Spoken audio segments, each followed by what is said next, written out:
Hey everyone! Welcome back to the channel. It's time for part 2 of our exciting journey. What if Naruto and his friends became toddlers on a mission? If you missed the first part, make sure to check it out for all the hilarious chaos that ensued when our beloved ninjas turned back into their adorable toddler selves. In this episode, we'll continue following Boruto, Sarada, and Mitsuki as they tackled the challenges of babysitting their young mentors. Get ready for more laughter, wild antics, and heartwarming moments as they work together to solve the mystery behind Naruto and the gang's transformation. Will they find a way to bring everyone back to their original selves before bedtime, or will toddler Naruto and friends keep them on their toes? But first, I'd like to remind you to support the channel.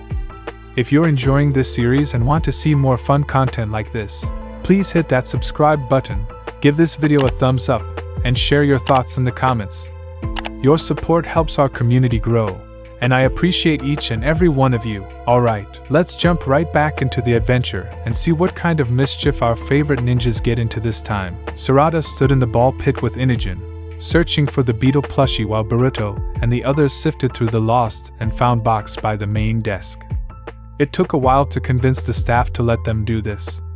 With the manager's permission, they were allowed to search the play area under the watchful eyes of the employees. Both shinobi felt insulted that the staff would think this was just a ploy to get to play in the ball pit for free. The toy better not be in his pocket or something. Inogen grumbled, slowly pushing aside colored plastic balls with his arms. Sarada bent at the waist to make it look like she was searching rather than playing, feeling the manager's gaze on her back. Sensei was pretty upset. I really think it is lost. Gross. Inogen yelled, wiping his hands on his pants. What? Someone's gum is at the bottom of this thing. Ew, exactly. Inogen moaned.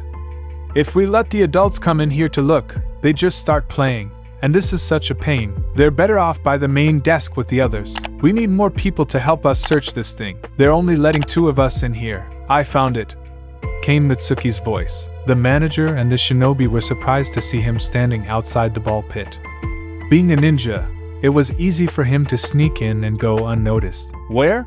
Asked Inogen. Mitsuki pointed up at the large plastic dome, where a beetle plushie was balanced in one of the round openings. Considering how much time Shino spent up there, it was a wonder they didn't check there first. But a ball pit seemed like the most obvious place to look for a missing toy. Mitsuki reached up to grab it, and the manager flinched at the sight. Now that we have it, we can go. Sarada and Inogen climbed out of the ball pit and thanked the manager, eager to leave. The group stepped outside with the toy and breathed a sigh of relief. Finally. Okay, Sensei, here's your... Sarada stopped, eyes wide. Where's Sensei? Where's everyone? Inogen asked. That immediately sparked another argument. You were supposed to be watching them, Boruto. Me? Why couldn't Shikadai or Chocho do it? They were here too. We were looking through the lost and found. It took all of you to do it? It was just one cardboard box. They were right there. We saw and heard them. They must have sneaked away. When? We didn't see them do it. I did. How could you not have noticed? I told you why. This is just great. Where do we even start looking? I didn't see where they went. I did. Why couldn't you keep a better eye on them? Why couldn't you? What did Mitsuki say? Huh? Oh, I don't know. I wasn't listening. I said I did. Did what? He said he did. Did what? Said he saw them leave? Who saw them leave? Mitsuki did. Mitsuki did? Yes, I did. Everyone stopped and turned to look at him. Mitsuki stood there innocently, unfazed by their stares, which had turned into glares. You saw them leave? I did. Mitsuki replied. When? 3 left before we went in to speak to the worker, then 2 left before the manager showed up. They went that way. Why didn't you tell us this or try to stop them? Sarada asked angrily. I tried to, but you didn't want to hear it. So I made a note of where they took off, and you didn't stop them because they would have made a fuss, and we didn't want to draw attention to ourselves, which would have divided our attention from the current task. I was going to follow them, but you said you needed my help. Boruto slapped his forehead. Is that really why you didn't say anything? Or were you just looking for a cheap laugh? Mitsuki didn't respond. Sarada tried to make her point clear to Mitsuki before they started searching. Mitsuki, they may look like adults, but they don't think like adults. We can't let them wander off like that. I saw where they went. Yes, but that's not the point. You didn't want a fuss. Mitsuki then said. You and Boruto both mentioned that if the adults were here, they would want to return to the play area, which you couldn't allow. Since they were distracted and therefore away from this place, that would no longer be an issue. That may be true, but forget that. Shikadai interrupted. We have to find them. Sarada! Came the voices of the adults from down the street. They came running toward them, looking excited and frantic. Shikamaru stopped in front of Sarada and held her hands in his, panting. Sarada, guess what? I want to tell. Where did you guys disappear to? Sarada asked. Angry but relieved everyone was back safely, Sai fell to his knees in front of Chocho and wrapped his arms around her waist, hugging her tightly. We found the bad guys. They're over there. I was gonna tell. Kiba shouted angrily. We caught the bad guys from before, and they're over there. Hurry so you can see. What are you guys talking about? Shikamaru released Sarada's hands to point back the way they came. Over there at a diner. We saw the bad guys from before. Shino spied on them, but they weren't doing anything bad then. But we came to tell you, Naruto said, pleased with his good work. He felt like they had actually accomplished something great and were worthy of praise. What bad guys? From the thing we were doing before? Shikamaru tried to articulate. The ones we were fighting. You mean the ones from the mission? Inogen asked. The adults nodded. What are they doing here? Chocho asked, patting Sai on the back to comfort him. He seemed shaken by the ordeal. Do you think it's a coincidence? If they weren't up to anything, what were they doing at the diner? Shikadai asked. Just eating and talking, Kiba replied. Sarada turned her attention to Shino. Shino, you heard what they were saying, right? What did they say? Shino, pleased that someone was asking for his input, gladly answered. They talked about a bunch of stuff. But then they mentioned something about a spring with magic powers. A spring? Sarada thought she understood. Like the one you guys fell into? What did they say about it? Shino hesitated. They expected a great answer, but he didn't want to exaggerate. If they had asked any of the others, they might have added some flair to make the story more interesting. But Shino was never that type, even at a young age. Would they be satisfied with the little information he had? Shino, what did they say? Pressed for an answer, Shino gulped and said, that the spring was just a story that didn't make sense. That it was a fairy tale, but they accepted the mission anyway. They were mad about not getting paid. A story, huh? Sarada looked at the others.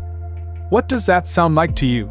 She asked, already suspicious. Sounds like they might know something about the spring, Shikadai suggested. Seems like there's actually a story to go along with it. It might help us figure out a way to reverse this. Chocho added. That's what I was thinking. Sai held Chocho tighter. Did we do okay? He asked timidly. We told you about the bad guys instead of fighting them or saying nothing. Was that good? Chocho ruffled his hair with a smile. You did very well. Good job. Sai's blush of pride faded as he thought of something else. Does this mean you're gonna fight them? Chocho could feel the worry in his embrace and reassured the anxious adult. Don't worry. We can handle them. You guys just need to stay somewhere safe and not come out until we say it's okay. Be careful, Chocho, Sai said with big pleading eyes. Shikamaru looked at Sarada. Are you gonna fight them? We'll take care of them, don't worry, she assured him. They might be scary strong. Shikamaru looked sad. Don't get hurt, okay? The adults were actually worried about them. Had they forgotten that they were trained shinobi, or would they worry regardless? It was kind of sweet, really. Do you want help fighting them? Naruto asked. No, we can handle this, Sarada replied. You guys just need to stay somewhere safe so you don't get hurt. Stay safe, Shikadai added. Okay, Kiba grinned, waving his arms. You guys go get them. Go, go, go, you heard the man. Inogen smirked. Let's go. Boruto nodded. Okay, let's do this. The shinobi quickly prepared to track down the bad guys, feeling a surge of energy to fight back against the danger lurking nearby. Sarada was feeling even more confident than before. If they worked together, they could face whatever challenge came their way. She led the way, followed by Inogen, Mitsuki, and Boruto, who looked ready for battle. Okay, Sarada said. Let's get them. Suddenly, one man froze. I can't move, he told his partner, who already knew why. He had seen the shadow sneaking toward them and had moved out of the way just in time. When the shadow stretched toward him, he dodged to the side to avoid it. Must be those shinobi. No way. The trapped man tried to look around but couldn't turn his head. Why would they come after us? They already won. To finish us off? His partner suggested. Keeping his eye on the shadow on the ground, he continued to back away. As he did, he spoke to the unseen shinobi. Hey, if you're here to kill us. The man suddenly stopped and put his arms behind his back. Hurry and tie me up. I'm not sure how long I can hold this. Huh! Yelled his partner. Why are you surrendering so easily? Cho-Cho and Sarada arrived with some rope to tie up the two men. Because Inogen's calling the shots, Cho-Cho said with a giggle.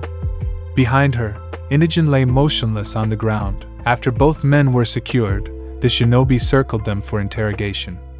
The adults crouched in the bushes next to the vacant lot, trying to hide, but the tops of their heads were clearly visible.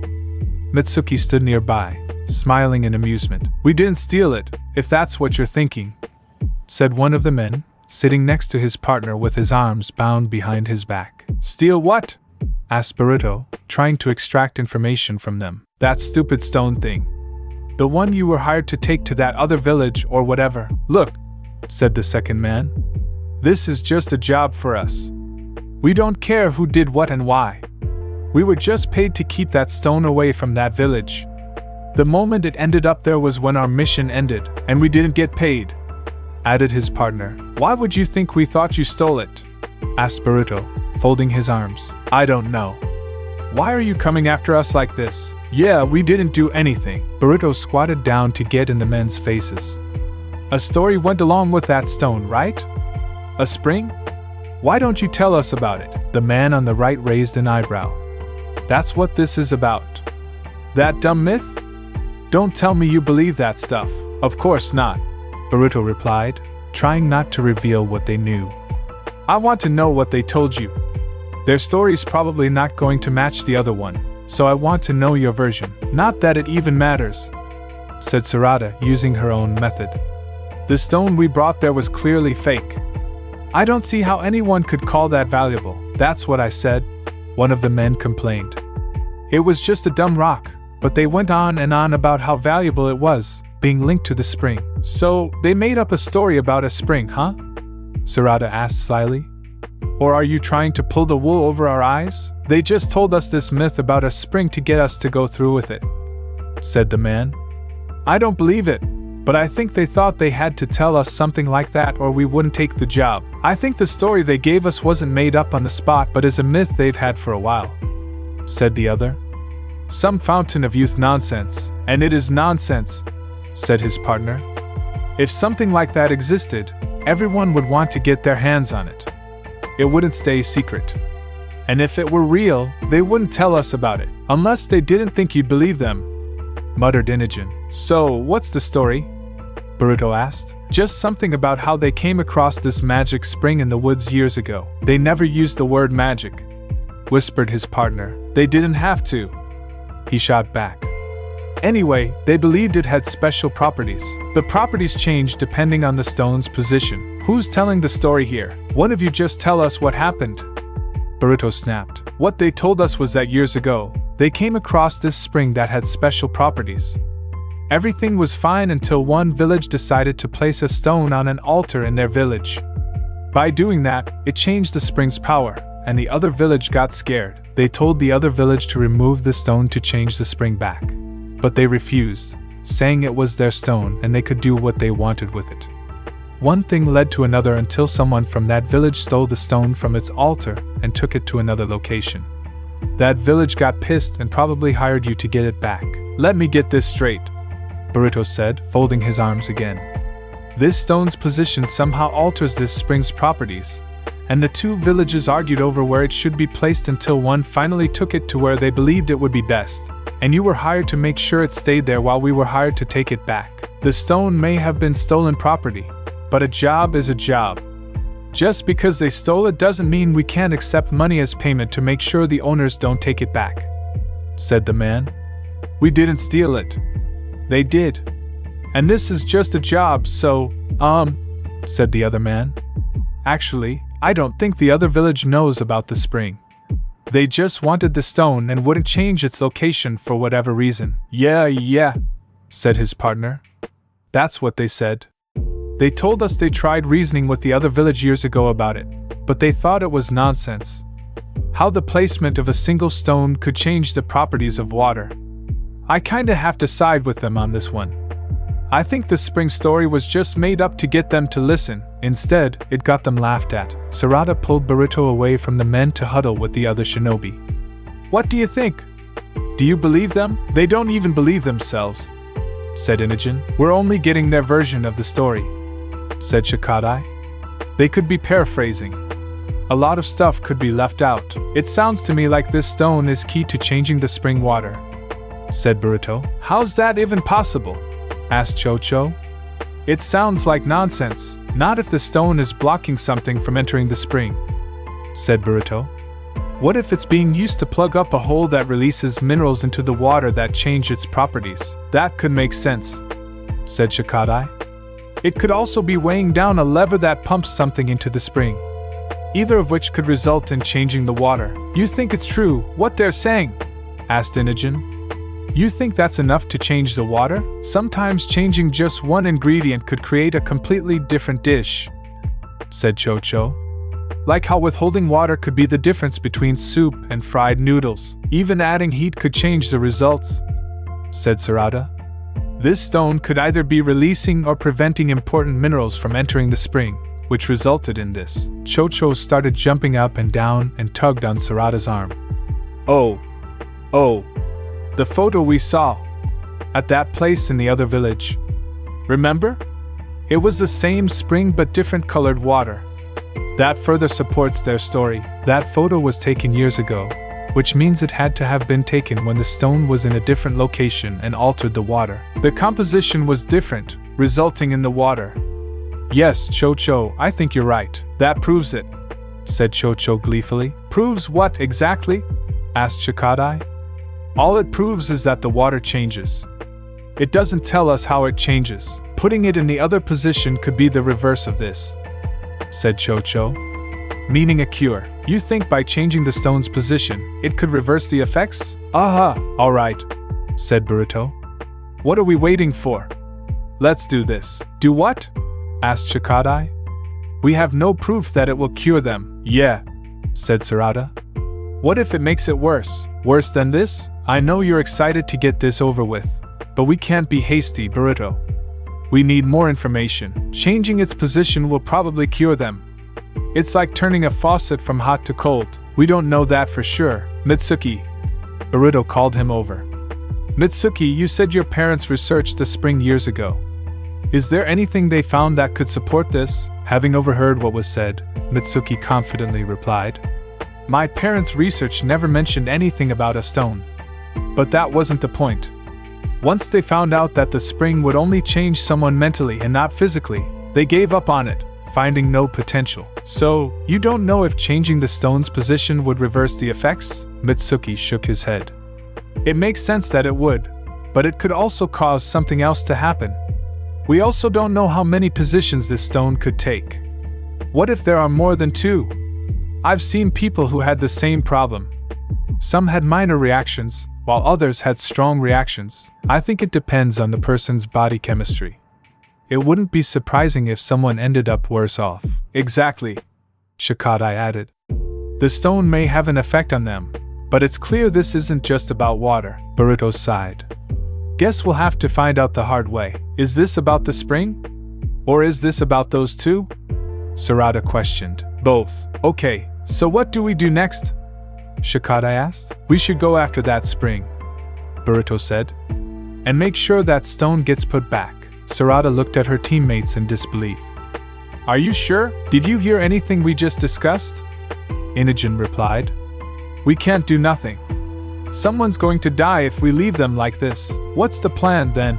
Asked Chocho. Boruto turned to face the men. I want you to tell us where this spring is and where you hid the stone. We can't do that, said one man. We can't let you go, said the other. Inogen and Boruto rushed over to them. We can't tell you anything. It's not our place to decide what happens with that stone. Where did you hide it?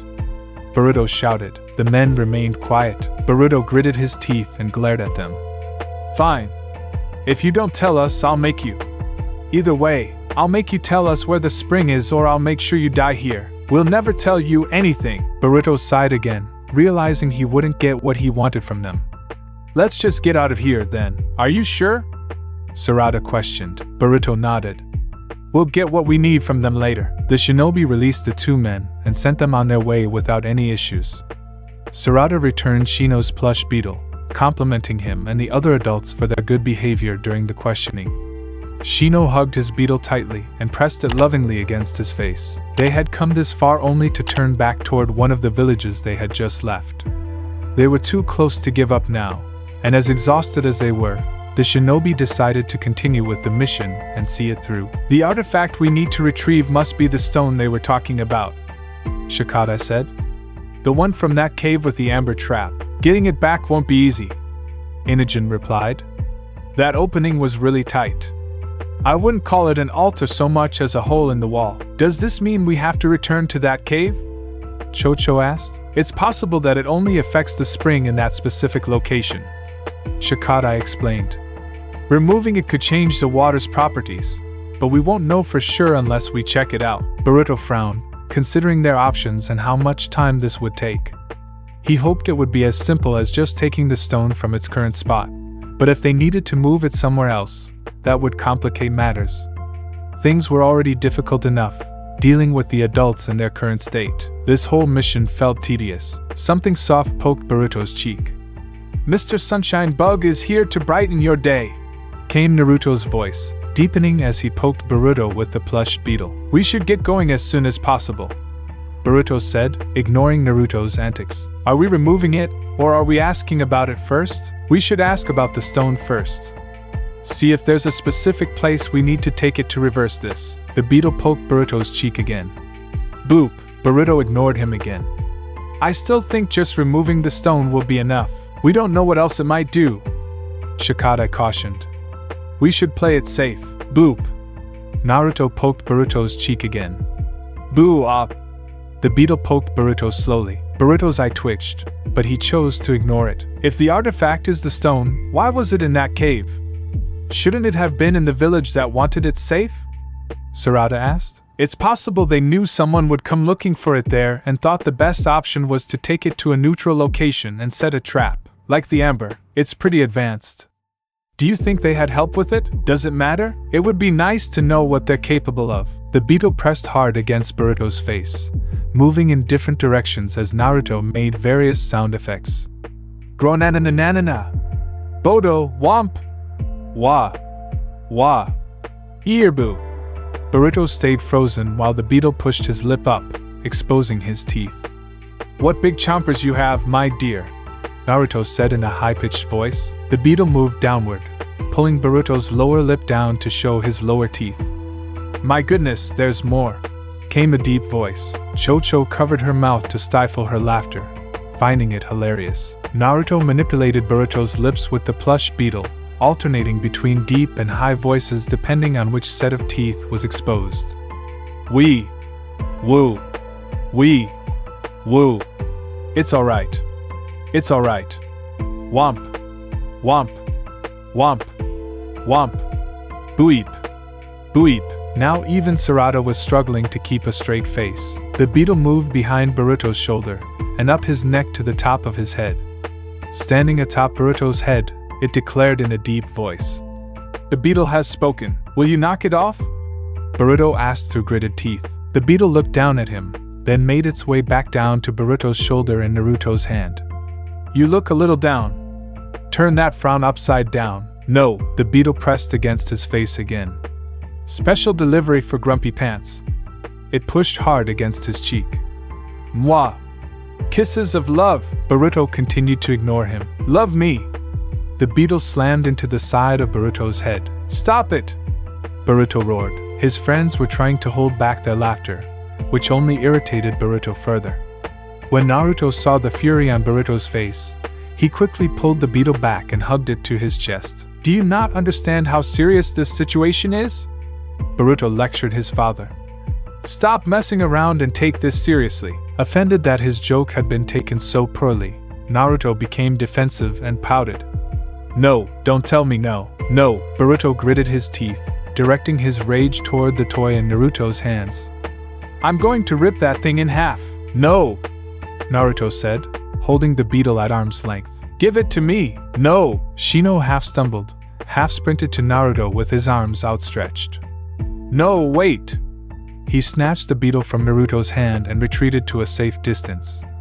Okay, Boruto, just leave him alone, Sarada said. But he's bothering everyone. No, just you, Inogen chimed in, not wanting to argue further. Boruto tried to change the subject while also moving things along.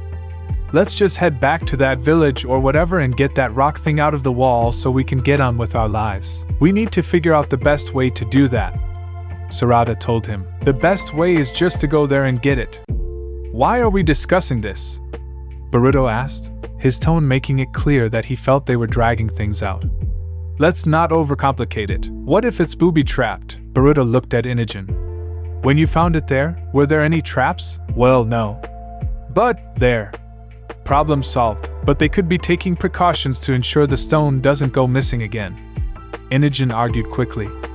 After we left, who knows what they came up with? We need to consider that. Exactly, Sarada added. Boruto hated that she had to have the last word and make herself right. He didn't have time for her put-downs and lectures. He needed a resolution, and he needed it now. Naruto looked back and forth between them, focusing his attention on what he thought Boruto needed. With a grin, Naruto picked up a handful of leaves from the ground and sprinkled them over Boruto's head. Magic! He declared as the leaves rained down. Boruto inhaled deeply and exhaled slowly, trying to regain his focus. Not getting a reaction, Naruto tried again. Instead of wasting time talking about this now, why don't we talk on the way there? Because the adults will demand most of our attention. We might as well figure it out now, and waste more time? This has gone on long enough, don't you think? Let's just go get it done. If we run into traps, we'll deal with them when we get there. That's surprisingly short-sighted coming from you, Boruto. I mean, you are impulsive, but this? It's too reckless to just wing it. Boruto, we know you want to finish this quickly, but we can't just rush in without thinking it through. Plans can change, I get it, but we need at least a backup plan just in case. It felt like everyone was ganging up on him. He could tell his friends were just as fed up with the adults as he was, but they were either ignoring it or were more tolerant than he was. Why even bother making a plan with these adults around? There was no point. They were almost certain to screw it up. Why don't I just go get the stone and meet you guys at the spring? Boruto suggested. It'll be faster and more efficient. You just want to ditch the adults because you can't handle them, Sarada said. They would only slow us down and be in danger. I'm thinking about them, you know, but going in alone is reckless. Think, Boruto. And what if we're wrong? Shikata countered. What if removing the stone is only part of the solution? We need to be sure before we make a move, and what should take an afternoon will take a week, Boruto argued. We're wasting time arguing. Let's just split the group so one team figures out how the stone works while the other takes care of the adults. We need to do this together, Sarada said. Splitting up the group will just lead to problems, Shikata replied. We've already seen how much of a handful they can be with just us. Now you want to cut that number in half? What if they want a specific person? Inogen asked. They might go looking for them the second we turn our backs. That was right. Naruto and the others had wandered off before, and they would surely do it again. On his hands and knees, Naruto crept up behind Boruto and poked him in the rear with his fingers. Taken by surprise, Boruto yelped and jumped a foot in the air, clasping his hands over his backside. Naruto chuckled, pleased with his prank. It was the wrong time for jokes, but Naruto didn't see it that way. Now he had to deal with Boruto's overflowing rage. Spinning around, Boruto shouted at his father, fists clenched so tightly that his hands were numb. Will you knock it off, you idiot? Can't you see this isn't the time? Naruto flinched at his son's tone, realizing he had messed up. Just as quickly, he got defensive and snapped back. I was just playing. Boruto, calm. Sarada started, but Boruto continued to shout at Naruto, and everyone was too stunned to speak, witnessing just how angry Boruto was. This isn't the time to play, idiot. This is serious. I know that. No, you don't. You don't know anything. I just wanted to play. No one cares what you want. Boruto shouted. You keep messing things up because you can't do anything right. You're always causing trouble. You make everything worse. Can't you see that no one wants you around, you freak? The silence that followed made everyone's heart sink. Boruto continued to glare into his father's eyes, panting after unleashing his fury on the person he felt responsible for. Because he never looked away, he saw the moment Naruto's heart broke and tears began to form. Naruto gave a despondent sob and turned away. He stumbled to his feet and ran off into the woods, crying. Everyone watched in silence. Shikamaru cast a hopeless glance at Naruto's disappearing figure, feeling pain but unsure what to do. Kiba just stared after Naruto, fearing he would be yelled at next if he said anything. Shino curled into a ball by a tree and didn't move. The mood had changed completely. Sai felt unwell. He wanted to cry, but he also felt sick. He wanted to hide, unable to even whimper, and stayed where he was with his knees drawn to his chest. What did you do that for? Sarada asked Boruto, sounding more shocked than angry. Residual anger kept Boruto from realizing where he had gone wrong, and he defended his actions bluntly. He wouldn't stop. You saw, but that was really mean. Telling him he was unwanted was too far. I never said he was unwanted. You might as well have. Did you even hear the things you said to him just now? Boruto defended himself again. You guys never punish him. Is that what you call what you did back there? I just lectured him. That's all. You were really mean to him, Sarada said. How could you say that stuff? Because he wouldn't stop being a pain in the ass, Boruto told her. We're trying to get things done, and he's messing around with a stupid toy. He doesn't take things seriously. And when I tell him to stop, he just does it more. It's one thing after another with him. He can see how annoyed I am, and he tries to get me even more upset. Actually, it was the opposite, Mitsuki interjected. Shocked that Mitsuki would take Naruto's side, Boruto gave him a bewildered look. Opposite? What are you talking about? He was deliberately messing around to annoy me. I think he was trying to make you laugh, Mitsuki said. He was trying to cheer you up. By doing that annoying stuff with a dumb toy, he was trying to play with you. Thinking it over, Boruto realized that maybe Naruto was sensing the tension in the group and was trying to distract them with playful antics. He thought Naruto couldn't tell that this wasn't the right time for that, but perhaps Naruto was genuinely trying to help in the only way he knew how. So, him messing around was his way of helping? After saying it out loud, Boruto scoffed at the idea. That's dumb. Anyone can see that would only annoy people. It's the opposite of help, to a kid with certain limitations, Mitsuki explained. They're doing the best they can with what they have. Limited understanding and all. He's just being annoying to get attention, Boruto replied. And you wouldn't understand anything about that, would you, Boruto? Sarada asked. Acting out to get someone's attention. Boruto opened his mouth to retort, but no sound came out. He realized she was right. All the times he acted out in the past to get his father's attention didn't mirror Naruto's current actions exactly, but they were similar, and he understood it. From graffitiing the Hokage monument to running off and hiding during training sessions so his father would have to look for him, he understood the need for attention and the different forms it took. Sometimes it didn't matter what kind of attention they got, as long as they got attention. At least Naruto wasn't acting out in a bad way. He was just being childish and playful. Boruto's gaze drifted to the side, finally noticing something he had overlooked before. If that's what he was doing, why didn't he just say so? Why don't you? Mitsuki asked, his tone honest but pointed. Boruto rubbed the back of his neck, evading the question with another. What am I supposed to do now? Just let him cry it out and get over it. You need to find him and make up with him, Chocho said, stepping up to face Boruto. None of us went after him because it's your job. I didn't even think to go after him, Inogen admitted quietly. Like most of the group, he was too shaken by the outburst to react the way they should have. Why do I have to? Boruto started but stopped when he saw the look on Chocho's face. "You upset him," she said, poking his chest with her finger. "You said hurtful things, so you should be the one to find him and talk to him. Especially since he's been trying to get your attention all this time. It only makes sense. That and he's my dad," Boruto replied. "Yes, but that's obvious." Chocho moved even closer to Boruto's face. "You mean so much to him. He needs to know you haven't rejected him. Can you imagine how he must feel right now, thinking that someone he loves hates him and wants him gone? To think he's worthless." Boruto hadn't considered how his words would affect his father. An adult might brush them off or hide the pain, but a child felt things much more intensely.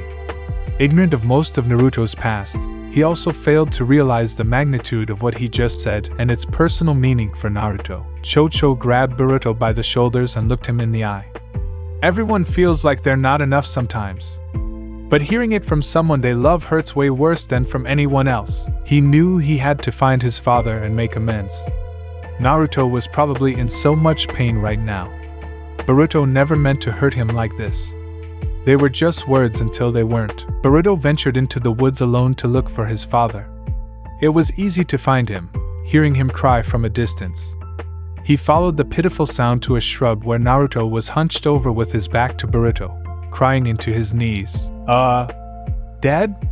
I mean Naruto?" As soon as he heard Boruto's voice, Naruto wailed louder and darted to another shrub, bending down beside it.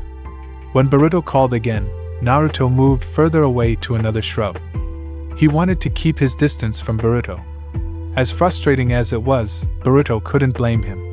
He knew he had crossed the line. Boruto followed Naruto to each shrub, trying to get his attention. "Listen, No!" Naruto wailed and turned away again, keeping his back to Boruto. "I wanted to say I'm sorry, No!"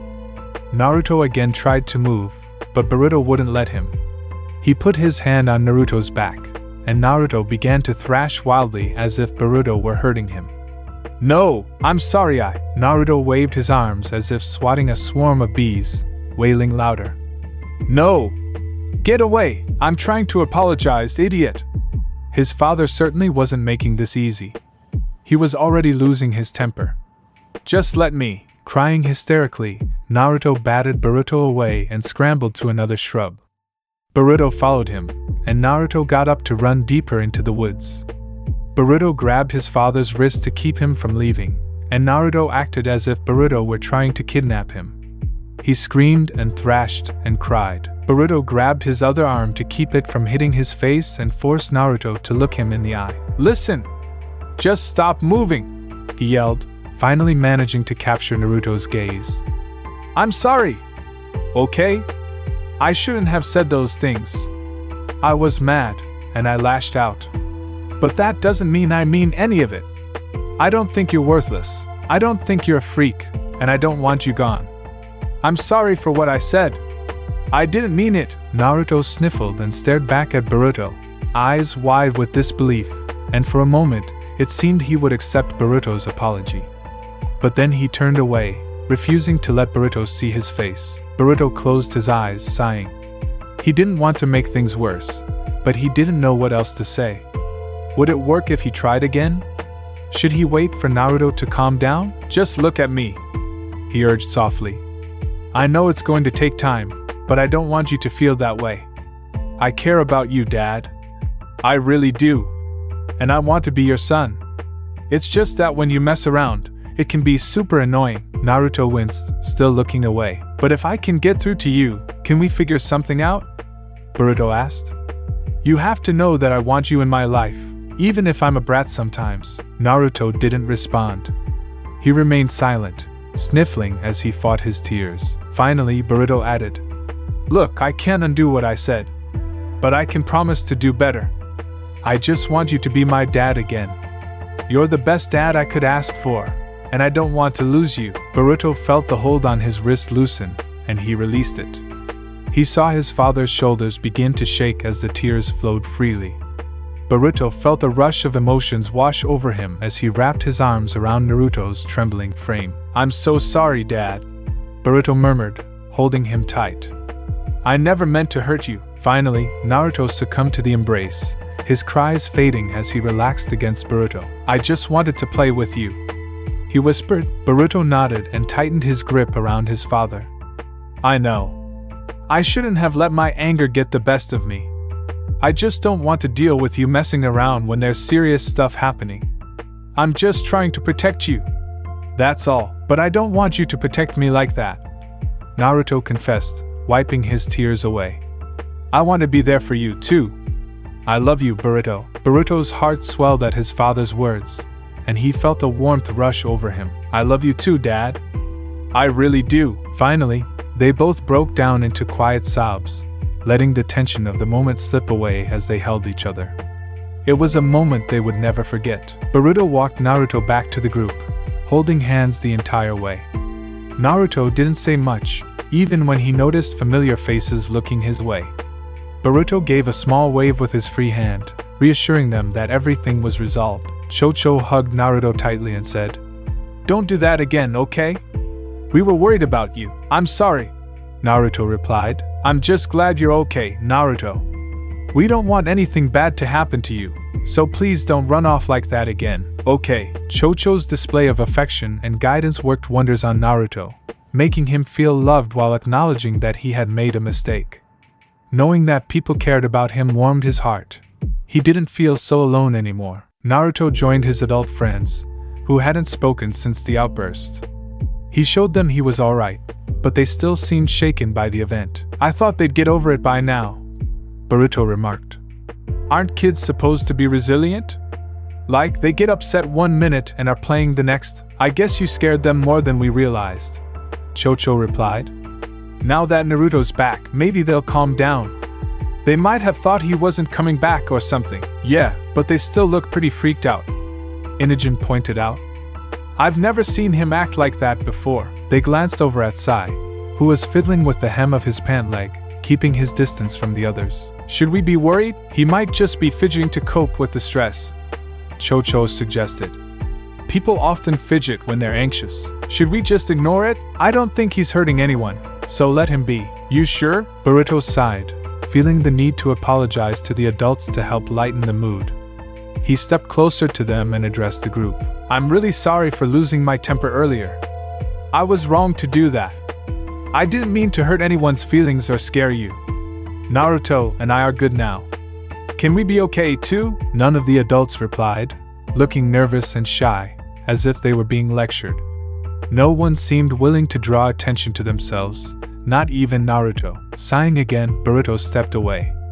"Give them a few minutes, then I don't know what to do." Shikadai pointed to a map he had been studying. "I think I know how we can save some time on this mission. Instead of going to the village that wanted the stone removed, we should head back to the village where it's wedged in the wall. They might have all the information we need. There's probably a reason they want it there, which suggests they know something about its properties, at least to some extent. It's also possible that the other village won't want to tell us anything," Inogen added. "We could hit a dead end right from the start. Of course, there's no guarantee the other village will be forthcoming either, but, from what we know, the stone's placement seems to alter the spring's properties. If we remove it, it could revert those properties back to normal." "But," Shikadai sighed and rolled up the map. "That's just an assumption. We can test it, but there are risks involved, and since we were never told what the stone actually does, just that it's an artifact they need back, there's no way of knowing if the rock itself has any significance, or if it's just a coincidence. Anything could be stuck in there. Both villages might be aware of the stone, or maybe only one knows about it, and the other is just aware of the spring. We can't know for sure. I'd prefer to visit both villages and gather information to compare, but if we have to choose one, I think the village we need to visit makes the most sense." It seemed to make sense, though everyone could tell that while Shikadai was eager to get this mission done, he wasn't entirely convinced about skipping a step. "Thoughts?" he asked, wanting a consensus. "We could do that. It might have all the info we need," Chocho suggested. "But if they don't, and we end up needing to go to the other village, that's a lot of backtracking, which would only add to our time instead of reduce it," Sarada countered. "If we have to pass through that village anyway, We might as well do both. Shikadai looked to Boruto. What do you think? Boruto still believed splitting the group would make things faster, but he worried that leaving half the group behind might upset the adults too much. Chocho was good with kids, but sometimes her methods fell short if they were looking for someone specific. To keep the peace, Boruto chose the most sensible option. Since we have to go through it anyway, we might as well visit both villages. Shikadai nodded, though Boruto's words seemed to drain what little energy he had left for the mission.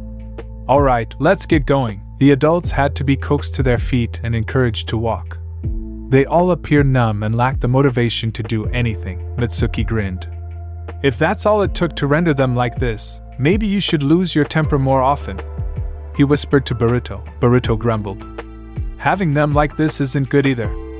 It's like their spirits are crushed. Oh? But they're quiet and not causing any trouble. They're just walking on eggshells because I freaked them out. Boruto stared at the ground. I didn't think it was that bad. Time passed as the group continued moving until Naruto accidentally bumped into Boruto, not paying attention to where he was going and walking too close. Boruto noticed Naruto rubbing his eyes and asked, "You okay? My eyes feel funny." He mumbled, "Probably from all that crying." Naruto pouted. "I wasn't crying." Boruto decided it was best not to argue. He didn't want another outburst. Naruto rubbed his eyes again and started to yawn. He was exhausted from all the crying and the adventure. "Can you carry me?" he asked Boruto. "You're too big." Even if he transformed into someone else, Boruto didn't want to carry his dad on his back. He doubted he could do it for long. Looking around, Boruto noticed that the other adults were reaching their limit. They were all walking like zombies, some starting to stumble. "Guys," Boruto called to everyone. "We should set up camp. In the woods? With them?" Inogen questioned. "The whole reason we've been. Look at them." Boruto interrupted, pointing. Kiba kept bumping into Shino from behind and then rested his head on Shino's shoulder. They're too exhausted to do anything, but there was another issue. "We don't have enough sleeping bags and only one tent." "Fine," Boruto replied. "We'll make do. It's not like we'll reach the next village before sunset." Glancing at the darkening sky, everyone knew he was right. If they didn't set up camp now, they would have to do it in the dark. They began setting up camp, which proved difficult despite the adults being too tired to cause any trouble. They tried to use camp supplies as pillows, making it harder for everyone to do their jobs.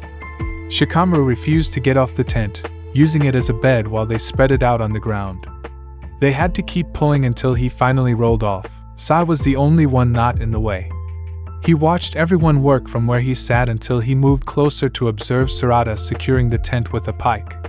He stayed crouched, watching silently, and when he got too tired to remain crouched, he simply sat down. Eventually, he lowered himself to a lying position and watched her from folded arms. "Okay, we're done," Sarada said as she looked down at Sai, who was still watching her, though he seemed distant. She bent down and placed a hand on his shoulder. "We're all finished." He blinked and looked up at her. "Want to go to bed?" she asked. Sai shook his head and lowered his head into his arms again. Sarada smirked knowingly. "Okay. Then can you help me get this sleeping bag into the tent?" Sai nodded sleepily and followed her into the tent.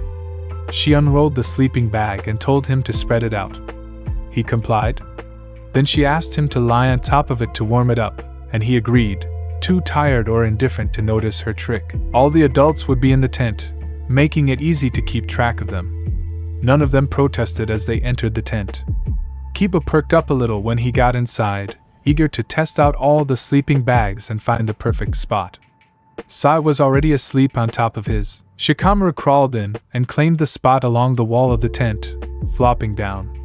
One by one, the adults entered, and soon they were all snoring. The young shinobi remained outside around the campfire.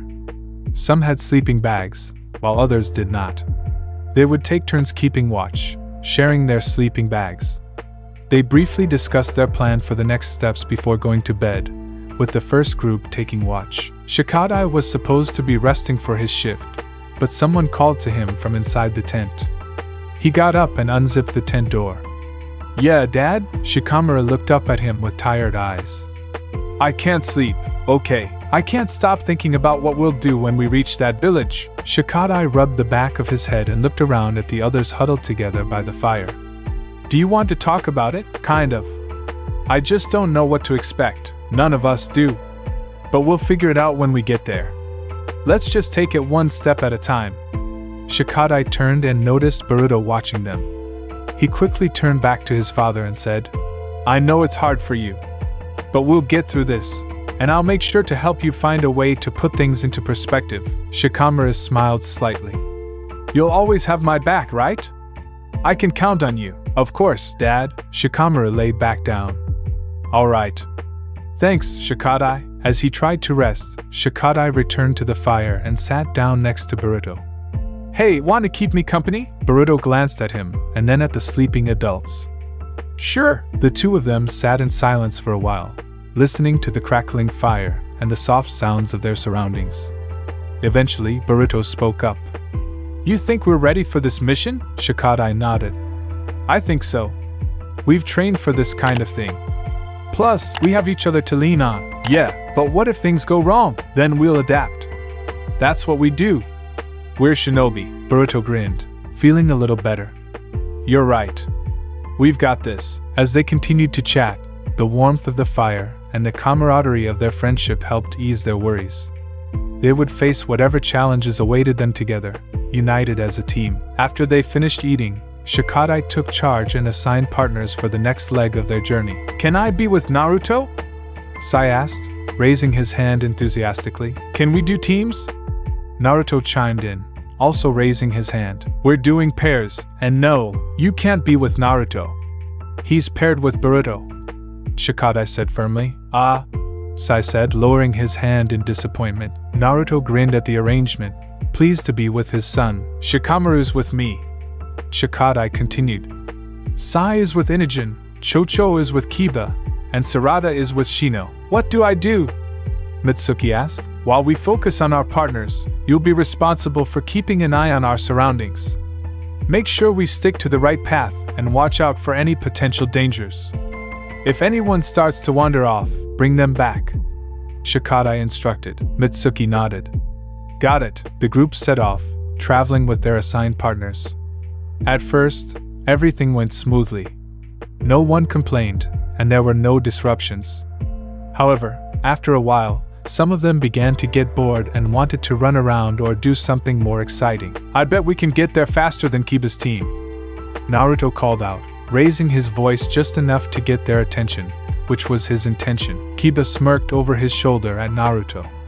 There's no way you can outrun me, Naruto.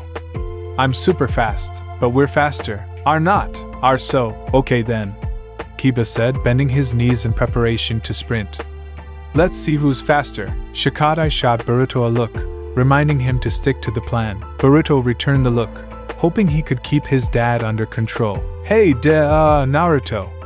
If Kiba runs ahead of everyone, he'll be breaking the rules, Boruto said. Naruto glanced down at him. He would? Yeah. In fact, I bet he's trying to get you to run so you'd be breaking the rules too. He is? Boruto flashed Naruto a mischievous grin. I bet he thinks we're that easily fooled. But we won't let him beat us, will we? Naruto looked confused. Huh, I bet we can get him to run first, Boruto explained. If he runs first, then he'll be the one in trouble instead of us. Get it? Naruto thought for a moment, trying to wrap his head around it. So, whoever runs first loses because we're not supposed to run? Exactly.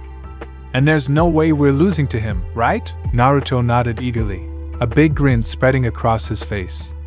But don't let him trick you, okay?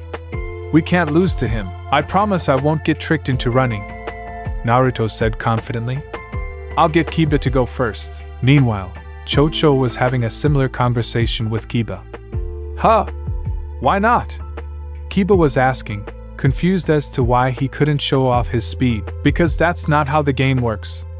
We have to go at a certain speed. If anyone runs, they'll lose, Chocho explained. But the fastest always wins, Kiba pouted.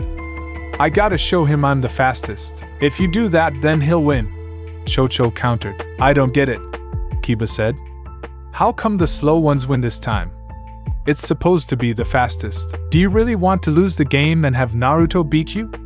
Chocho asked, feigning surprise. Kiba flinched and shook his head. No way. Then we have to make sure we go at the same speed as everyone else. If one of us starts running, they'll lose. Kiba looked conflicted. He didn't understand why being the fastest was a disadvantage in this game when logically, the fastest should win. I'd bet we can get Naruto to run first and have him lose, Chocho said, her eyes sparkling with mischief. Kiba's expression shifted immediately, a playful smile creeping onto his face. Yeah, he giggled. Whoever runs first loses. Got it, he replied. Kiba then turned to Naruto and said, Let's see who's the fastest. Okay, said Naruto, thinking he was more clever than Kiba. You first. Nah, Kiba replied. That's not how a race goes. We gotta go together. Not one after the other. Okay. Then let's go. Alright, Kiba said. 1, 2, 3, run! Either of them moved. They narrowed their eyes at each other, realizing this was going to be more challenging than they had anticipated. Okay. Kiba tried again. 1, 2, 3, go! Naruto still didn't run. What's the matter? Kiba asked. You didn't run. You didn't either. Kiba scrambled for an excuse. Well, that's because we're not level. Yeah. You're walking behind me when we should be side by side. That's how races work. Makes sense. Then hurry over here so we can start. Okay. Naruto moved a little but then held back. Oh, I see what you're doing. You're trying to get me to run over to you so I lose. Nice try. No, I'm not, Kiba protested, though he was trying to get Naruto to fall for it. Why don't you slow down so we can be side by side? Kiba refused. No, you come over here. Nah, you come over here. As tedious as their back and forth was, they were actually making good progress. Sarada noticed this when she glanced back at them, each one encouraging the other to run. She turned back to Shino, who was holding her hand and keeping a steady pace. While the others behind them still had plenty of energy, Shino was starting to slow down, not from tiredness, but because he was getting distracted by the bugs flying around and wanted to follow them. To keep him focused, Sarada asked, Hey Shino, what's your favorite insect? Excited to share something he loved, Shino eagerly replied. I don't really have a favorite. They all have their good points and specialties, he said, stumbling a bit over the word even though he used to say it without trouble. Shino started talking rapidly about all the different insects he had studied or wanted to learn more about. Sarada listened politely, even though she wasn't that interested in the topic. Shino was so engrossed in his subject that he completely forgot about the bugs he had wanted to chase just moments before. Sai held Inogen's hand as they walked together, and there was a quiet between them. Sai seemed calm but occasionally fidgeted with the fabric of his pant leg, clutching it tightly. You okay? Inogen asked, noticing his father's unusual behavior. Sai nodded, still absent-mindedly fiddling with his pants. Inogen wondered if this was a nervous habit Sai had developed as a child that he never outgrew. Sometimes he fidgeted too, which he had been told he inherited from his mother. He started to question if Sai's behavior was something learned or something inherited. Then it dawned on him why Sai was acting this way. He missed having a brush in his hand and wanted to create something. Without the ability to do art at that moment, Sai felt a bit lost and needed something to occupy his hands. How could Inogen fix this? If he gave Sai something to draw with now, he would have to stop walking to focus entirely on his craft. He couldn't expect Sai to walk and draw at the same time. Hey, how about a story? Inogen suggested. Sai looked at him, intrigued. A story? Yeah. Do you want to hear a story? What kind of story? Sai asked, though he didn't sound particularly enthusiastic. Grasping at straws, Inogen tried to remember one from his early childhood. Well, there's this one about a prince who rides on the back of a tiger to go on adventures. Sounds familiar. It should, since you told it to me when I was little. Inogen mumbled. I don't really want to hear a story right now, Sai admitted. Oh. Okay. Inogen thought of something else. Have you had any good dreams lately? Dreams? Yeah. Don't you remember any of your dreams? Sai thought for a moment. As he did, he stopped fidgeting with his pants. Not really. I mean, I do, but they're hard to remember. But there are some that are good. I remember a few. Like? Inogen prompted. Sai poked his cheek thoughtfully, clearly struggling to articulate his dreams. There's this one where I was in a place with a lot of fun things. A place with things. Inogen's dry remark went unnoticed by his father. There were a lot of them. And there was this one time I dreamed I was doing work but forgot something and had to do more work. Work dreams? Are your dreams always so boring? I dreamed of a purple turtle once. Is that okay? Inogen chuckled and nodded. Yeah, that's okay. Sounds fun. It was. Chocho turned to Sarada, confused. Why are they still going on about dreams? Who cares? Sounds like a boring conversation, Sarada admitted. But it seems to be working for them. Back at the front of the group, Boruto had gotten tired of the ongoing banter between Naruto and Kiba. Come on, guys. Can we just move already? Yeah, it's getting boring, Mitsuki added, a hint of impatience in his voice. Shikadai sighed and glanced back. Come on, you two, quit messing around. It's time to move. Finally realizing how long they had been at a standstill, Kiba and Naruto reluctantly jogged to catch up with the group. As soon as they rejoined, Chocho breathed a sigh of relief. Thank goodness. Kiba and Naruto plopped down next to the group. We'll never do that again, they said in unison, sharing a chuckle. As they resumed their pace, Inogen began thinking about his own dreams. He hadn't had any good ones recently, so he kept quiet while he mentally searched for a story to share instead. As they walked, his mind wandered. Naruto looked up and pointed at the sun. See? It's starting to set, Boruto frowned. And we're still far from our destination. We need to keep up the pace, but I want to relax and enjoy this, Naruto said. Yeah, Dad. We want to take our time, Boruto replied. Are we going to camp soon? Chocho chimed in. We'll see, Shikadai responded, keeping a steady pace.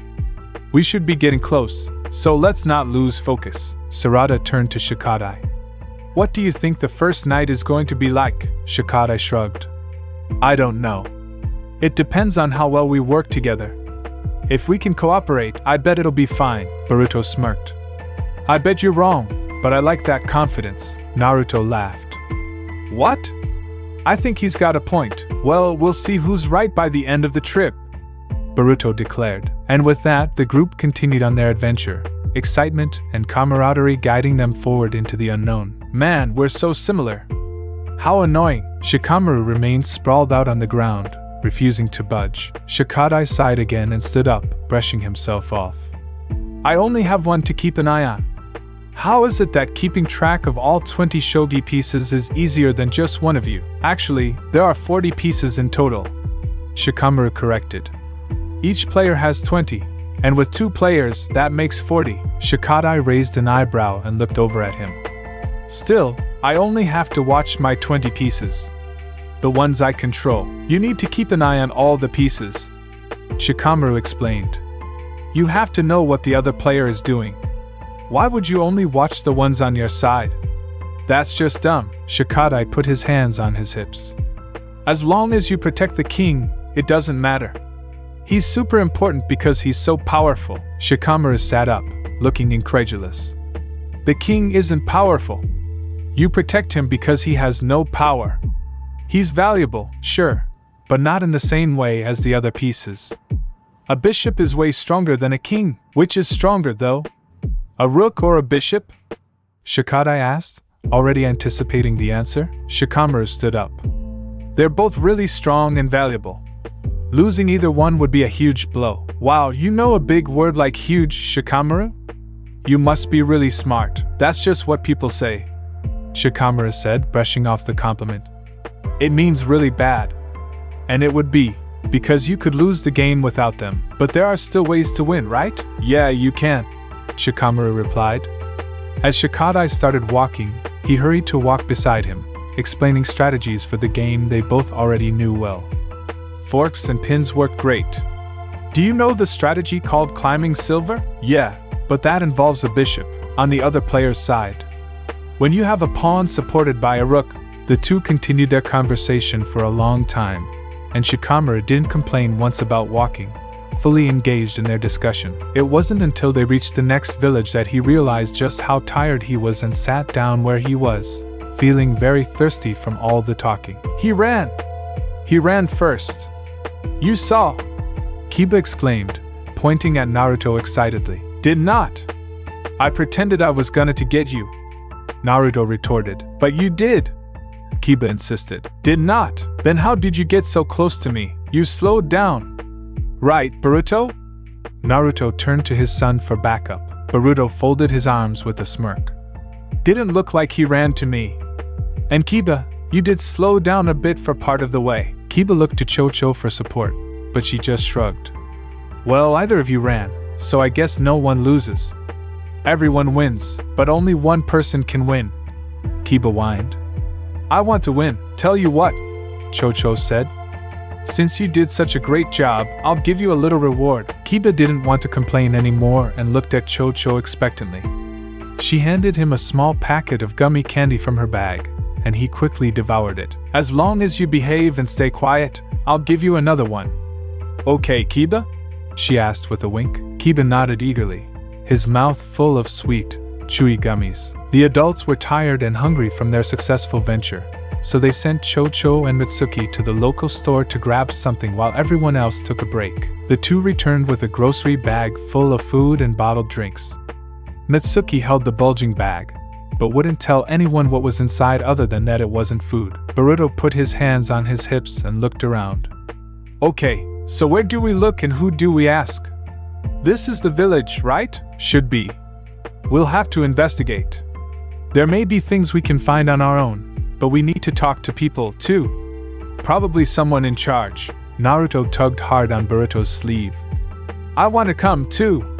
I want to come, too. You have to stay here. We're just going to do a lot of boring talking. But, Mitsuki smiled and reached into the bag. Oh, Naruto. I got you something you might like. Naruto rushed over to Mitsuki, curious. Is it food? Mitsuki pulled out what looked like a multicolored telescope. Naruto took it and examined it. He held it to his ear and shook it, checking for noise. He heard a faint rattling sound and looked through the eyepiece but saw nothing. Hold it up to the light, Mitsuki advised. With the device still to his eye, Naruto raised it to the sky, his mouth falling open in awe. Wow, twist the thing at the bottom. It moves. See what happens, Mitsuki encouraged. Taking Mitsuki's advice, Naruto turned the scope, and his face lit up even more. Wow! So cool! Kiba, Sai, and Shino rushed over to see what was happening. Let me see. What is it? Can I hold it? Naruto handed it to Sai first. Sai looked through the device the same way Naruto had, and his face lit up too. So pretty. Wow, it changes when you move it. Boruto glanced at Mitsuki. Is that a kaleidoscope? It is, Mitsuki replied with a smile. I bought one at the store thinking it would keep them occupied.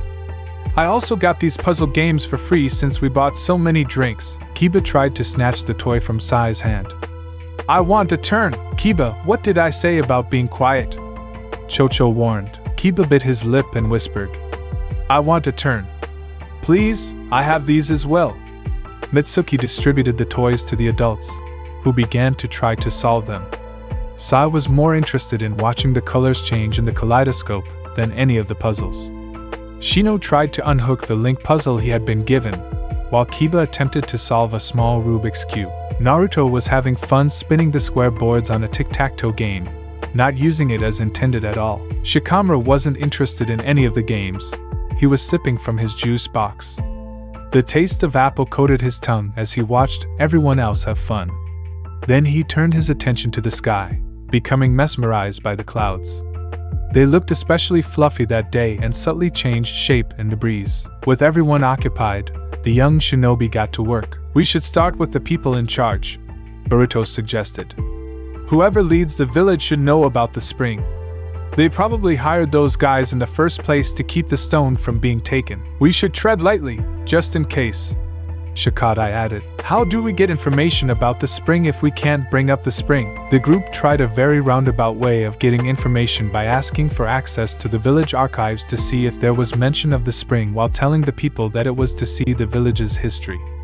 Boruto thought it was a stupid idea and suspected the people knew they had an ulterior motive. Sarada and Cho asked locals about sightseeing in the woods and if there was anything they needed to be on the lookout for. Their way was a little more direct without bringing up the spring. They figured no one would question the motives of a couple young girls exploring in the woods together. However, no one brought up the spring, even as a warning. Either the locals didn't know about the spring or chose not to bring it up on purpose. The archives for the history of the village? Sarada asked when she heard about their method. Are you nuts? That couldn't be more suspect. It was his idea, said Boruto, pointing an accusatory finger at Shikadai. Shikadai, said Cho in a mocking tone. I'm surprised at you. Come on, have a little faith in me, he told them. As suspect as it may be, I did have a very good reason for doing it. As he was saying this, 2 adult men came over to speak with them. One looked very official and the other looked like their partner, if the leather-bound agenda under his arm could be any indication. You kids the ones asking questions about the village? Boruto leaned over to Shikadai. You did that to lure out the ones who know something, didn't you? Makes sense that the ones with information would get their cage rattled and do something about it. Shikadai whispered back. What business do you have here? Asked the official-looking man they could only guess was the man in charge of the village. While they were talking, a stone's throw away, the child-minded adults were still playing with their distracting objects, or cloud watching. Sai rotated the opposite end of the kaleidoscope back and forth, watching the colors and designs change before his eye. He moved his hand in front of the scope, seeing what happened when obstructed. A shadow passed over the sparkling shapes, making it hard to see. He used his fingers to obstruct the opening next and noticed how the colors became less vivid in shadow.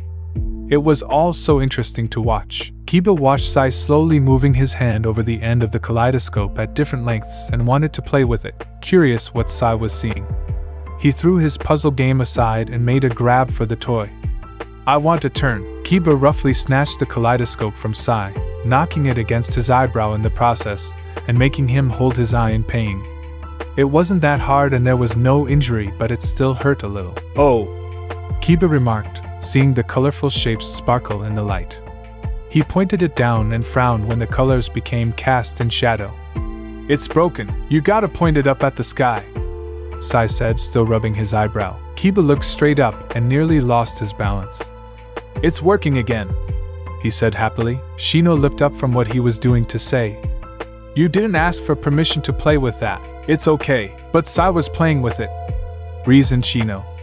It'd be okay to take it if it's on the ground and no one's touching it, but Sai was using it with his hands on it, so you have to ask to play with it. He's okay with it. Sai was too docile by nature to make a huge fuss over something as trivial as this. Shino was demonstrating what many young children did when seeing someone do something they believed was wrong and called attention to it. And, as with many children doing just that, they did so with the intent to look good by comparison, receive praise, or simply inflate their own pride of being right and knowing better than someone else.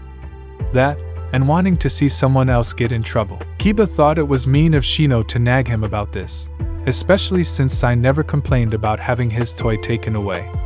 Since Sai didn't make a fuss, Kiba didn't think he had done anything wrong and Shino was just being a jerk and wanted to make him feel bad. Feeling this way, Kiba did his best to ignore Shino. You have to ask nicely. Shut up, Kiba said, turning his back to Shino. Next thing he saw was a shadow pass over the end of the kaleidoscope, plunging all the colorful shapes into darkness. He lowered the toy to see Naruto kneeling in front of him with an angry pout. You should ask first. Kiba rotated his body to the side, ignoring him. Like this. Naruto snatched the toy away from Kiba and handed it back to Sai. Gimme! Kiba leaped on top of Naruto to get the toy back. Naruto held it at arm's length and pushed against Kiba's face with his other hand. No, I gotta show ya. Gimme! I'll give it right back after I show ya. Naruto's intent was to demonstrate the proper way to ask for use of a toy and then return it to Kiba. But Kiba didn't believe that and thought Naruto was keeping the toy away from him. Naruto flicked the toy into Sai's lap and asked Sai if he could play with it. Sai didn't understand why Naruto was asking him this when he already had it, completely missing that this was just to show Kiba what he should have done. He agreed hesitantly and Naruto took the toy back. From there, Kiba snatched it away and kept it close to his chest. Now you have to ask Sai to play with it, Naruto told him. He said it was fine. Yeah, when I asked? Now you have to ask. He'll say yes. You know he will because he did for me. Kiba didn't do what he wanted. Kiba, asked him like I showed you. Kiba hit Naruto over the head with the toy. Naruto pushed him in anger. Ask him like I did. No, Sai's nice, so he'll say yes. It's mine. Naruto tried to take it from Kiba by force and Kiba fought back. Kiba held the toy above his head while Naruto pulled on his arm with both hands, trying to reel it in, and Kiba pushed against Naruto's forehead to keep him from getting any closer. It's okay, Naruto, Sai told him, crawling closer in concern. I don't care if he uses it. It didn't seem to be about asking permission anymore, but none of the adults seemed to understand just what it was about now. Shikamaru slurped his apple juice, his straw sucking in air with a dry gargle, and he looked down. He shook his juice box and tried to reposition his straw to get the last remaining drops when he became aware of the struggle happening nearby and watched Naruto and Kiba wrestle on the ground for the toy. He gave the juice box another shake, hearing the straw rattle against the empty box, and set it aside without another thought. I want it! Shikamaru just watched the two fight with a vacant expression. He didn't care what was going on, though he found this slightly more entertaining than clouds at the moment. During the struggle, the kaleidoscope was flung a short distance away where it passed through the spokes of a wooden cart's wheel and rolled to a stop. Kiba kicked Naruto in the ribs and folded his arm with a pout. Fine. I don't want it anymore anyway. You should still ask Sai like I showed you. It doesn't really matter now, said Shino. Since, why do I have to? Asked Kiba, cutting Shino off. Because he was playing with it, and it's nice. You're not supposed to hurt Sai's feelings. I didn't hurt his feelings, said Kiba, then looked at Sai. Right, Sai? Sai rubbed the spot above his eye again. Well, you did hurt my head a little when you took it. Kiba didn't realize he had injured Sai. It never occurred to him that playing rough could result in injury. Sorry. I didn't mean to. It's okay, Naruto pointed. Ask him, but I don't want it anymore. He can have it back. He got hurt because you didn't ask, so you should now, Naruto reasoned. Kiba thought about it and frowned. That doesn't make any sense, but alright.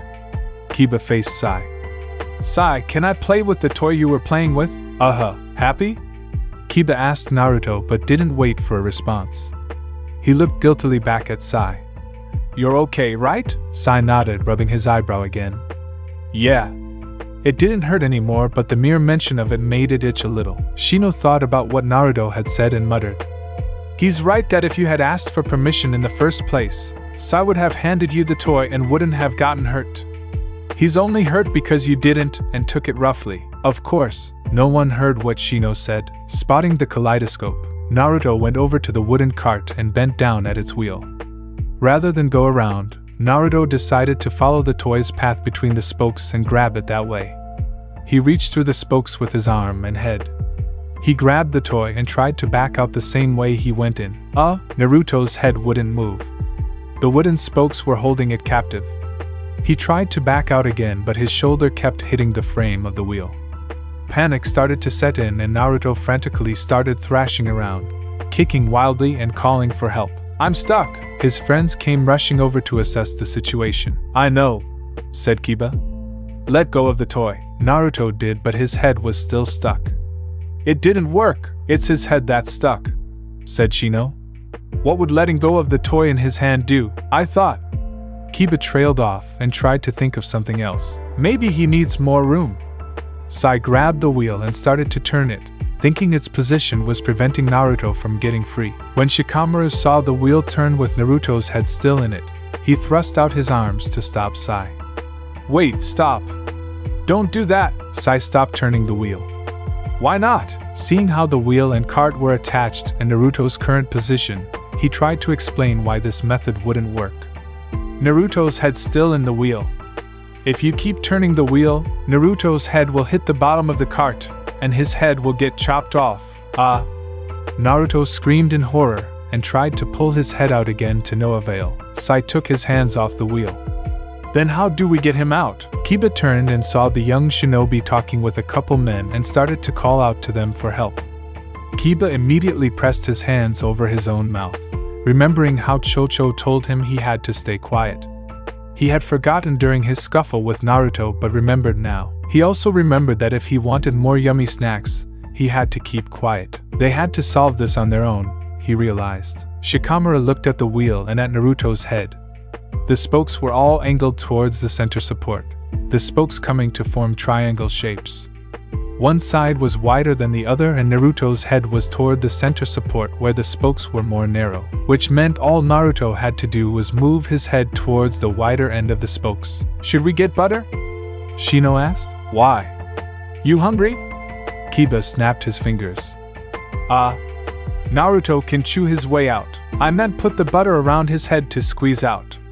Butter is slippery, so," Shino sighed. "Listen to me, Naruto," said Shikamaru, lowering himself to speak in his ear. "You have to move your head towards this side of the wheel." "I can't. I'm stuck." "You have more room on this side. Slide your head this way." Naruto kept trying to pull his head out from its current position and got frustrated when it didn't work. "No, this side." "This side," Shikamaru said, tapping the wheel with his hand. "Move your head over here. I bet I can pull him out," said Kiba, grabbing the back of Naruto's shirt and pulling. All it did was ram Naruto's head into the spokes where they pressed against the back of both ears and made him cry in pain. "Kiba, stop that!" Shikamaru told him. Kiba stopped and noticed Naruto was crying. Unsure of what to do, he simply claimed up. "Naruto, move your head this way." Shikamaru waved his hand to coax Naruto in the direction he should go. Blinking his tears away, Naruto tried to do as Shikamaru said, but his head couldn't go any further because of his shoulder. His shoulder was between his head and the wide end of the spokes. Shikamaru rotated his hand in a circle, seeing the problem. "Turn your body this way." "No, this way." "My head will get chopped off." "No, it won't. You gotta turn your body so your shoulder's on that side of the wheel." Shikamaru lifted his head to take a second look at the wheel. "Wait. Naruto, your shoulder's already at the wide end of the wheel. So, pull it out.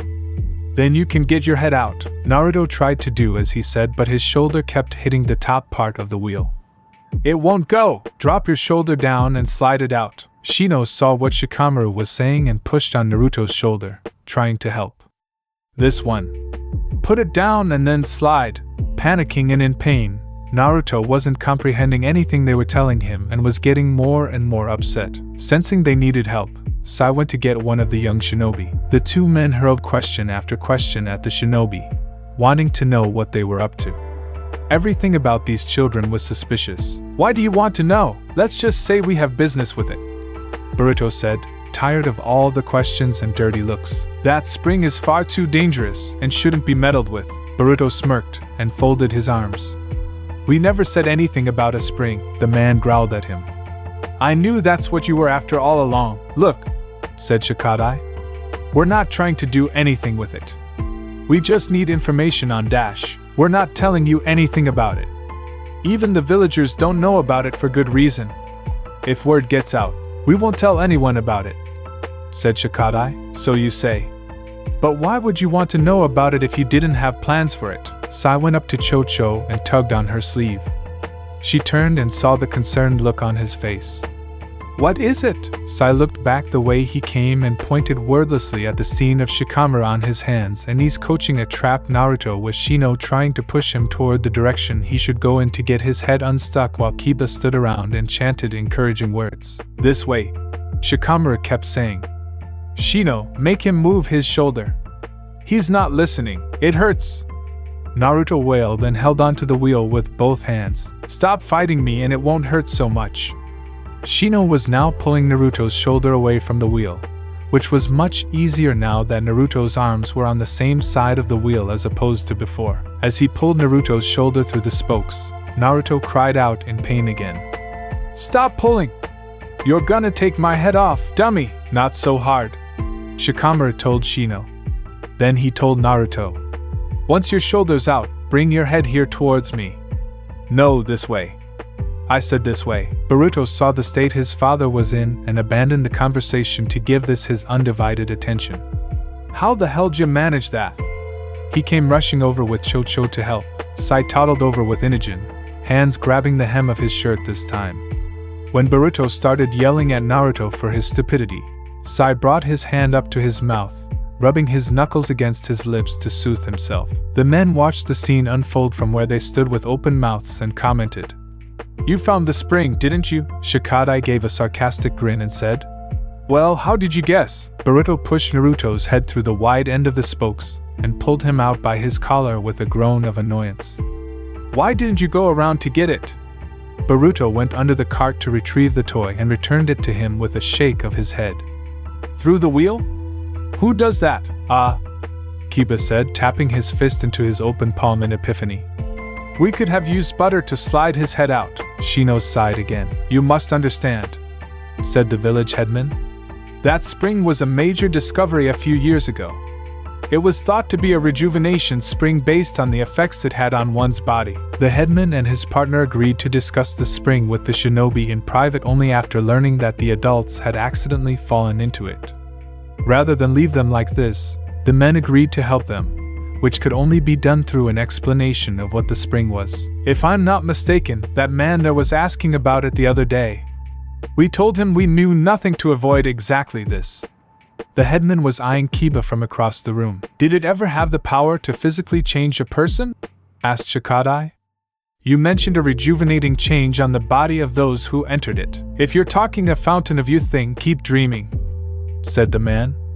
"It could never do that." Mitsuki grinned, knowing that was the case. "No, the physical changes were those one could expect from any therapeutic spring.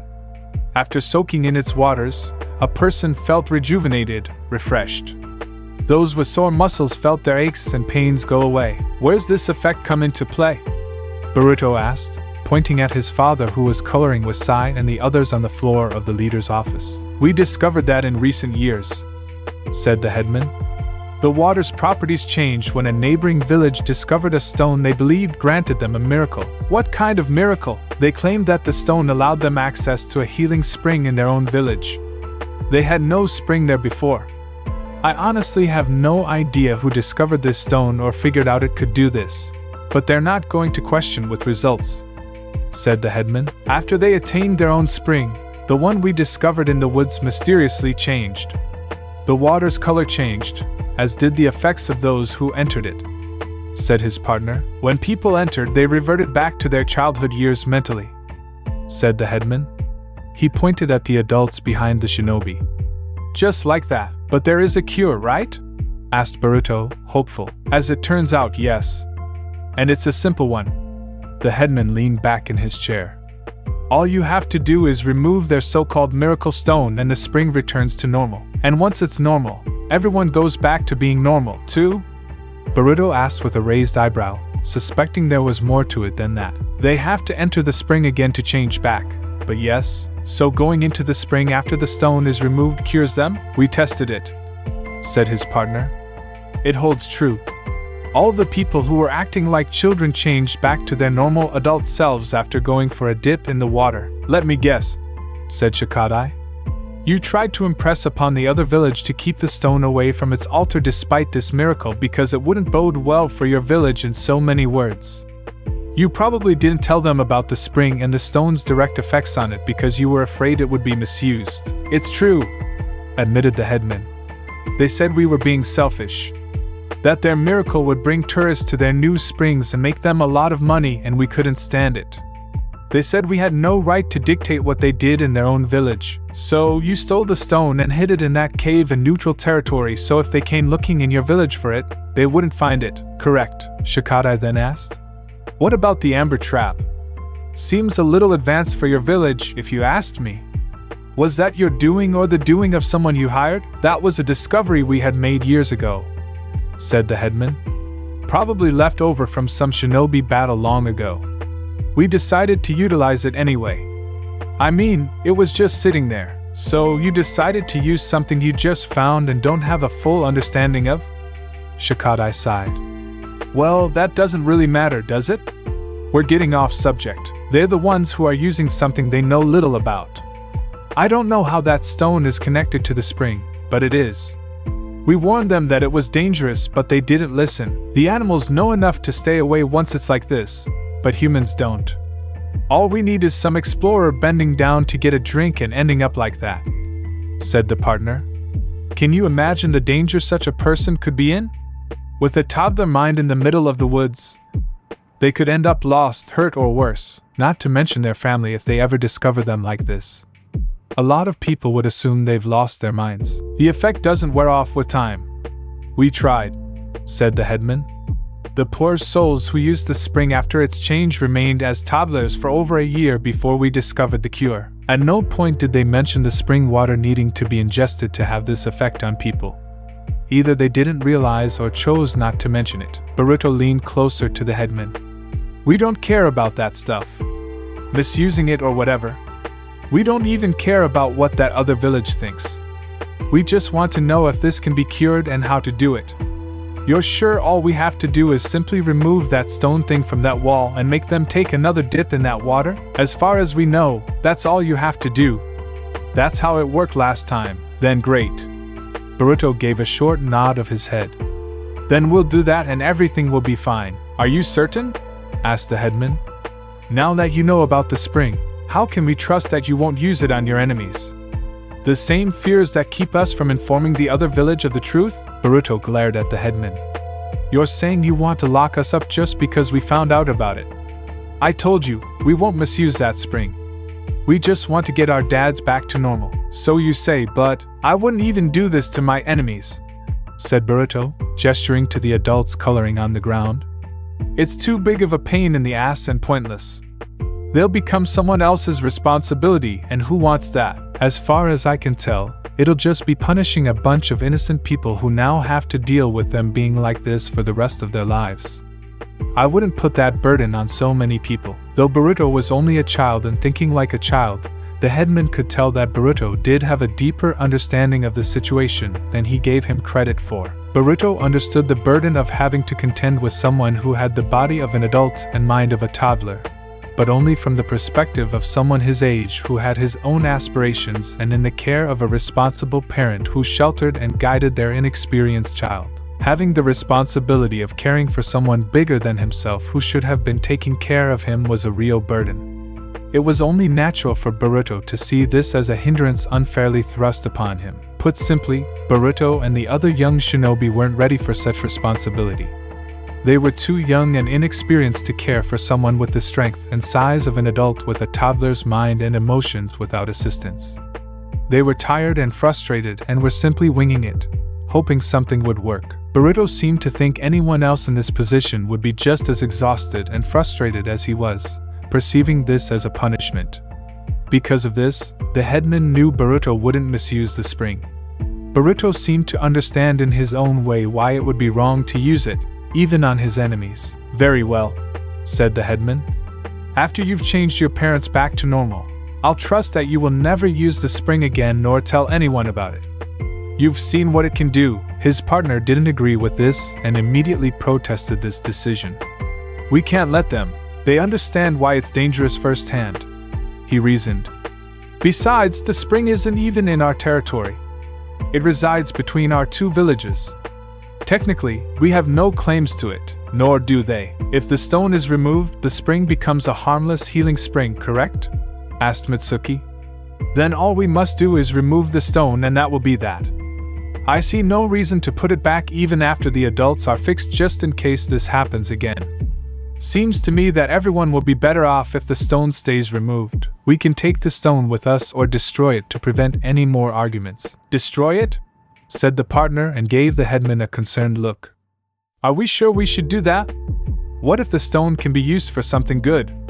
We have no understanding of it. It's the other village that claims it has power. To change the spring like that, perhaps it does, but we don't have to destroy it, said Sarada. We can come up with another solution. All you guys want is for it to be removed so the spring changes to something less dangerous. We can do that. While she was talking, Shino tapped her on the shoulder and handed her a drawing he made, then returned to what he was doing, making another one. She only glanced at it, more concerned with their conversation than the drawing. Removing the stone is best, said the headman. As far as destroying the stone is concerned, I'm not sure if that's a good idea. We don't really understand what it is, if anything. Rather than take chances. He looked over their heads at something along the wall. Don't touch that, please. Everyone turned to see Naruto's hands disappear into his lap and a decorative object on the back desk wobble as Naruto said quickly. I didn't, the headman sighed, having had enough of their visit. I'll leave it in your hands, he said. I don't think it's wise to destroy the stone if we don't know what it is, if anything, but if that'll fix the issue, or create another one, said Mitsuki. I'll let you decide what action to take, said the headman. After all, I'm not paying you for this mission. This task is all your own. I'm merely giving you information. All I ask is that you heed my request to not spread word about the spring and remove the stone, said Boruto. Well, that you already wish to do so, I don't see reason to ask it of you since you'll already be doing it. He knew Boruto would keep the stone removed since he shared the headman's opinion of it. Thanks for the help, said Sarada and started to round up the adults and their drawings. Sai wanted to keep drawing but came along anyway. After they left the office, Naruto handed Boruto a drawing he made, smiling. Boruto looked at what appeared to be a very crude-looking frog with lipstick. Boruto's eye twitched as he hesitantly praised the drawing before tossing it away discreetly. Sai handed the one he made to Inogen and watched his reaction closely. Inogen looked at the pink hue on his father's cheeks, fighting to hold back a smile, and looked at the drawing. It was a drawing of him and his father holding hands with big smiles on their faces. He had mixed feelings about it, knowing it was similar to what he had drawn for his father years ago depicting himself and his mother with Sai. It was strange having his father draw something so childish, but at the same time, it was touching. He could tell just from looking at it how much his father loved him. Inogen smiled and held his father's hand, giving him a nod of approval. It's great.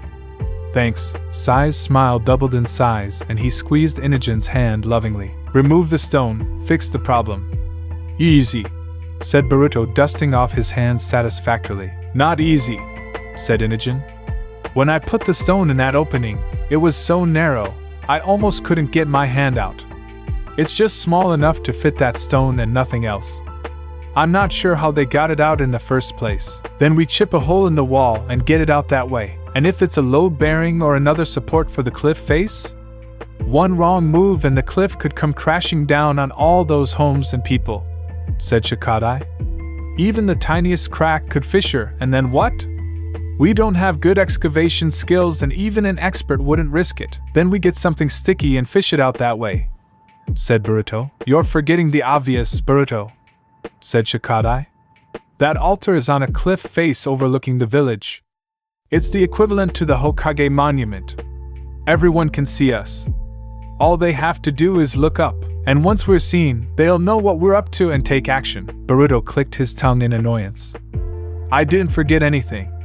I've never been to that village, so I don't know. And we have, said Shikadai. I'm telling you, we have to do this carefully. Shikamaru tugged on Shikadai's sleeve. I'm tired. Okay, just give me a minute. Shikamaru couldn't wait and burrowed into his son's lap to rest. We can camouflage, suggested Boruto. I'm sure we can use a cloth that matches the surface of that cliff and wear it on our backs as we climb. No one will notice. There's also the issue of what to do once we're up there and fishing it out, said Shikadai. When Inogen put that stone into that opening, there was a beam of light that shot up like a signal. What if removing it causes the same effect? Yeah, then everyone will know for sure. Plus, once the stone's removed, this miracle they're talking about will vanish. If it's instantaneous, we've got a real problem of being caught. They'll know something's up for sure and come looking. Shikamaru reached up and put his hand over Shikadai's mouth. Too loud for sleeping. He lowered his arm, tucking it to his chest, and went back to resting. Shikadai lowered his low for his father's sake. That's the other thing we don't know about. What is this miracle they're talking about, and what does it have to do with the stone in that wall? The spring, too. If it's connected, things may be more complicated than we realize. The village never told us about this stuff, just to retrieve the stone and put it back. That was it.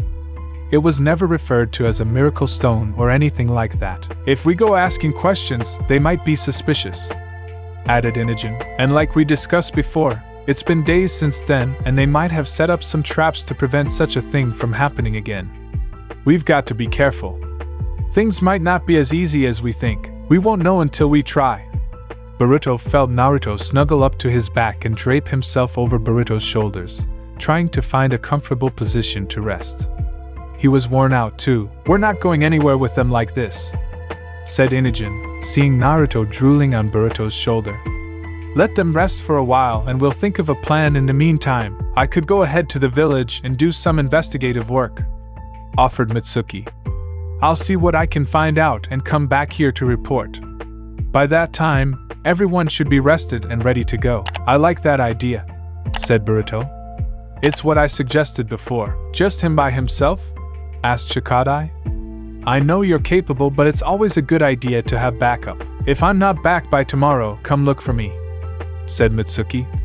"I know you all want to make sure every adult has a partner, so having one of my own will throw off the balance and create problems. It may be better if I go alone." "Well, it's not like it's an enemy village or one with shinobi. It's just a regular civilian village. I don't think I have much to worry about compared to one with shinobi." "What if they hired ones to guard the stone?" asked Shikadai. "Probably not, since they'll be there forever instead of guarding something when they're expecting an attack," said Shikamaru from his son's lap. His eyes were still closed, but he was clearly awake, listening to their conversation. "If they do have guards, they'll probably be normal people instead of shinobi they have to pay to stand there for the rest of their lives." "What he said," Mitsuki said with a smile. Sighing, Shikadai reluctantly allowed Mitsuki to go alone to the village to check things out. "Come right back, okay? We'll be traveling on this path to the village, so we'll meet up if we're ready to head there sooner," said Boruto. "Got it." Mitsuki promptly left, heading towards the next village. Shikamaru took his son's arm and pulled it over his shoulder, wanting the warmth and comfort of an embrace while he slept. He pressed his forehead into Shikadai's stomach and tried to take a nap. The village reminded Mitsuki of the Leaf Village in several ways, one of which was the cliff face overlooking the village, similarly to the Hokage monument.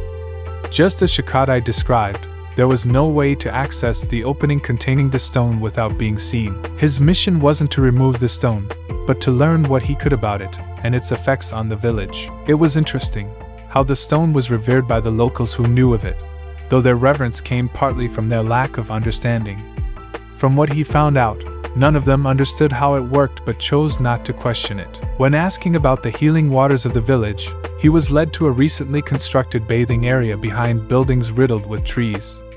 Sure enough, there were springs among the trees which many people were using to soak their feet in, fully clothed and chattering away. There were some people in swimsuits sitting in the shallow water, which told Mitsuki that this wasn't an actual bathing area.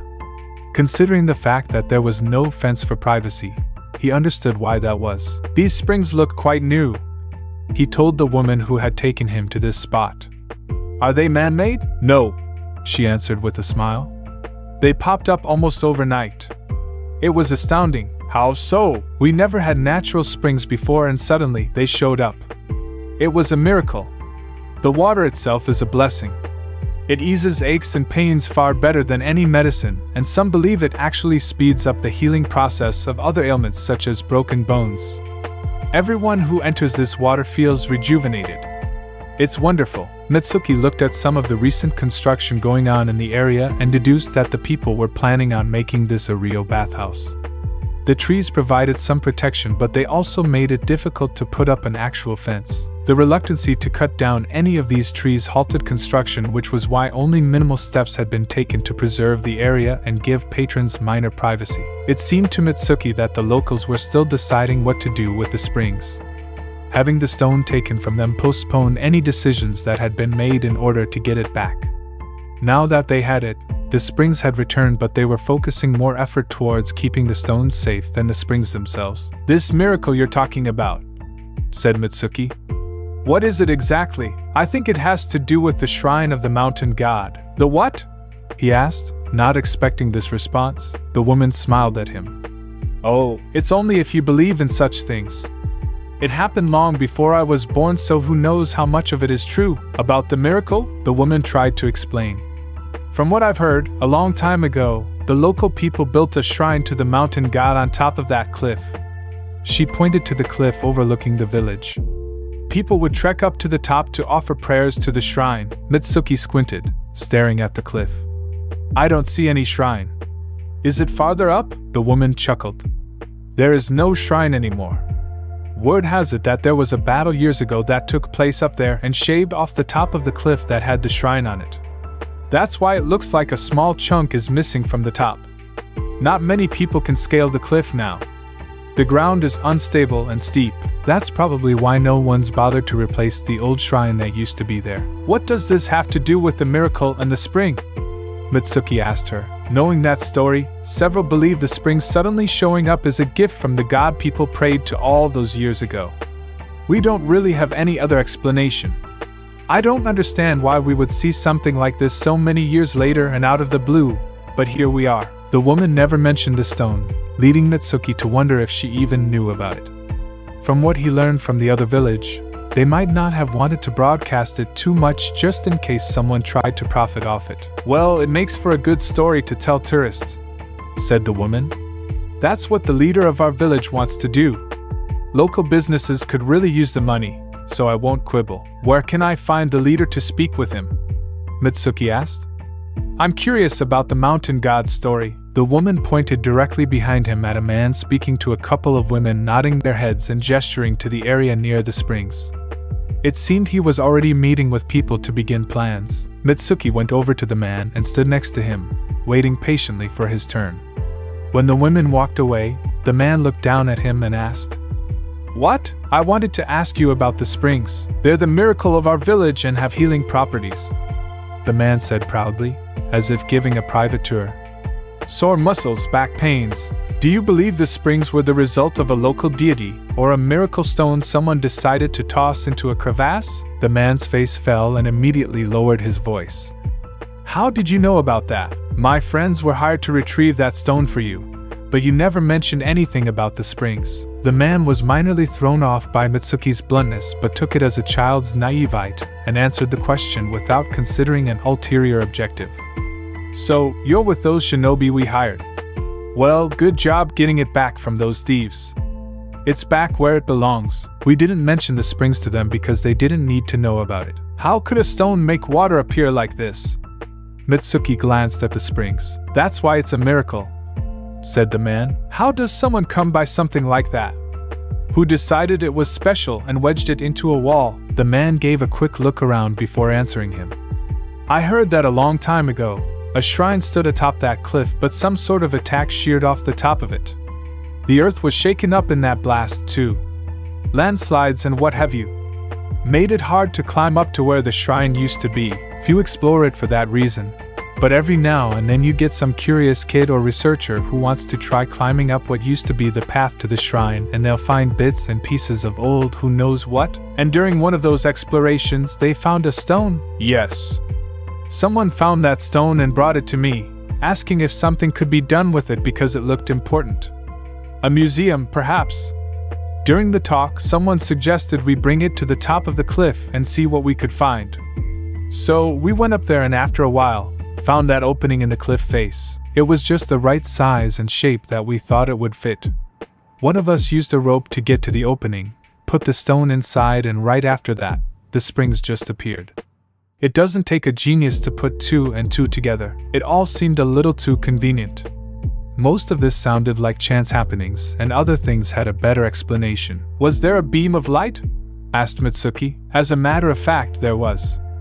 A sure sign of something significant going on. Did word get out about the stone and someone tried to take it? The man nodded.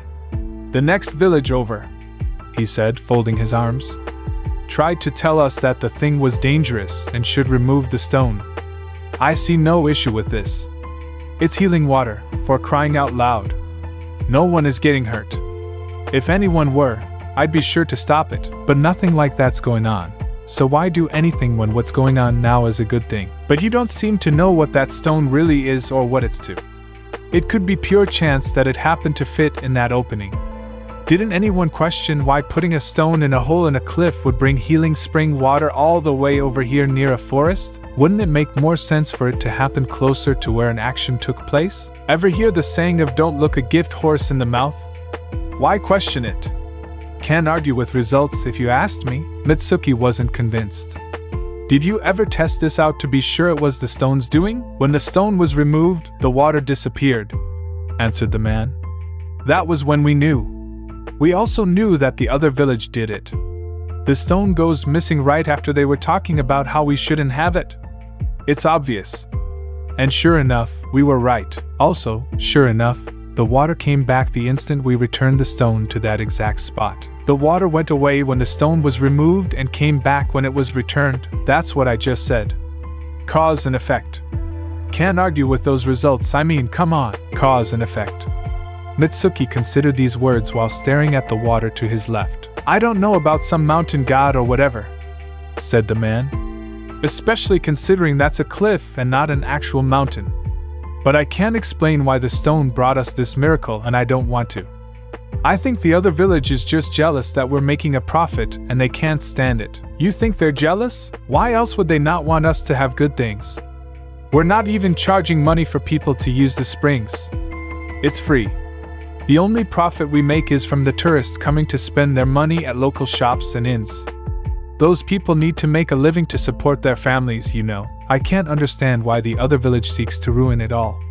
These people did nothing to them. They're just being childish, if you asked me. Funny you should use that word. Mitsuki then pointed at the springs. It's free, you said? So, in that case, may I use it? Knock yourself out, kid. Mitsuki went over to the water and stuck his hand into it. It was barely warm. This clearly wasn't a hot spring. Neither was the spring in the forest. Looking around at the people soaking in it, none of them became like the Hokage and the other adults. Of course, none of them were drinking it either, though this water wasn't the same color as the one in the forest, indicating that it had different properties. Curious, Mitsuki uncorked a small bottle from his belt and dipped it into the water. Once filled, he corked it and returned the bottle to his waist. If these villagers wouldn't test the water, then he would. Mitsuki wandered from the springs to the cliff, looking straight up at it from where he stood. It was quite tall with no platforms or plants to climb onto or hide behind. Just as Shikadai said, they would be out in the open, perfectly exposed to the whole village. He tried to see the only opening he knew of which held the stone but couldn't see it from this position. He took a few steps back and thought he saw something in shadow which might have been where the stone rested in the wall. The woman and village leader both mentioned a natural path to the top of the cliff used long ago, so he decided to look for that. He walked around the cliff to a cluster of trees behind the buildings. Some of the trees were further apart than others, showing a natural path into the wooded area. Mitsuki followed it until he came across a pile of earth and stone. Judging from the moss, it had been here for some time. It looked to him that this was the result of someone either piling earth and stone here decades ago and leaving it, or some sort of landslide which had never been remedied. Based on the tale he was recently told, this must have been what used to be part of the cliff which had been shaken loose from some sort of blast. Having been here for a long time, the cluster was now a part of its surroundings and didn't move when Mitsuki climbed it. The ground was very uneven from this point on, and would be difficult for a novice to travel. He climbed all the way to the top of the cliff and surveyed his surroundings. There was no altar, no shrine, and no signs that one had ever stood here. Just a flat slab of stone and earth.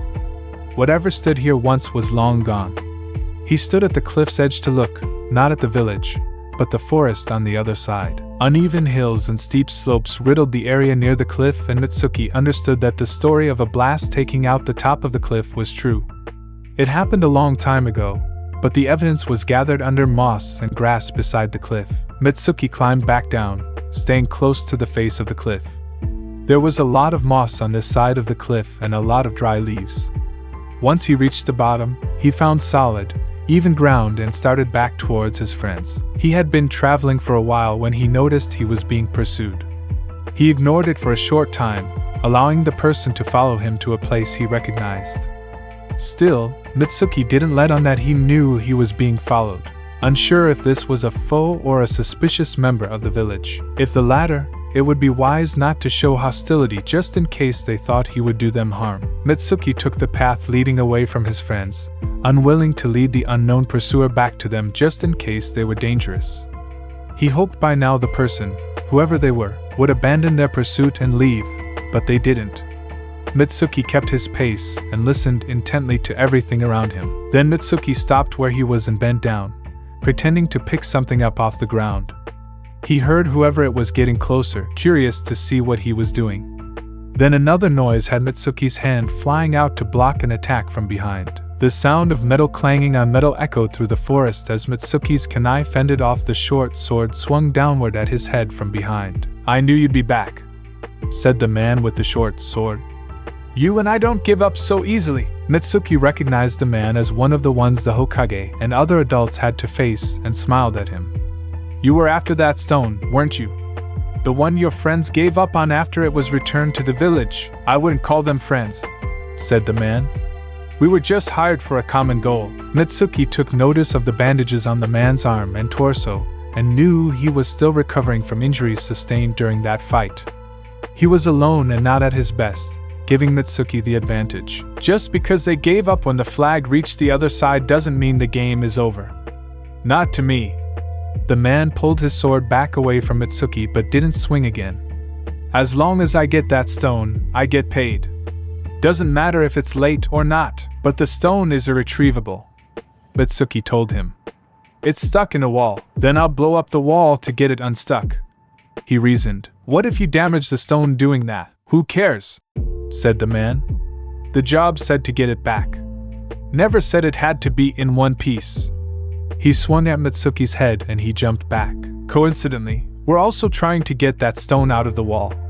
So if you think about it, we're not really enemies at the moment." "You getting paid to get that stone back?" asked the man. "No, then we're not on the same side." The man chased him with his sword. "You think I'll see any money if you get there first? Free is free and I'll go hungry." Mitsuki kept hopping backwards to avoid the sword. He didn't want to fight this man if he didn't have to. Besides, unlike those other guys who were hired, this is personal.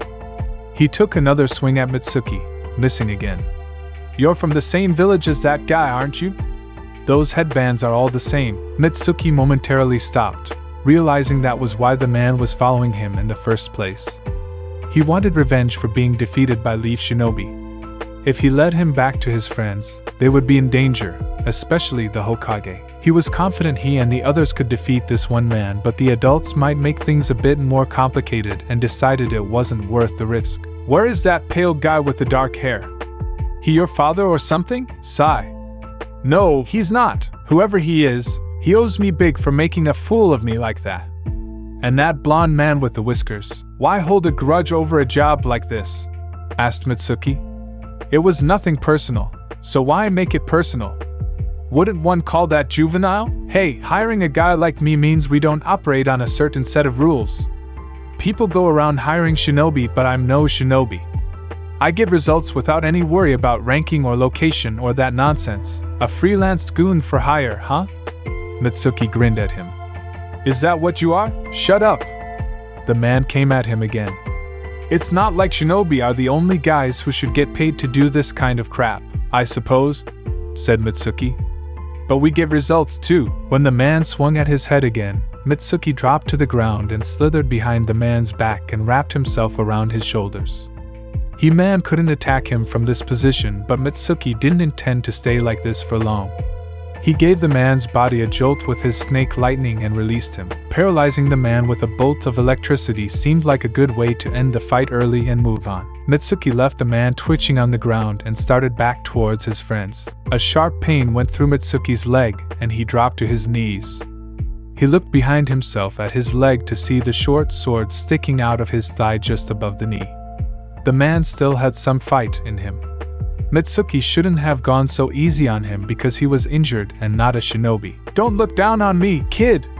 The man stood above Mitsuki, ready to attack. Mitsuki held up his arm and numerous snakes shot out of his sleeve towards the man, blinding him. The hissing snakes vanished as did Mitsuki and the man was left standing there, looking in every direction. Behind a tree, Mitsuki tried to remove the sword from his leg, but each time he tried, more pain and blood would spurt out. He couldn't run with it in his leg, but taking it out was just as problematic. He looked at the bottle of healing spring water attached to his belt, and wondered if that would help. The intent was to bring it back to his friends, so he was reluctant to use it. Crunching leaves alerted him to the man's attack, and Mitsuki dove away from the tree to avoid the man's hands. Mitsuki stumbled with the sword in his leg and braced himself on his hands and one foot, letting his other leg stay stretched out. The man reached out and pulled the sword from Mitsuki's leg, making him wince. He swung the sword at the same time Mitsuki somersaulted out of the way. His leg throbbed painfully, but there was no time to rest or treat it now. The man was attacking again, and he had to run.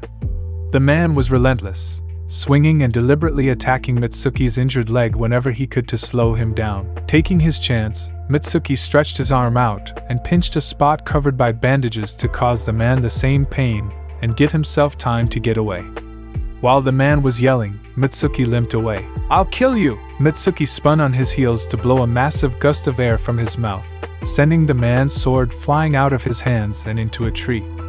Mitsuki then tried to put more distance between himself and the man. His foot suddenly slipped in mud and he started sliding towards a small cliff. Mitsuki threw out his hand to stop himself and looked straight down at a very familiar green-colored spring. "This is... Gotcha now, kid!" The man tackled Mitsuki from behind and the two went tumbling towards the water. Mitsuki saw the green water getting closer, and his mind started racing over what he should do. He couldn't fall into that water. If he did, Boruto and his friends were counting on him. He had to do something. Stretching out both arms, Mitsuki grabbed onto two tree branches and swung himself away from the spring. As his feet touched solid ground, he heard a loud splash behind him and knew where the man had landed. Keeping his weight on one foot, Mitsuki turned to see the man surface from the green water, crying shrilly, "You big dumb meanie!" Most of the adults decided to nap while Mitsuki went on his mission, but some chose to play by themselves. Sai drew on the ground, getting frustrated when his drawing tools would poke through the paper on the uneven ground. At one point, it looked like he was about to cry. Inogen lent him a scroll to use instead of thin paper, and it worked a lot better. Shino joined him in drawing but chose to use Chocho's back as an easel for the paper instead of switching to the scroll. Chocho could feel Shino making numerous circles and lines on the paper and deduced that he was drawing bugs. Shino distributed his beetle drawings to the young shinobi, confirming her suspicions. Boruto felt like he was going to collapse under the weight of his sleeping father on his back. Naruto had been sleeping propped against his son for the past hour, and it was starting to take a toll on Boruto.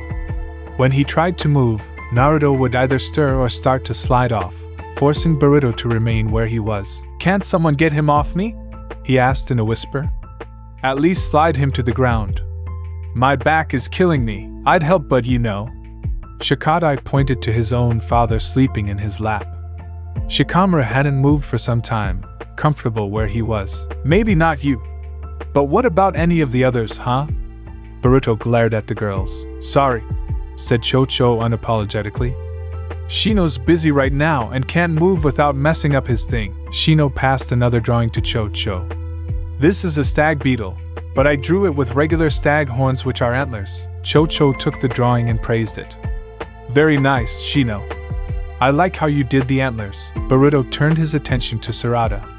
"And what about you?" Sarada shrugged and adjusted her glasses. "The Hokage seems very comfy where he is. Besides, it's nice to see the two of you spending time together. He can spend time with me and not be on my back. Please, he's crushing me." Inogen bent down behind Naruto and gently lowered him to one side, easing him onto the ground. Boruto immediately stretched his aching back. Everyone could hear his joints popping. Naruto, meanwhile, didn't stir, sleeping soundly where he was. "When Mitsuki comes back, we'll have to decide what we're doing," said Shikadai. "Based on his report, I mean. Depending on the situation, we might not be able to get a clear shot at that stone. Creating a diversion may be too difficult, considering how high up that stone is. I still vote for camouflage," said Boruto. "And if removing that stone creates the same light we saw before when Inogen stuck it in that opening, it'll warn everybody in the village. If we're going to take that stone, we have to make sure we can make a clean getaway," said Chocho. "Or we could just remove it and immediately put it back once the adults are cured," said Inogen. "Have them stand by the spring and push them in after we see the light go off, then put the stone back in when we're done. We don't know how long it will take for the spring's properties to change," said Shikadai. "Besides, the spring will still be dangerous. All we need is for some unsuspecting person to bend down for a drink or take a bath in it and get water in their mouth. Then we got someone running around the forest with a toddler's brain. I think it would be best if once the stone is removed, it stays removed. Agreed, said the girls. Boruto rubbed his lower back with both hands, trying to get rid of the residual ache. Yeah, I kind of feel that way too. He looked at the ground with a frown. But no matter what we do, those two villages will be at odds about it. And if we can't tell the one village, Mitsuki appeared and Boruto left off there to give Mitsuki his full attention. What did you find out? Sarada asked him. Then she saw his injury. Your leg. What happened? Mitsuki told them about the springs and what the leader of the village had mentioned to him about the stone while getting treatment for his injured leg. At the end of his report, Mitsuki pulled out the bottle he had on his belt. I got this from the springs in the other village.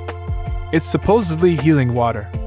It didn't feel special when I stuck my hand in it, but I figured I'd bring a sample back. Shikadai looked at the bottle and nodded. There's a distinct chance this is the water that's missing from the spring. Without it, the water is the way it is. With it, it becomes a healing spring. We might not have to remove the stone after all, said Mitsuki, still holding the bottle in the palm of his hand. If this is supposed to be healing water and what's missing from the spring, then it's possible that this is all that's needed to change the adults back. That is good thinking, said Boruto. It makes sense. All we have to do is get them to drink it and they might change back. Based on what? Asked Sarada. It's just as likely that the spring water is also needed. The two mix together. Exactly, said Chocho. Like making hot chocolate. You need both the milk and the chocolate to make it, otherwise it's just one or the other. Then we can throw this water into the spring, suggested Boruto, pointing at the bottle. The ratio will be off, said Chocho. Too much milk and too little chocolate does not make hot chocolate. Chocho's right, said Shikadai. We don't know the ratio, and I doubt that little bottle will be enough to change the spring's effects. Even if it did, for how long and will it be the desired effects? Well, I wasn't that serious about it, said Boruto. I still like Mitsuki's idea about making them drink the bottle.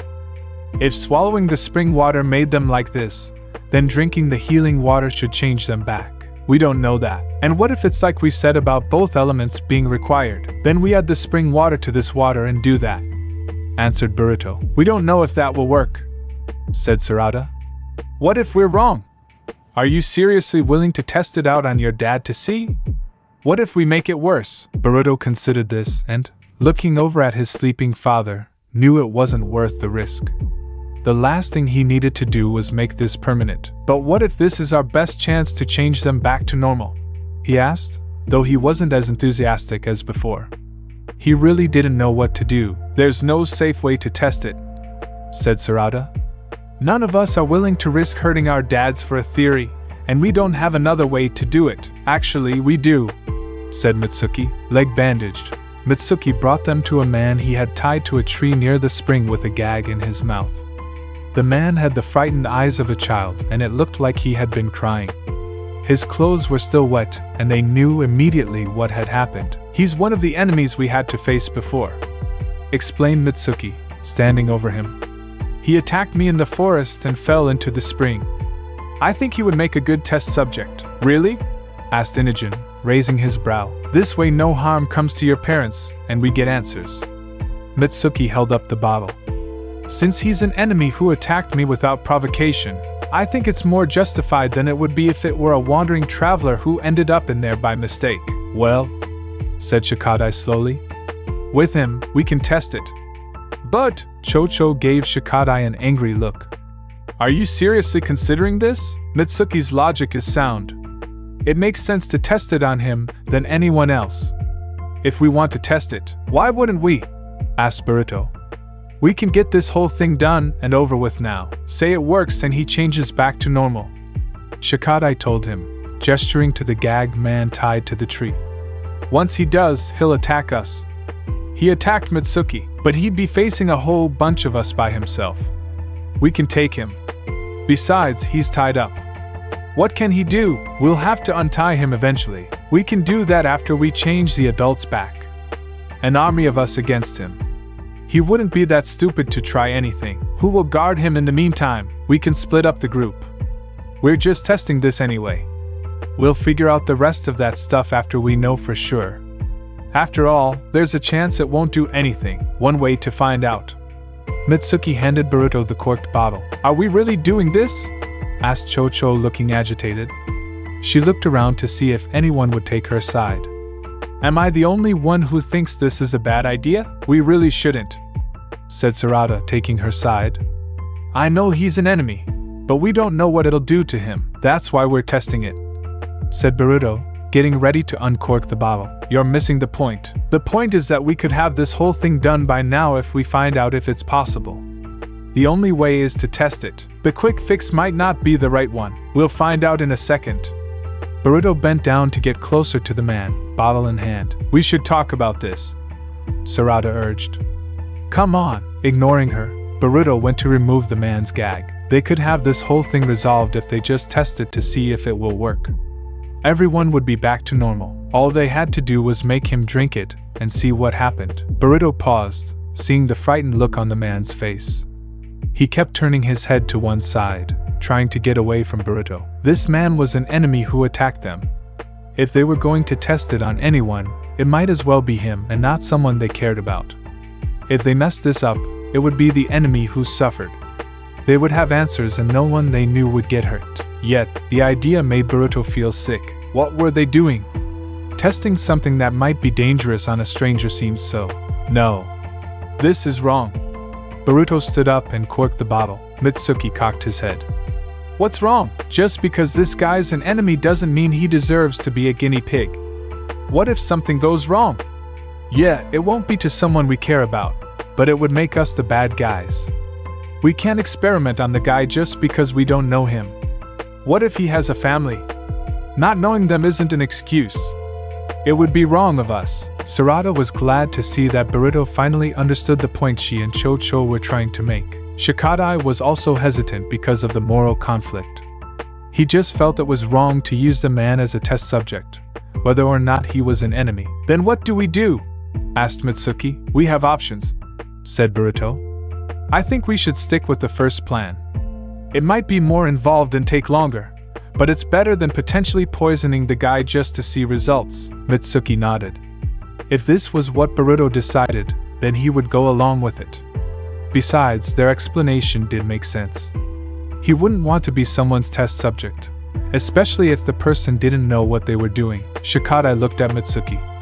You were there. What's the layout look like? Mitsuki described the village in detail, including the location of the springs and the legend he was told. He painted a picture of the terrain where the shrine once stood years ago. He suspected the land was rendered that way from a shinobi attack some time ago, and told them so. The springs just popped up after the stone was put in there, he asked. At no point were there ever any springs before? They said it was a miracle, a gift from the deity to whom they prayed in the past. Mitsuki then added, but I did notice moss growing on the other side of the mountain. There was moisture in the forest, along with the remains of the alleged attack years ago. Piles of earth and stone. Shikadai nodded his head. I know what it is. What? Asked Cho-Cho. How the stone plays into all this. He explained. There's some sort of channel in that mountain. Possibly some sort of underground spring. Whatever happened in the past caused the earth to shift, and things got messed up and rearranged. I think whatever's in that spring water travels through some sort of path in that mountain and underground. When that stone is wedged into that opening, it cuts off the flow of water and, with nowhere to go, redirects itself. That's why those springs popped up behind those buildings, said Boruto, putting it together. It's like a dam or a flood. You cut off the flow, the water has to go somewhere. Since it can't use its usual route, it collects behind those buildings. That water's bubbling up because that rock's blocking its path to the normal spring. That's why it's happening. Then why aren't those people acting younger? Asked Inogen. Is it because they didn't drink it, and there's still water in the spring? Pointed out Sarada. The colors just changed. Do you think? I do, said Shikadai. This spring here is a collective of different water. Cutting off one channel changes its properties.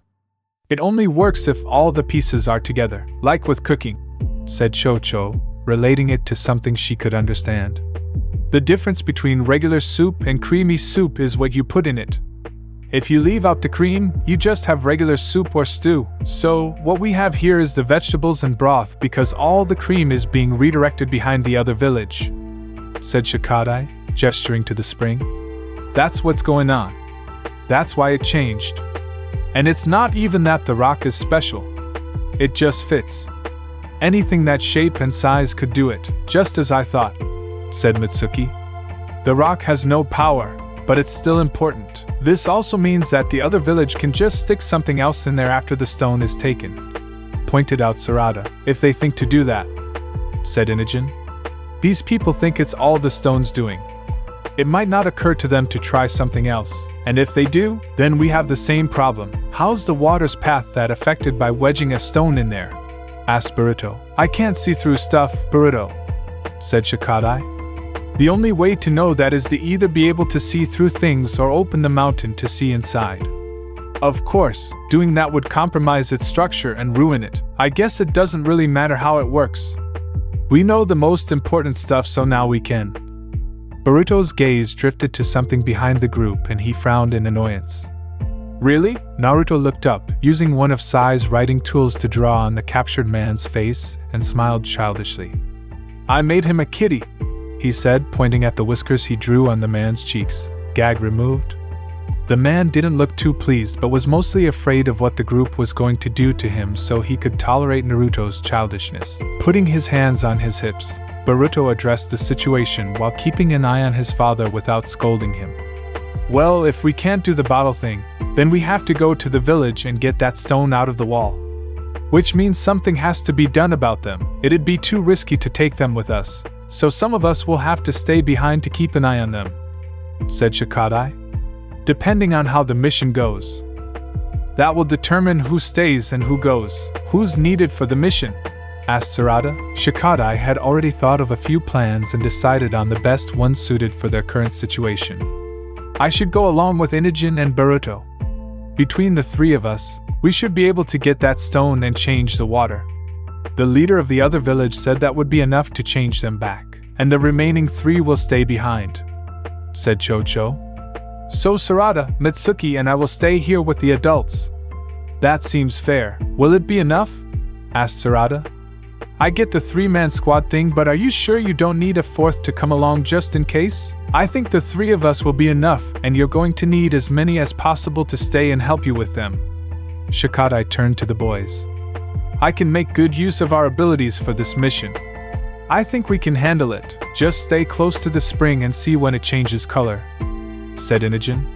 "That's when you can push them in and change them back. A light should appear once the stone is removed," mentioned Mitsuki. "It might be hard to see it through the trees, but it will alert the villagers to what took place. Be prepared for that." "Why the light, though?" asked Inogen. "I get the water's path thing, but why would a light shine when the stone is either removed or shoved inside that little space? Probably one of those things we can only answer if we knew what was going on inside that wall." "Guys, we need to focus," said Shikadai. "Let's hurry up and do this. We've wasted enough time as it is." A blubbering noise distracted them, and the group turned to see the Hokage making faces at the captured man, who returned them with a few obnoxious noises. Naruto stuck out his tongue, spitting in the man's face as he blew raspberries. The man showed Naruto his lower teeth, making growling noises. "I'm all for getting this done as soon as possible," said Shikadai in monotone. "Let's figure it out on the way," said Inogen, raising his brow at Naruto, pulling his cheeks down to make his face sag while the man puffed his cheeks out to look like a puffer fish. Shikadai's plan was for them to leave discreetly so the adults wouldn't notice and get upset. Naruto was too busy making faces to notice anything else around him. Shikamaru was still napping and Sai was still drawing. Most of them hadn't noticed any of them were gone, all wrapped up in their own activities. That was until Sai went to hand his drawing to Inogen and noticed him walking away from the group with Boruto and Shikadai. He hurried after them, asking Inogen where he was going. Just into the next village for a bit. We'll be right back. I want to come too." "Can I go?" Inogen shook his head. "No. Sorry. We need to be fast." "I can be fast too. This has to just be us three, okay?" Sai looked sad, feeling excluded. "Are you sure?" he asked meekly. Inogen nodded and held Sai's hand in his, comforting him. Sorry, but it does. Just this time, okay? You'll come back, right? Sai asked hesitantly. Inogen thought it was an odd question, but reassured Sai that he would return. Of course. Promise? I promise. Sai nodded and stepped back, still looking sad. Inogen reluctantly joined his group, feeling like he was letting his father down. Was he upset about something else, and he just wasn't seeing it? Did he think Inogen was going on a dangerous mission and might get hurt? Did he think Inogen was abandoning him? Inogen felt guilty about leaving but knew he had to. This was for his father, after all. He had to do all he could to help them. All of them. Naruto poked the bound man's face, giggling lightheartedly. He was having fun, but the man wasn't. He didn't like being tied up and having Naruto poke him. Aware of this, Naruto stopped to talk to the man, pushing aside his childish game. What's your name? Ori. Naruto smiled. Your name means orchid, doesn't it? That's a girly name. What's your name, then? Naruto, the man snickered. You belong in soup. Then I guess we both go in pots. The two laughed. You're funny. And clever, said the man calling himself Ori. I am? Said Naruto, blushing a little. Yeah. You're weird too, Naruto grinned, looking at the man's face. You still have kitty whiskers on your face. And glasses. Ori tried to rub the ink off on his shoulder, but he couldn't reach. When he bent too far to one side, he cringed and whimpered in pain. Are you okay? Naruto asked, genuinely concerned. My chest hurts. Naruto crawled closer to take a look. You got bandages for boo-boos on you. Did you get hurt? Yeah. But I don't really remember how. You don't? Naruto asked him. Why not?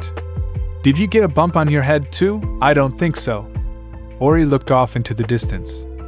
I know I was doing something in the forest, and I remember getting hit really hard and flying through the air. I also remember that weird ugly boy beating me up in the forest and then falling into that water over there. Then he tied me up. What weird ugly boy? The one with big long sleeves and funny skin. You mean Mitsuki? You know him? Yeah.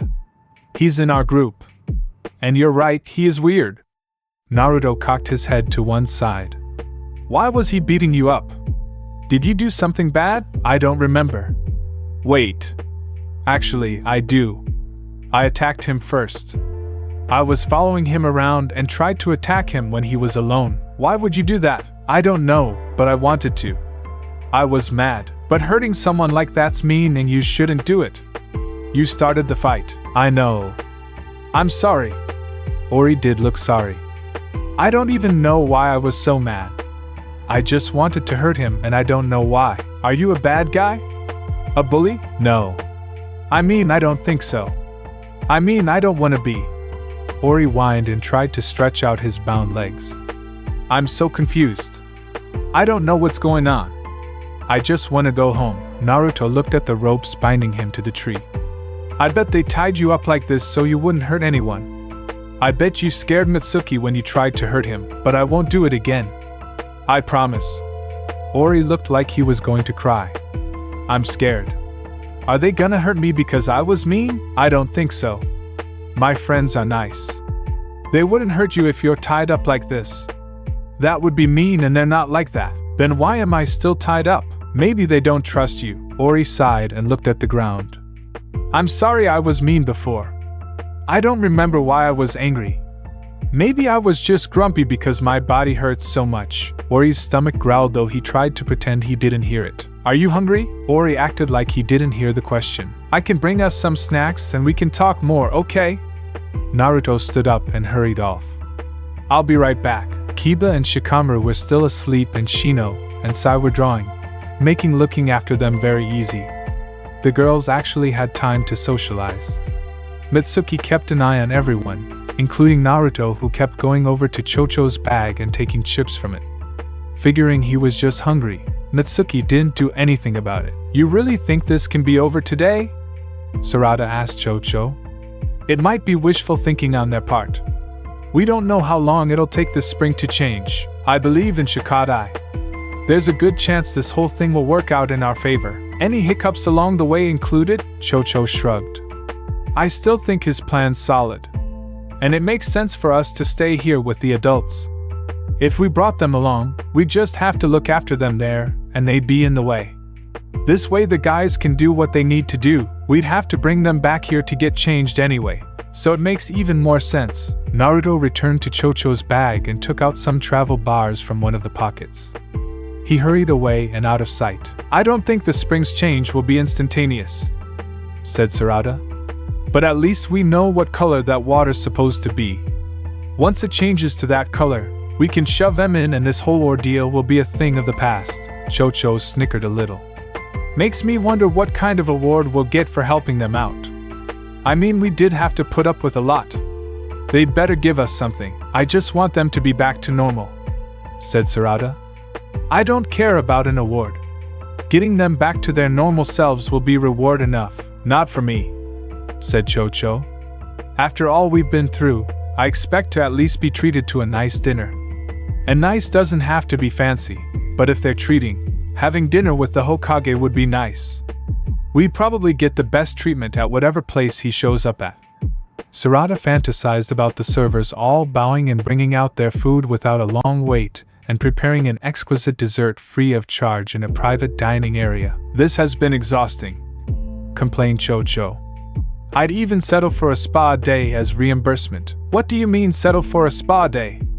Spas are expensive. Getting treated to a day at one would be very generous. Naruto returned again to take a juice box from Chocho's bag next and run off back the way he came. I want the works at one of those places, said Chocho, fluffing her hair haughtily. I mean all of it. Getting my hair and nails done at a place like that would be divine. Don't you think we deserve that? Sarada smiled, blushing. Well, it would be nice. And I could use a massage. Exactly. See? We work so hard paying attention to these guys that we deserve a little something. Naruto came back again to rummage around in Chocho's bag. When he couldn't find what he wanted, he went over to Chocho and asked her, "Can I have one of these?" He picked up one of the chip bags she had resting against her leg. "Yeah, okay," she said without turning. Naruto took the bag and ran off. Sarada noticed first and wondered aloud. "What's he doing with all that food? Probably eating it," answered Chocho. "Why'd he take it elsewhere? Why not eat it here? He's been gathering food for the past few minutes and I haven't seen him eat any one of it," said Mitsuki. "He's been bringing it over there. And you didn't say anything?" Sarada asked, getting up to find Naruto. "I didn't notice him do anything wrong, so why would I?" Naruto was on his stomach, untying Ori's hands so he could eat.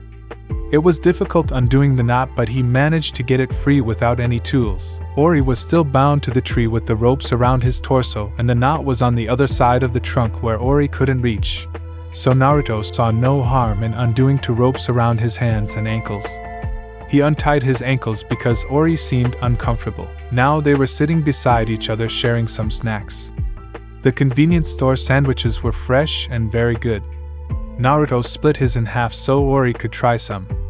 In return, Ori shared his with Naruto. Ori reached for the juice box but couldn't get close enough, so Naruto handed it to him. "I got salty chips for dessert," said Naruto, holding up the bag. "For dessert?" said Ori, raising his brow. "Desserts are supposed to be sweet. These are sweet and salty chips. I mean like cake and stuff. I don't got any." Naruto pulled the chips closer to his chest. "If you don't want them, I'll eat them." "I want them," Naruto smirked. "Thought so. Naruto, what are you doing?" The two looked up and saw Sarada, Chocho and Mitsuki standing over them. "We're having snacks," answered Naruto. Sarada looked at the man's hands and gasped. "You untied his hands? So he could eat?" Naruto defended as if it were obvious. "Naruto, he could." Mitsuki stepped closer. "I'll take care of him." The second he saw Mitsuki coming towards him, Ori yelped and tried to run. The ropes prevented him from leaving, so he tried the next best thing, circling the tree. He slid his back against the trunk to hide on the other side of the tree. He peeked out to see if they could see him, and tucked his head back when he saw their faces watching him. "Really?" asked Sarada. Mitsuki went to the other side of the tree. Ori yelped and shimmied to the other side to escape him. Mitsuki casually walked around the tree, following him. Each time he saw him, Ori would yelp and slide himself faster around the tree, slow down then start up again when he saw him. Ori kept circling the tree, not going anywhere. Mitsuki, just stop. It doesn't matter, said Sarada. He's not going anywhere, and where he is going is very slow goings, commented Cho-Cho, eating some chips. Mitsuki stopped following Ori, who finally stopped and sat back down, already worn out from the very slow and pointless chase. What if he gets free? He asked Sarada. Sarada lowered her voice to say, if he hasn't found the knot in the back of the tree or can even reach it, I doubt we have much to worry about. Besides, do we really think he's going to do much harm like this? Asked Cho-Cho. His brains all toddler-fied. They looked over at the man reaching desperately with both arms for the juice box on the ground, whining when he couldn't get close enough to grasp it. Naruto picked it up for him and handed it to him, which Ori took and sucked on the straw noisily, parched from his evasion attempts. Yeah, I have to agree on that. The Hokage's already making friends with him, observed Mitsuki.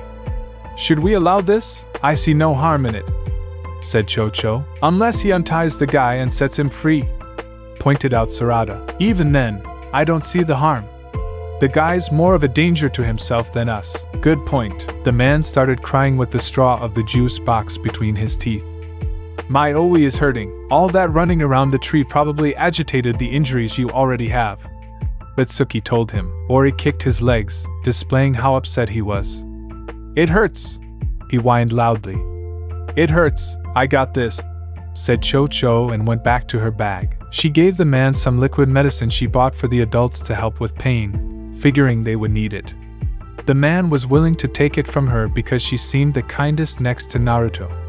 The medicine did help ease his pain, but it also made him drowsy, which the others wanted. He chatted with Naruto for a bit before falling asleep, feeling snug against the ropes. Naruto poked Ori to make sure he was asleep, then left him alone to find other things to do. He returned to the main group, looking around restlessly. Some people were missing. Where's Boruto? Naruto asked to anyone who would provide an answer. He left with Inogen and Shikadai, said Sai, looking sad. He didn't even want to draw anymore. Shino looked up from what he was doing, only now becoming aware that things were slightly different. He observed his surroundings, then went back to drawing a beetle. Where'd they go? Naruto asked. Sai tried to remember what they told him. They said, they were, oh yeah? They were going to the next village, okay, said Naruto and started to wander into the forest. Oh no, you don't, said Sarada, knowing what he was doing. You can't follow them. You have to stay here, but I don't want to, he said, slight whine to his voice. I want to go there and find them. What would be the point? She asked him. Why do you want to find them? Taken aback by the question, Naruto simply answered. To find them, and then do what? What will you do when you find them? He shrugged in answer. They're not doing anything interesting. It's just boring work. Stay here. Naruto stamped his foot on the ground. Staying here is boring. I want to do something fun. Okay, said Sarada, looking around. Look, we can draw pretty pictures. I don't want to do that. You can make something nice for Boruto when he comes back, she suggested, hoping he would take the bait. Naruto stuck out his tongue and folded his arms stubbornly. Okay. Sarada tried to entice him with something else. We can tell stories. Boring. Even adventure stories? I don't want to do stories. Naruto bounced in place, letting his arms flail limply at his sides to show his disdain for this. I want to find Boruto. We can play games. You want to play games? I want to find Boruto. I want to. Want snacks? Asked Cho-Cho. I just ate. I want snacks, said Kiba and grabbed what she handed him. He was awake and hungry. Naruto pointed into the forest. I'm gonna find Boruto now. No, you can't go look for him, Sarada said firmly. Naruto paused and said, I'm gonna go look for Inogen. You can't look for Boruto, Inogen or Shikadai. You have to stay here. Again, Naruto paused, thinking of a clever plan. Can I play explorer in the forest? No, said Sarada, knowing he was planning to sneak away. You can play, but you have to stay here where we can see you. What if I want to play hide and seek? He asked, a mischievous smile creeping onto his face. Not right now. You can play that later. So I can't even play games anymore? he whined. You can, just not any game that takes you from our sight. Sarada tried something else. You want me to show you how to make a paper crane? No, Naruto pouted. I'm bored. I want to do something, play the quiet game, said Shikamaru, who was no longer sleeping and hadn't been for the past half hour. No one could tell because he hadn't moved and kept his eyes shut. No, Naruto said, jumping up and down, whining.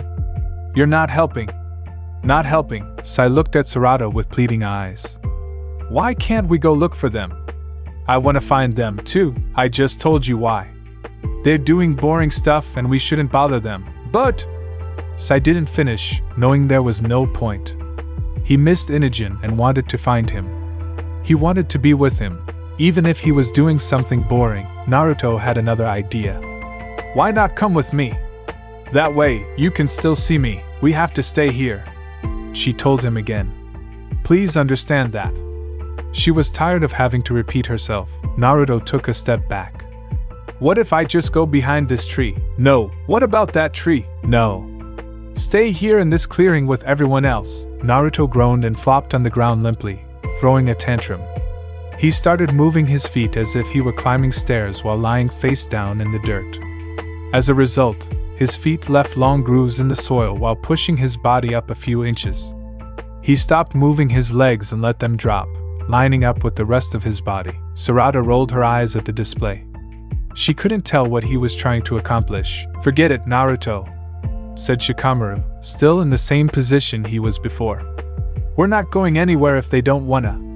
Let them do what they want. Naruto rolled onto his back to answer him. But I wanna go find Boruto, and I wanna stay here and so do the big kids. Naruto rolled over the ground until he was right beside Shikamaru. You're stupid, he said in his face. If I'm so stupid, how come I know that we can sneak away in a little bit when the girls are busy with Kiba? Busy how? Naruto asked, no longer pouting. As he said this, Kiba started dry heaving among the bags gathered in a pile on the ground. He hunched on all fours, head lowered between his shoulders. He kept making weird noises until he finally vomited. The girls immediately rushed over to help him. Naruto sat up looking impressed. You got psychic powers, he told Shikamaru in awe. No, Shikamaru answered, sitting up slowly. I just knew that Kiba was eating too many snacks, and he was bound to get sick since he doesn't know when to stop. Kiba threw up again and Cho-Cho moved to the other side of him, keeping her back to the others. Not on my shoes, Kiba. Gross. Aim that way. That way. Cho-Cho, why did you feed him so many snacks? Didn't you think you were overdoing it? Asked Sarada while she rubbed Kiba's back. But he was quiet when I gave him stuff and listened to me when I rewarded him. It was working. You can't keep pacifying him with food, Cho-Cho. Look at him. He ate himself sick. You gave him too many, but it was working. He was doing what he was supposed to and was quiet. She defended while also not understanding how this could have happened. Why didn't he say his stomach was upset? I guess because he didn't want to stop eating what tasted good. Sarada recoiled as Kiba vomited again. Kiba tried to take slow, deep breaths. He inhaled then threw up again, this time turning his head to create a new puddle. Not towards me, she complained loudly. Aim that way. Not on my side, yelled Cho-Cho. Naruto gleefully stood up while remaining hunched for sneaking around. Now's our chance. Let's go. As they made their escape towards the forest, a long arm stretched out to block their way. Mitsuki was standing on the other side of the tree and shook his head. I can't allow you to leave.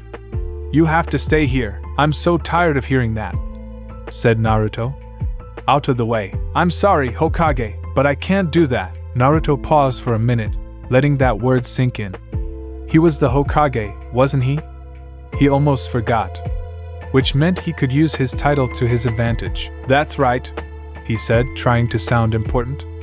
I'm the Hokage, so that means you have to do whatever I say. It was Mitsuki's turn to pause, knowing Naruto was right. However, given his current state of mind, he should have been treated more like a child than an authority. Mitsuki shouldn't have to listen to him while he was like this. Under normal circumstances, yes, but not right now. You're the child and have to answer to me, but I'm Hokage. Naruto whined while jumping up and down on the verge of another tantrum. I'm sorry, but I don't have to listen to you. You gotta, not when you're acting like this. Shikamaru tugged on Naruto's sleeve. If you're the Hokage, then he can't stop you. Go ahead anyway. Are you sure? Sai asked, uncertain that was the best mentality. Naruto, however, was already taking the suggestion to heart and tried to step over Mitsuki, but his arm shot out to pull Naruto back into line.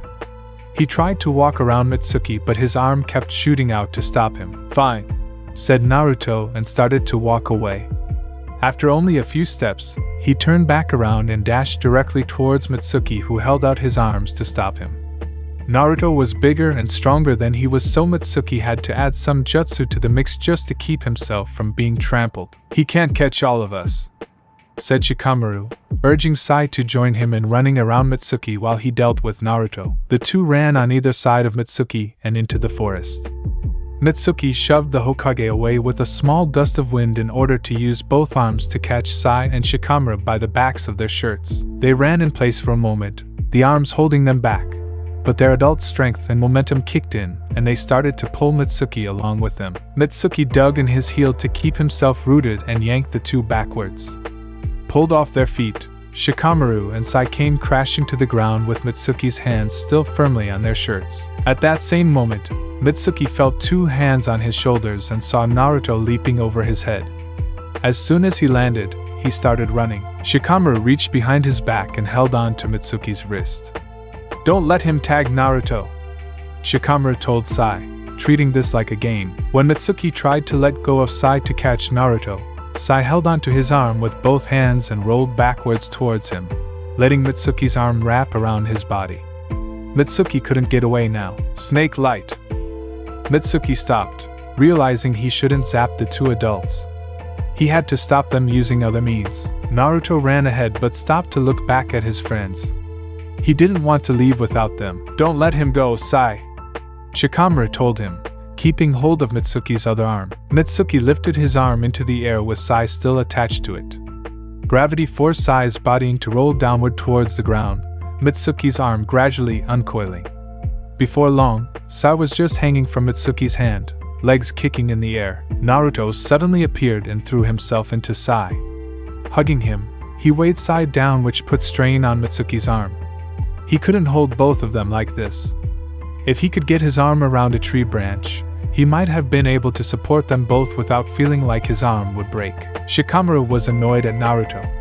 His addition would have been a lot more effective if he had rushed at Mitsuki directly instead of going to Sai. Either Naruto had a different plan in mind, or he just wasn't thinking and did what he felt like. Mitsuki wasn't holding on to either of them, both adults having their hands on his arm instead. He decided to use this to his advantage and swing them towards their camp. Naruto and Sai were pulled off their feet and swung over Mitsuki's head and onto the ground. Mitsuki retracted his sore arm and focused his attention on Shikamaru. Do it again! Naruto cheered. Do it again! Mitsuki tried to pull Shikamaru back towards camp, but Shikamaru had already moved behind a tree with Mitsuki's arm still in his grasp. The intention was leverage on Shikamaru's part. He figured that as long as Mitsuki's arm was wrapped around the tree trunk, Shikamaru would have an easier time of restraining him. He was right, in fact. Mitsuki was having a difficult time moving his arm, which meant he couldn't retract it or use it to drop Shikamaru back off at camp. He would have to go closer to gain any leverage, or use his other arm to impair Shikamaru somehow. When he moved towards Shikamaru, he moved further around the tree, maintaining what he had already accomplished. This left Mitsuki with only one choice. His other arm snaked over towards Shikamaru, who remained on guard. He watched Mitsuki's hand raise up, move towards his ribs, and began to tickle him. Mitsuki's fingers danced over Shikamaru's ribs and up to his neck, making him laugh and twist away. Stop it! Shikamaru laughed. That's not fair! He tried to keep hold of Mitsuki's arm, but his grip kept loosening and tightening while he fought off Mitsuki's tickle attack. Haha! Stop! Shikamaru thrashed about and tried to use Mitsuki's arm as a shield. Finally, his grip loosened just enough for Mitsuki to get his arm back. With both arms sore, Mitsuki fought through the dull pain to lift Shikamaru up and back into camp. Charge! Naruto shouted as he ran past Mitsuki. Announcing his intentions made it easy for Mitsuki to stretch out his arm to block his path. "Stay here," Mitsuki told him. Naruto moved under the arm and into the forest. "Charge again!" Mitsuki chased after him and grabbed Naruto from behind with his entire body. With his legs wrapped around Naruto's waist and his arms around his shoulders, Mitsuki tried to weigh him down. Being bigger and stronger than Mitsuki, Naruto easily kept running. Mitsuki let himself drop around Naruto's thighs, tripping him. Naruto landed on his face and Mitsuki tried to coax him back to camp. At that moment, Sai came running by and Mitsuki shot out his arm to grab him. Then Shikamaru showed up, forcing Mitsuki to do the same thing to him. "Get back to camp," he told them. Naruto pushed himself up, knocking Mitsuki off balance, and he rolled backwards onto his back, both arms occupied. "Run!" Naruto shouted cheerfully and Mitsuki's eyes widened in horror. Sai went one way and Shikamaru went another. Naruto went in every direction, changing course at random. As a result, Mitsuki's arms were pulled in different directions, spinning his body. "Stop!" he ordered them. Naruto bumped into him from behind, knocking him down. On his stomach, Mitsuki was pulled across the ground by the two adults. He tried to release them, but they were holding on to him as well. He tried to straighten up, and when he finally did, he was surfing on his heels through the forest, being pulled by Sai and Shikamaru, who had decided on going in the same direction. His legs started to sting, his injury not yet healed. Mitsuki ordered them again to stop. He pulled against them, but they were too strong. Again, he gave the same order. That was when Sai saw a tree in his path and went left at the same time Shikamaru went right. Mitsuki saw it right in front of him and braced for impact. The loud thump caused the girls to look up from what they were doing. They could hear the adults laughing and darting through the trees but couldn't see Mitsuki. "Mitsuki, get a hold of them before they run off," Chocho told him. With his face in the trunk of a tree, Mitsuki responded, "I'm trying my best." Shikamaru and Sai were still running and, with Mitsuki's arms still attached to them, pressed Mitsuki further into the tree to the point he thought he would be pulled straight through it. They simultaneously released Mitsuki's arms and the boy collapsed backwards in relief and exhaustion. Naruto ran right by him with his arms out to either side like a bird. Mitsuki tiredly grabbed Naruto's ankle to slow him down and got pulled along the ground instead. Resigned to this, Mitsuki didn't put up a fight, allowing himself to get dragged. "Mitsuki, stop fooling around and stop them," Sarada told him, still rubbing Kiba's back. Groaning, Mitsuki wrapped his arm around Naruto's legs and tripped him. As he thought, it wasn't enough to stop him. Naruto rolled on the ground, making weird noises and flailing his arms. At one point, he rolled over Mitsuki on the ground and kept going. Being crushed under the Hokage wasn't enough to stop Mitsuki, but it chipped away at his strength, along with each stomp on his back as the other adults ran by. "Lord 7th. Naruto," he corrected himself. "You must settle down and return to camp." Naruto gave him a big grin and a cheerful, "Nope, I'm telling you, nope," Mitsuki sighed. "The others will be back soon. Just sit and wait." Shikamaru bent down behind Mitsuki and started tickling him. Mitsuki didn't react, not very ticklish, but Shikamaru was laughing. Mitsuki was starting to wonder if it would be best to stay like this as long as they were distracted. He caught a glimpse of Sai moving through the trees and stood up to stop him. "Sai, come back here." This led to yet another chase. Mitsuki stretched out his arms to pull the adults back one after the next. He pulled Sai to his side, then stretched after Naruto. Once he was by his side, he went after Shikamaru. Then Sai again.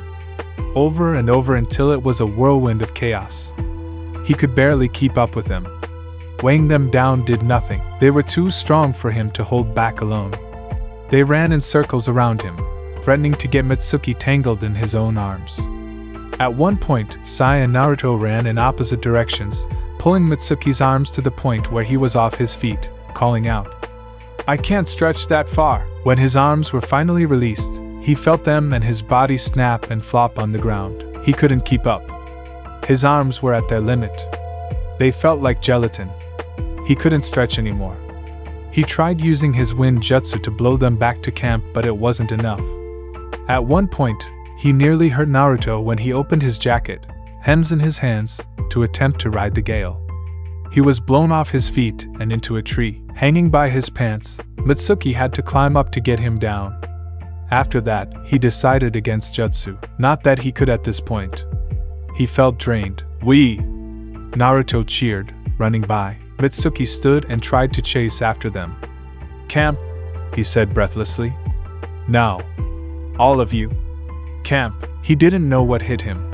He just knew that he was dizzy and in a shrub. Either he had tripped or one of the adults knocked him down. He didn't know. He couldn't keep up anymore. Not with them or anything happening around him. He had faced combat and training in dangerous missions. Why was this so hard? He felt something cold on his forehead and opened his eyes, realizing he was back at camp. Sarada was tending to him. "What happened?" she asked him. She adjusted the moist cloth on his forehead. Mitsuki wondered if he had blacked out or if he just hadn't noticed. "I couldn't do it anymore. My body just couldn't keep up." Sarada didn't seem to buy the explanation. "I've seen you hold your own in battle. How is this the thing you can't do?" "I don't know," he told her honestly. "I'm still trying to understand that myself. It doesn't make sense." "Where did they go?" Sarada asked. "The other village? Safe bet," said Mitsuki. He tried to sit up but his body wouldn't allow it. "I can't move, Sarada," called Chocho, running up to her. "Kiba's gone. I went to look for the adults and when I looked back, Kiba was missing." "Seriously?" Sarada punched her own leg with the side of her fist. "I can't believe this. How did we not notice? I'm surprised he managed to move in that condition. Maybe he made a speedy recovery. I didn't think he'd be able to do much of anything, considering how sick he was. We have to find him." "You think he went after the others? Or he wandered off because he felt so awful? Either way, we have to find him and the others." "Mitsuki, can you walk?" He managed to sit up with Sarada's help. "I can try. I'm sorry. I know you need to rest, but we're going to need everybody to help with this." Supporting Mitsuki over her shoulder, Sarada pointed into the forest. "Let's go get everyone back." Chocho took the lead. "Everyone running off like that. So annoying. I can't believe we couldn't keep track of them. We'll find everybody and bring them back. Let's go." Sarada, Mitsuki and Chocho all went into the forest to retrieve the wandering adults. They had left everything at their campsite: their bags, their food, water, the drawings and Shino. Looking up from his doodling, Shino's shoulders slumped and he sighed. "Guess they forgot all about me again." Shikadai stood over the springs Mitsuki described with scrutiny in his eyes. Without getting closer, without touching it, he determined that the water wasn't dangerous. It was just healing water people used to ease their aches and pains.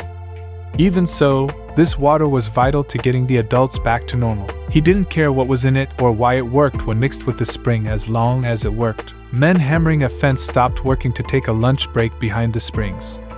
"Glad we got this job. I was starting to worry. No one's needed us for some time. I thought we'd be rusty, but the fence is going up great. Think they'll need us to build something else for the springs? I hope so. My third child is about to be born and could really use the money. I've been postponing things around the house, but now I can afford to fix them. Let's hope they need us to build a roof over this thing and tables next. Might have a nest egg for once." Shikadai barely looked at them as he walked away dejectedly. He met up with Boruto and Inogen near the wall of earth that held the stone they needed to extract. "The best way I see to handle this is to distract the people so they don't look at the mountain or the sky. That way they won't notice us or the light that will shoot up once the stone is removed." "What about plugging the hole?" asked Inogen, "without blocking the water's path?" "I'm still working on that. We just need to cover the entrance with something they can't remove. We could just wedge another rock in there and hope for the best, but the ember stuff is still an option, right?" asked Boruto. "We still don't understand how it works. We don't want to end up trapping ourselves. Then let's just hammer a tarp over the hole using camel cloth." Boruto took out a thin cloth from his pocket which mimicked a rocky surface perfectly. Shinobi would sometimes use the material to blend into their surroundings to avoid capture. From a distance, no one would know the difference. "We can't just hammer that thing into place. We could risk making the rock wall crumble. We need to use that so people won't spot us while we're getting that stone out." added Inogen. Okay, said Shikadai. Let's forget about the hole for a minute and focus on the stone itself. There are people at the springs right now. I doubt the water will disappear right away, but they are bound to notice eventually, which is another problem, said Boruto. They're going to notice the water's gone. Then they're going to blame the other village even though they had nothing to do with it. We'll think about that later, said Shikadai. Inogen, I'd send you to get the stone, but I need you to do something else instead. Oh? What? I need you to take control of the village leader. Use him to get people's attention. Make an announcement or something so everyone will be looking at him, and not the wall. Boruto will get the stone. Just before he gets it out of the wall, I'll set off fireworks to create a diversion. With all those going off, people are less likely to notice the light from the stone being removed. That's your plan? Asked Boruto. Seems simple. I want simple, Boruto. We need to get this done using what we have. As long as it gets things done fast with minimal problems, why not? Like the rest of the group, Shikadai was tired and wanted to get this over with. Being around the adults when they were like this was very draining, physically and mentally. Shikadai and Inogen both knew what the leader of the village looked like since they had met him before. They wanted to avoid a fight because the people hadn't done anything wrong and weren't enemies. All they needed was the stone. It made sense for Boruto to be the one to retrieve the stone, given that their talents were all being utilized in specific ways. Even Shikadai. His shadows would prevent people from going towards the wall just in case they did see something amiss. He also needed to be on the ground to think of a new plan in case this one went south. The group split up to do their assignments. Boruto went to stand at the bottom of the wall, hand on the cloth, ready to climb as soon as he was given the signal. Shikadai stood in the street, looking in different directions. Nearby, Inogen crouched behind a barrel facing Shikadai, waiting for his chance. He saw the leader of the village coming his way and Shikadai stepped in front of him, making the man stop short. Oh, sorry about that, Shikadai told him. The leader tried to get a better look at his face. You look familiar. Do I know you? Inogen took aim at the leader, and his body slumped behind the barrel. The leader gave Shikadai a nod and went into position. Shikadai gave a sharp whistle and Boruto started climbing, tarp over his back. Inogen, in the leader's body, moved quickly through the street, thinking about what he would tell the people to get their attention. He could give a speech about the spring. That seemed good. Everyone's attention would be on him, and not looking around as they would be if he had said he was looking for something or if there was danger. Shikadai set up a row of fireworks away from the buildings, positioned to go off opposite the wall so everyone would be looking the other way. When they went off, that was when Boruto was supposed to pull the stone. It would cover up the light very well, he hoped. He just needed to wait for Inogen to get everyone's attention. Attention everyone, Inogen called in the leader's voice. Attention! The people gathered around to listen, stopping what they were doing. Inogen fumbled through an improved speech he thought the villager leader would give the people. I'm pleased to announce that the springs are back thanks to the work of the shinobi we hired to retrieve our stone. You said that the other day, sir. I did. I did. But I wanted to continue. Adding to what I had said before. Inogen glanced around to see if Shikadai was nearby. He hoped the fireworks would go off soon so he could stop this. We have big plans for the springs. Indeed we do. Shikadai lit the fuse for one of the fireworks, saving Inogen from a very poor speech. Shikadai started to move away from the fireworks before they could go off, but something made him freeze in place. What's this thing? It looks funny. Shikadai turned around to see Naruto holding the fireworks set to go off. This is a sparkler, right? Why is it so fat?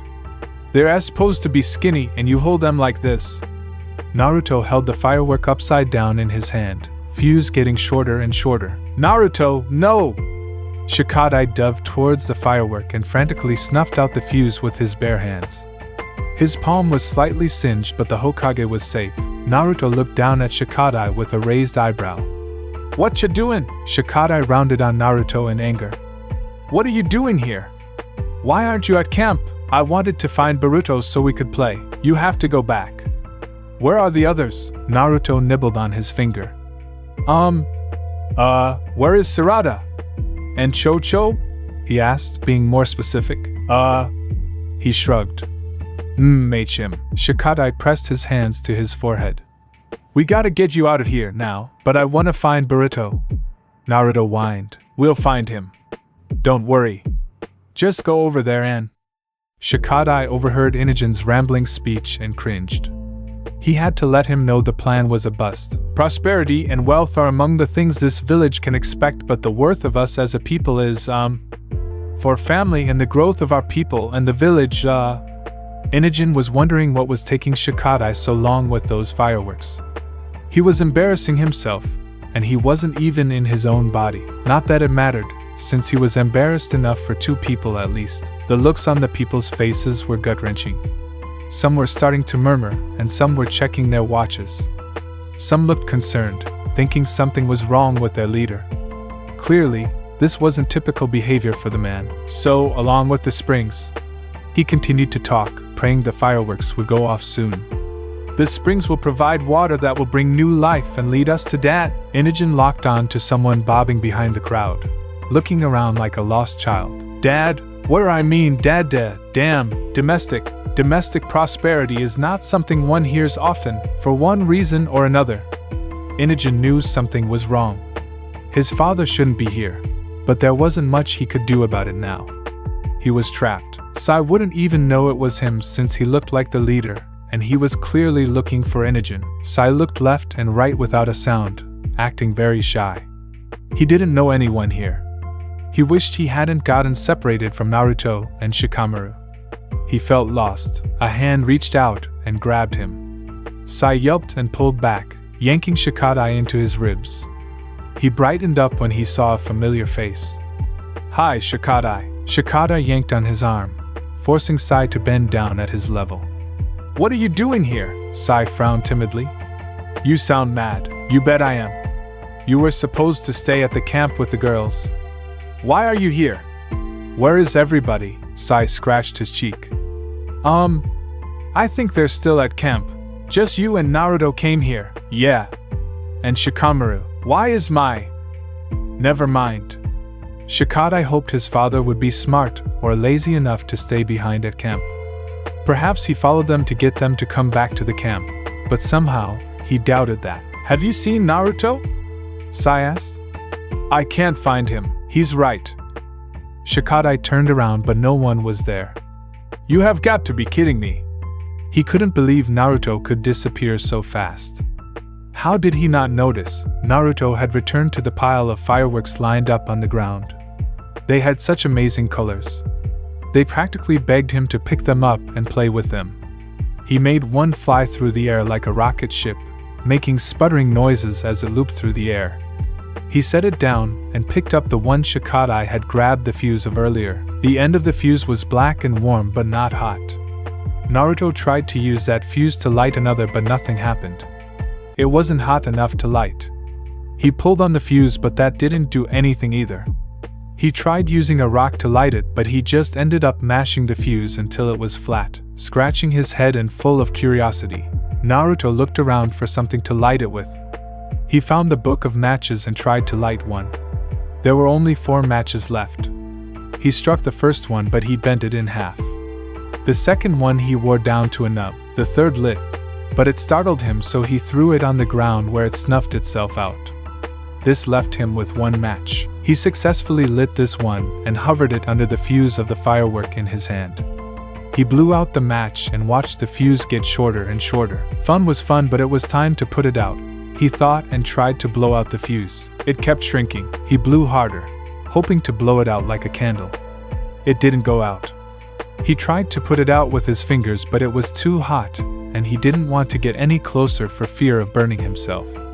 He tried again to blow it out, huffing and puffing, but that only seemed to make the fuse shrink faster. Panicking, Naruto buried the firework under the others and walked away, trying to look innocent. A shrill whistling noise sounded and something shot into the air and exploded. The crowd looked up behind the leader to see fireworks. One after another started to go off, then several at once. Some went off closer than intended after Naruto got his hands on them, and the people started to back away in alarm. One went off directly behind the leader, startling Inogen while also saving him from the terrible speech. That's my speech, gotta go, bye-bye. The leader put his hands together, Release! Shikadai grabbed Naruto's wrist and yanked on his arm, not having enough strength to pull him close. What did you do? I don't know, Naruto said, eyes drifting to the side to avoid looking at him. Naruto, what did you do? Something. Shikadai's eye twitched. This was partially his fault since he hadn't picked up the matchbook he left behind, distracted by Naruto's sudden appearance. He should have thought to pick it up. He should have kept a better eye on Naruto. How could someone as big as him just disappear without being noticed? A small child he could understand, but an adult? Was Shikadai just oblivious? Come with me, he said, pulling on Naruto's arm. Naruto went with him, but he took small footsteps. Am I in trouble? Just stay quiet and you won't be, Shikadai told him. He still had to find his father, and hope he wasn't getting into trouble. Shikamaru stared straight ahead at what was in front of him. It looked amazing. It was perfect. It was all he wanted in this moment, and it was all for him. A display case of pillows confined to a metal cage was the perfect fort for Shikamaru to house himself in. Shikamaru crawled into the opening and sat among the pillows in their plastic cases. He felt like a cat in a box. He felt secure in this confined, plush space. He sat back and sank into the pillow, slowly disappearing with a dull plastic groan. Whenever he moved, the pillows would groan and squeak. They helped muffle the noises of the outside world, which he loved. Folding the pillows over himself, Shikamaru disappeared from view and settled comfortably into his nest, intent on napping. Come on, Shikadai told them, keeping a hand on Naruto and Sai as he marched through the street looking for the missing adult. He could only hope Boruto completed the mission, seeing as how the fireworks were his signal to pull out the stone and run. Inogen stepped into the street and spoke directly to Shikadai. What was that? I was dying back there. I thought the fireworks were going off sooner than that. What happened? Asked them. Shikadai said angrily, tugging on Naruto's arm harder than Sai's. Sai's face brightened slightly when he saw Inogen, but knew they were in trouble somehow, so he kept quiet. My dad's here too, said Shikadai. We have to find him. Have you seen him? As Inogen opened his mouth, a door opened behind them and Shikamaru was thrown into the street. Sleep somewhere else, you bum, the shopkeeper yelled and slammed the door, the little bell jingling above his head. Shikamaru stood up and looked into the store window. Who are you calling a bum, dummy head? Found him, said Naruto, pointing with his free hand. Shikadai gave a sigh of relief and pulled Naruto and Sai over to the adult. There you are. You think Boruto succeeded? Asked Inogen, unable to wait. I didn't notice the flash of light, but that was the point. Maybe he did. We'll find out when we meet up. Shikadai stood next to his father. Stay with the group. I don't want anyone else wandering off. I didn't wander off, said Shikamaru. We were looking for you. Why didn't you just stay at the camp with the others? Naruto wanted to go find Boruto, and he would have gotten lost if we didn't help him. Shikadai knew there was a reason for his father being here. But I'm not lost, said Naruto. I'm right here, but you almost got lost in the woods if I didn't tell you where to go. Nah! Naruto pointed at him. You didn't know where you were going either. Either means you didn't know too, argued Shikamaru. Nah, I did better getting here than you did. But I'm here too, so there. What are you arguing about? Shikadai asked, agitated. You're all here and the girls are probably looking everywhere for you. Which means, it's better if they stay here than go back, finished Inogen. As soon as we tried to take them back, we run the risk of passing each other by. They're probably on their way here right now. If Boruto got the stone, then it's fine. If Boruto managed to complete his mission, then they could all return to the spring together. Once the adults changed back, they could probably come up with a plan for how to prevent this from happening again. They didn't need to plug up the hole if the adults had a way to remedy this. Naruto saw someone and went to greet them. Boruto! He pulled Shikadai off his feet without meaning to, eyes on Boruto. I came to find you and I did. Boruto pointed at his father while asking Shikadai. What's he doing here? Don't ask, he answered. Seems they came to find us, said Inogen. Bet the girls are looking for them now. And Mitsuki, they were supposed to be watching them. How did they let this happen? I knew we needed more people to keep an eye on them. 3 against 5 clearly wasn't enough. They must have been overpowered. Outnumbered. What if they were attacked? We did find that one guy in the woods. What if his friends showed up and these guys ran because of it? I don't think so, Inogen. They'd be more freaked out than they are. I think they just slipped away, like they said. Oh yeah? Boruto, did you get the stone? Boruto hung his head. No, I didn't. Why not? I saw the fireworks go off and tried to pull it out, but I couldn't get a grip on it. When I finally did, the fireworks stopped and I knew it'd be too risky to pull it out then, so I left. But I did loosen it. If we do the distraction again, we can get it. Forget it, said Shikadai. These guys ruined the plan. I don't have any fireworks left, and somebody set them off too close to the village, so now they're bound to be keeping an eye out. I was supposed to keep control of the leader until after the fireworks went off and we all met up. I had to release the jutsu, so he's probably wondering what all the fireworks were about. I don't know if we'll get the chance again. If only the adults hadn't shown up to ruin it. Things would have gone perfectly, and this would all be over. This was a huge setback.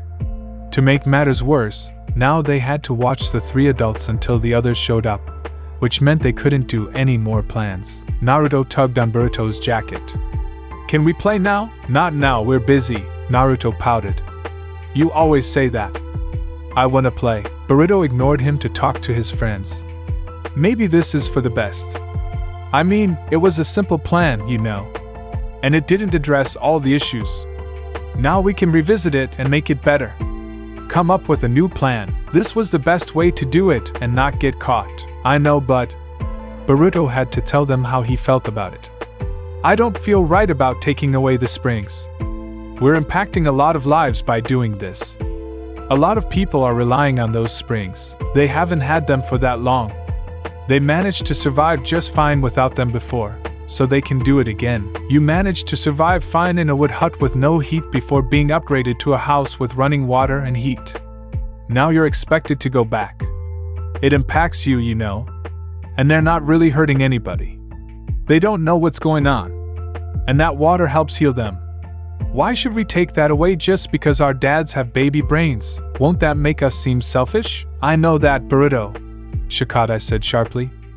But he thought of the men he overheard, desperate for work to support their family. They had the skills and willingness to work, it's just that no one would hire them. There wasn't a need for them to work, and now there was. Those springs gave jobs to the people. Business for family-owned shops and healing water that eased their pains. He didn't feel right about taking it away either, but what choice did they have?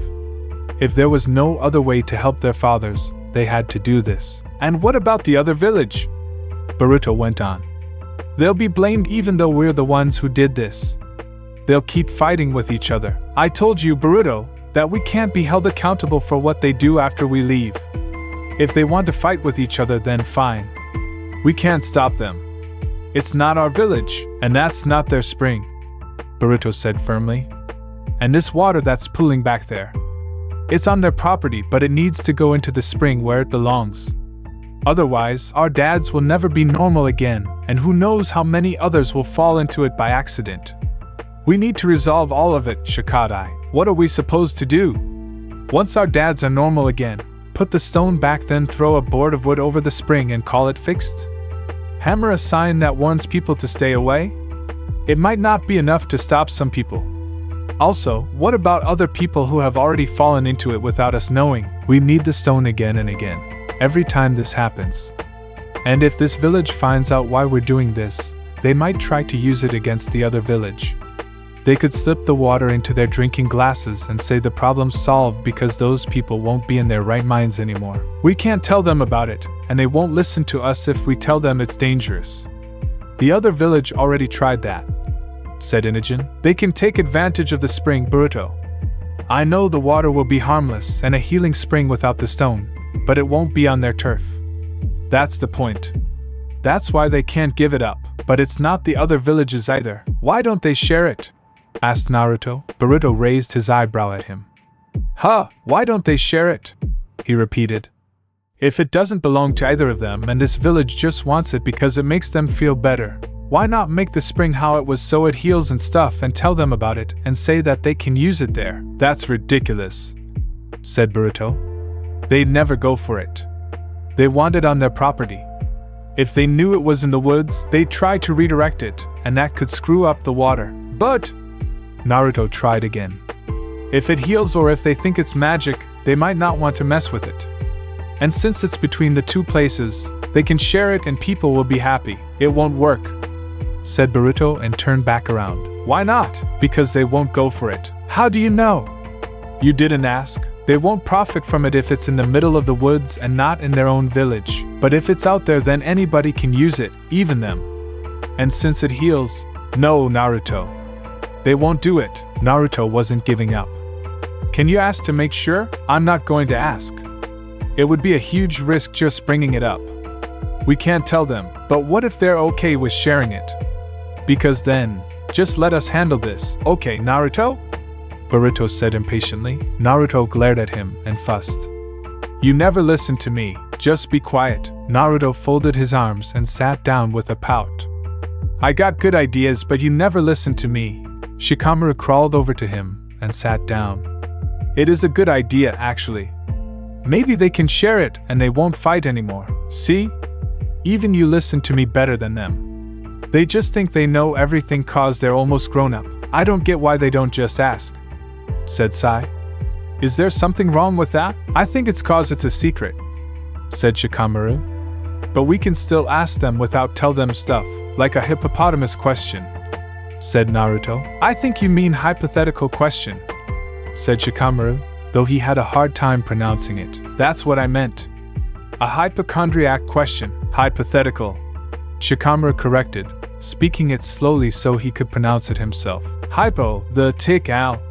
Naruto managed to say it only by breaking it up into smaller pieces. When he tried to say it at a normal pace, it got jumbled together, and he ended up mispronouncing it. Shikamaru just nodded his head after Naruto's third attempt. He wanted to get to the plan. It does make sense to have them share the one spring in the woods once it's safe. Sounds like the problem is money, said Sai. If it's in the woods, how do they make money? Travelers will have to spend the night somewhere and buy supplies. They can use the spring and then they'll have to come here for food and stuff, Shikamaru reasoned. It doesn't sound like they were making people pay to use the springs anyway. They made money from other stuff people wanted to buy, so they can still make money even if the spring is in the woods. We can just tell them that. What if they don't listen to us? Asked Sai. What if we make things worse by asking? They're not doing so good themselves, reasoned Naruto, pointing at their sons. They only got one idea and it was no good and now they don't know what to do. I say we help them. We got good ideas, if only they see it. If they won't listen to us, then we got no choice but to do it ourselves and show them. Shikamaru wanted to try out Naruto's idea because it sounded feasible. He also wanted to show the others that they did know what they were doing despite their age. While it was nice to be looked down upon in the sense that no one would ask him to do anything, it was also very insulting. Shikamaru wanted to prove himself at the risk of being given more responsibility. More than anything, he wanted to be right. He wanted to prove that his plan could work. Even he had a prideful side. Naruto and I can go ask and you can stay here so they don't get mad we're all gone, Shikamaru told Sai. I don't think they'll notice anyway. They're so busy arguing, Sai nodded. Though he would rather be with his friends, he didn't want to get in more trouble by running off. Besides, it was nice to be around Inogen. Shikamaru and Naruto crawled away on their hands and knees while Sai just sat there listening to their sons' debate. Since they could see Sai out of the corner of their eye, the boys assumed the other two adults were there as well. We change them back, we can get their input. They might know how to plug the hole without plugging it, and if the two villages fight, that's not our problem. You can't have that kind of attitude, Shikadai. We don't want them mad at the wrong people. We don't want them mad at us either. If they want to fight, then fine. Let them. No one's making them. They're mad for the wrong reasons. Telling them the whole truth about the spring is too risky. They could use it against people, I know that. Guys, Inogen said, looking around. Guys, where's your dads? They stopped to look around. Are you kidding me? Again, Inogen looked at his father. Why didn't you say anything? No one told me to. Besides, you told us to be quiet. Inogen slapped his forehead. We need to split up to find them. Splitting up? Oh no, said Shikadai. He might run off next. We need to stay together. Where would they be going? They were going to ask the stuff you didn't want to talk about, answered Sai. The stuff about the spring. Shikadai's eyes widened. Find them.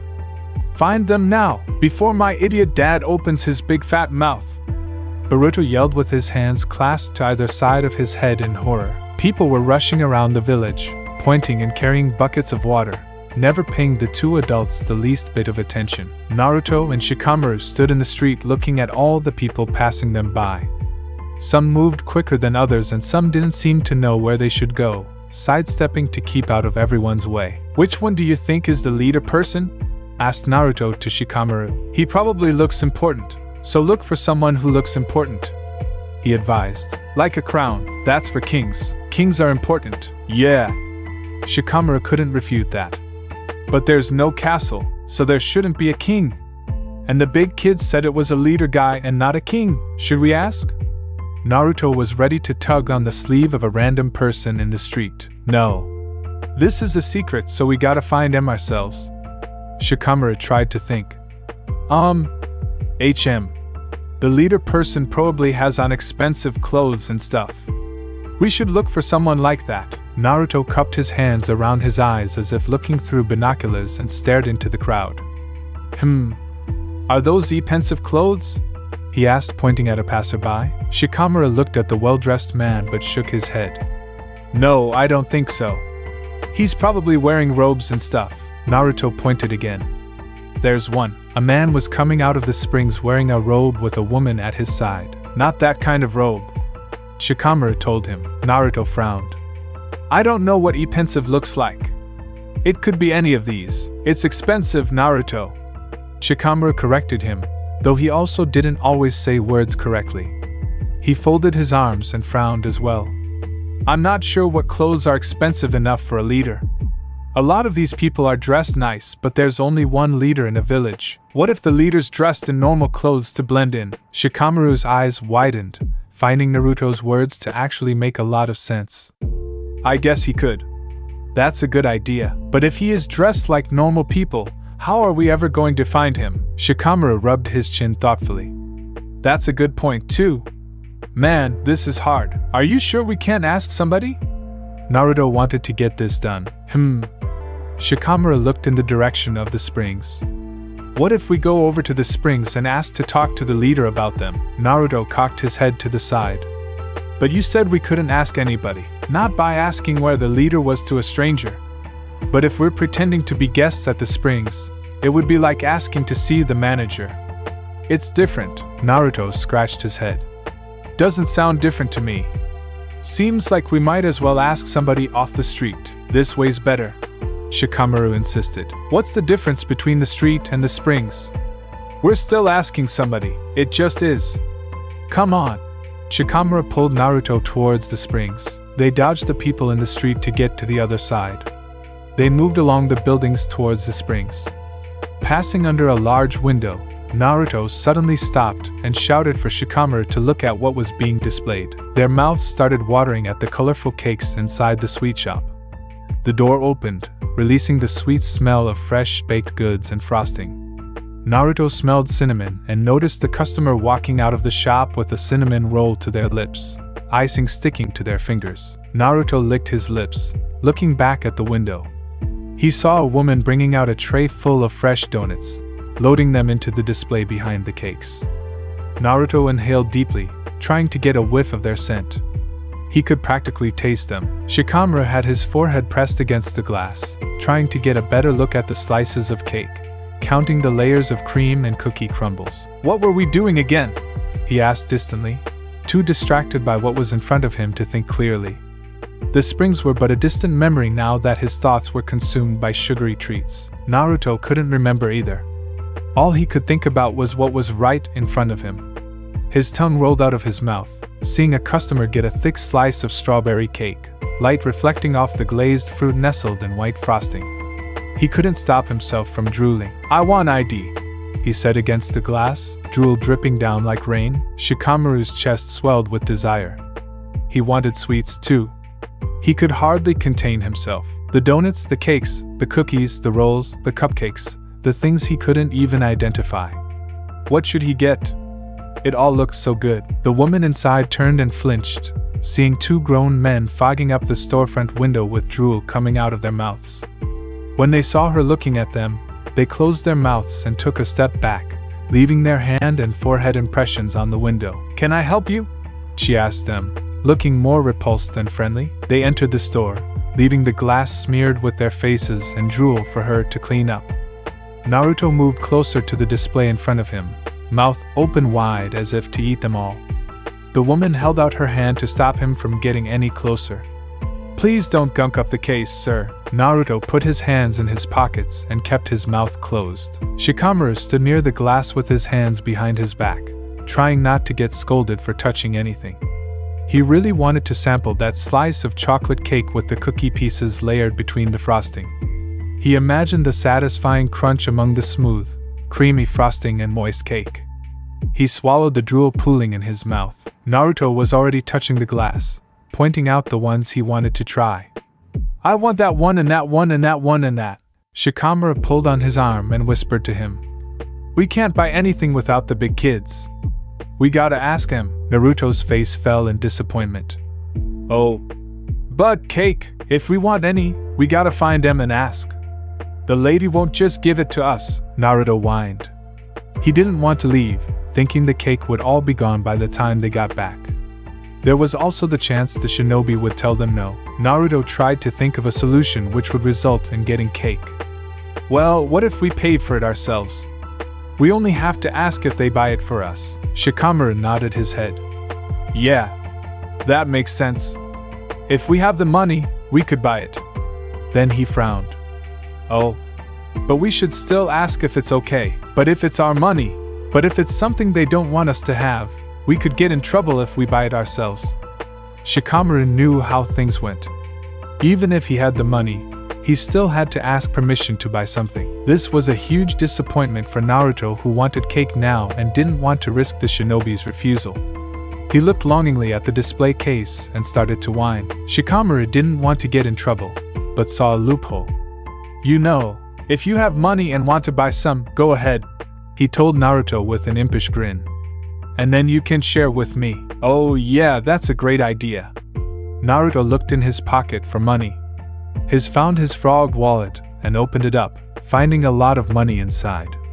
He could probably buy half the store with this. "Save some money for later," Shikamaru told him, already knowing what Naruto was thinking. "That way we can get toys too." Nodding, Naruto went over to the counter and pointed at all the ones he wanted to buy. Shikamaru discouraged him from spending all his money, knowing Naruto was going to spend all that he had if no one stopped him.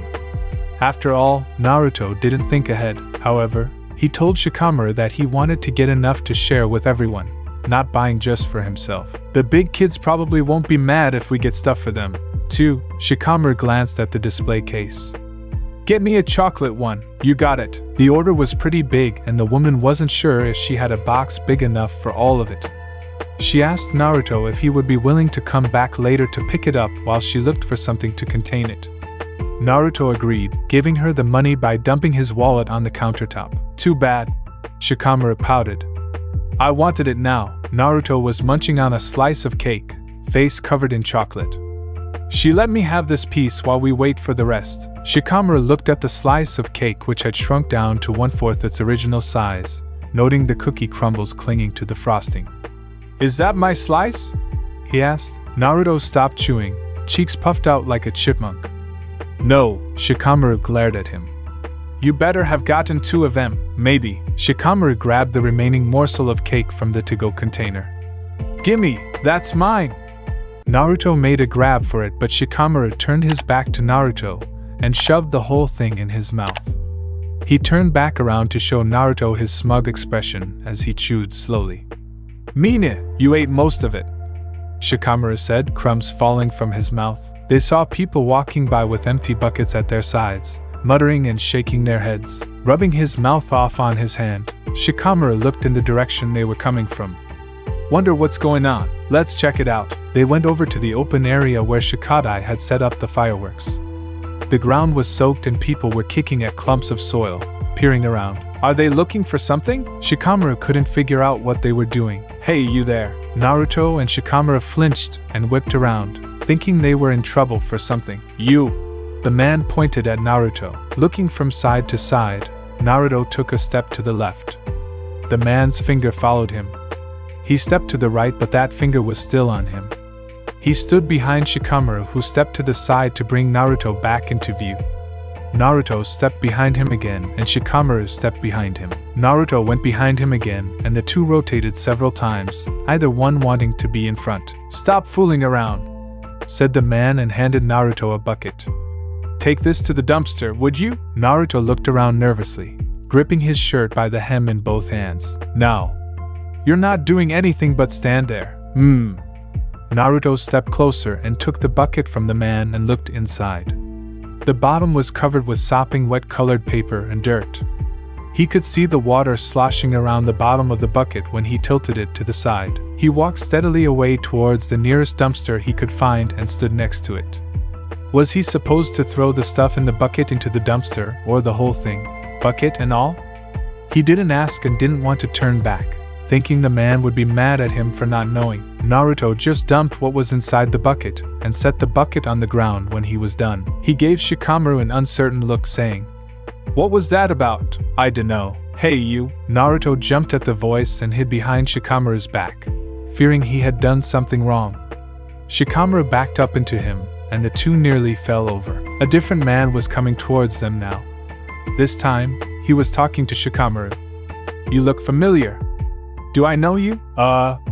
Shikamaru shook his head from side to side nervously. The man continued to stare at him, rubbing his chin. When he moved closer, Shikamaru avoided his eyes, looking everywhere else. "You look a lot like that boy from the Leaf Village." He saw the symbol of the leaf on Shikamaru's sleeve and understood. You must be related." "Checking up on the boy?" Shikamaru didn't know what this man was talking about.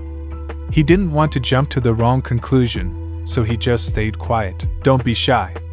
Kids need to be supervised every now and again." He did a good job though. Brought back the stone just like he was hired to do. Shikamaru opened his mouth without meaning to. "Shikadai? That's his name." "Of course," said the man. "I nearly forgot. I have a feeling I saw him recently, but perhaps it was you I saw instead. You'll have to forgive me. I spaced out a little earlier." Next thing I knew, fireworks were exploding everywhere. Naruto shrunk guiltily behind Shikamaru's back. "Fireworks?" Shikamaru questioned. "Is there a festival going on?" No, said the man. "Just some kids messing around. A prank of some sort. We took care of it. Watered down the ground so nothing would catch fire and confiscated whatever we could find.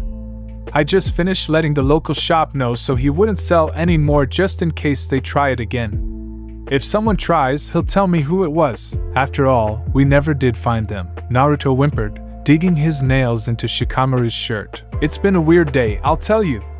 People were talking about some speech I made, but I don't remember any of that. Something weird is going on, so it might be a good thing you're here." If this man was making a speech, that meant he was someone important. "Maybe you're the leader of the village," Shikamaru deduced. "I am." This was good news. They were looking for this man. But why? He couldn't remember. It was something about, "You probably came to check out the springs, didn't you?" That was it. Shikamaru remembered. He knew the man was saying other things, but he focused on that and tried to do what they set out to do. "How long have the springs been here?" Shikamaru asked, trying to keep the secret while finding out if there was another solution to their plight. The leader of the village was happy to explain.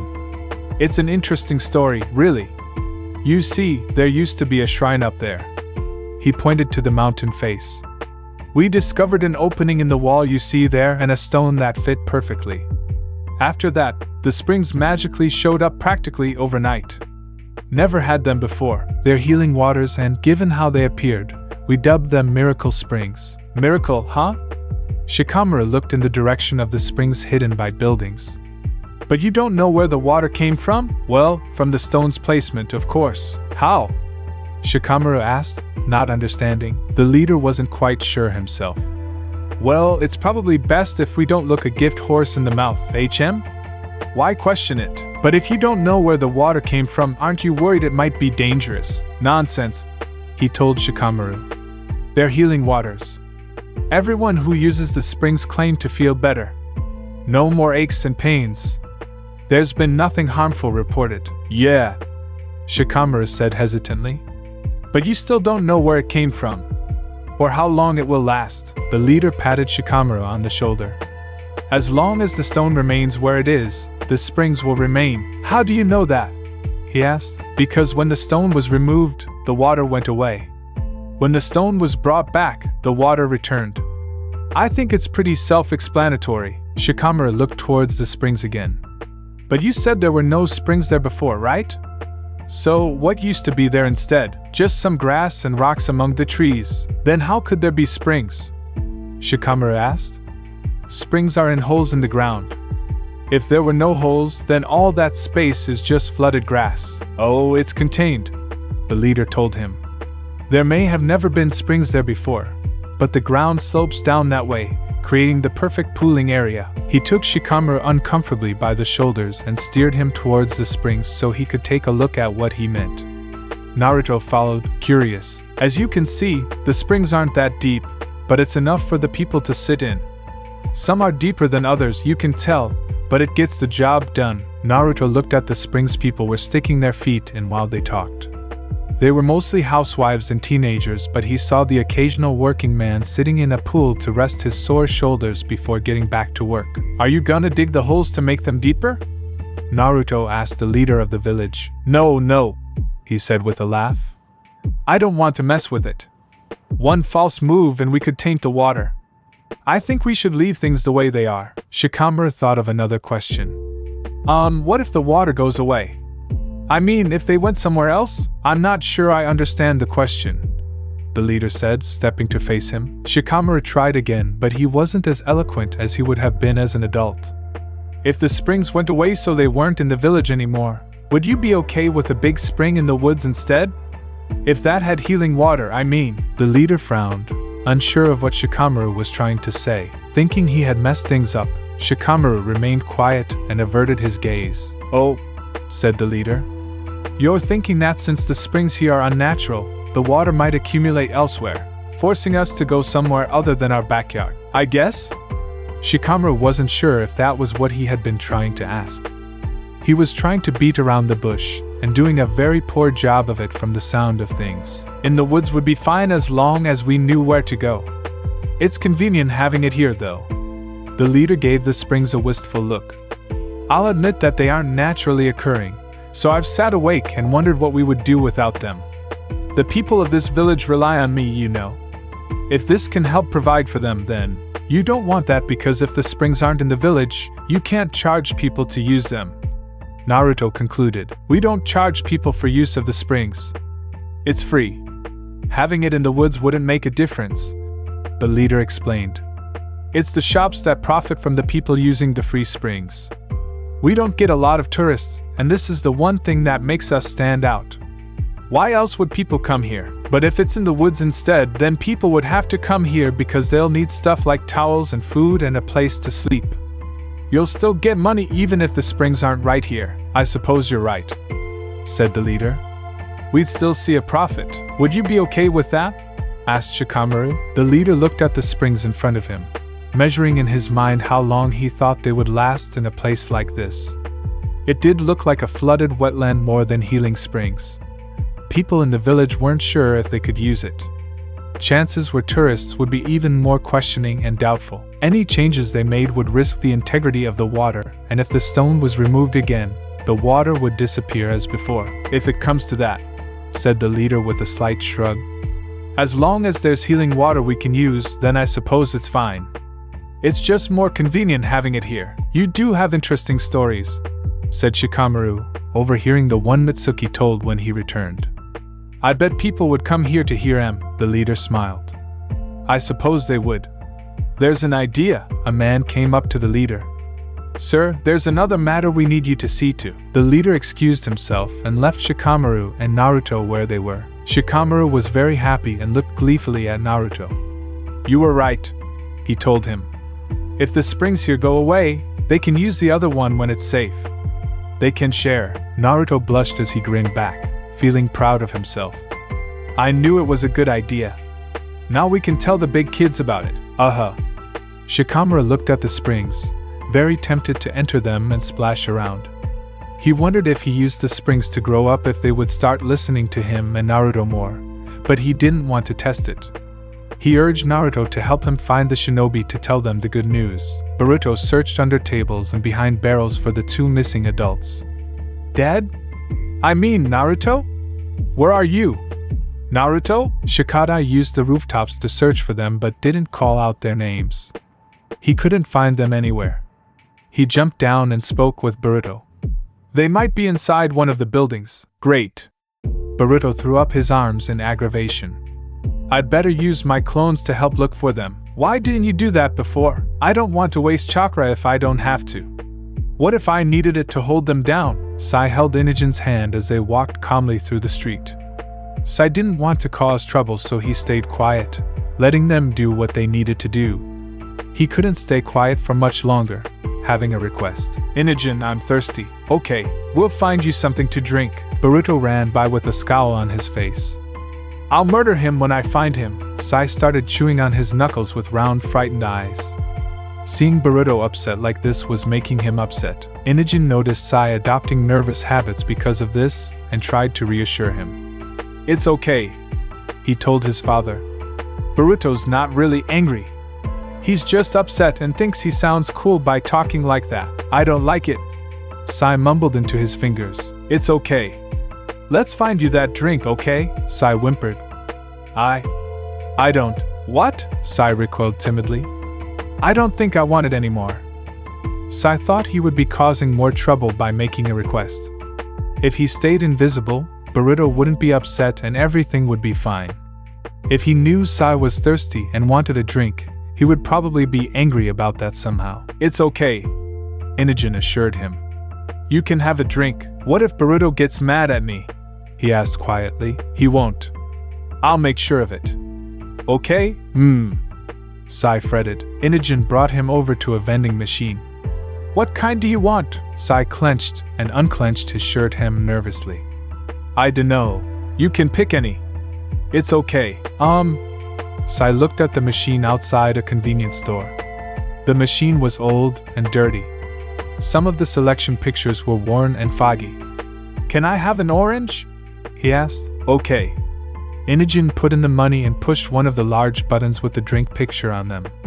The machine rumbled and a can popped out below in the little cubby. Those pictures were all buttons. Big buttons. Sai began. Can we get one more? For Boruto so he won't be so mad? Okay. Inogen put more money into the machine and went to press the button for the drink he knew Boruto would like. Actually, Sai pointed bashfully to himself. Can I push the button? Sure. Inogen stepped back to let him do it. Sai stood in front of the machine and pushed the large button with his fingertips, making sure all 5 got to touch the button. A drink fell out into the cubby and Sai grinned gleefully. One more? He asked. For Shikadai? Fine.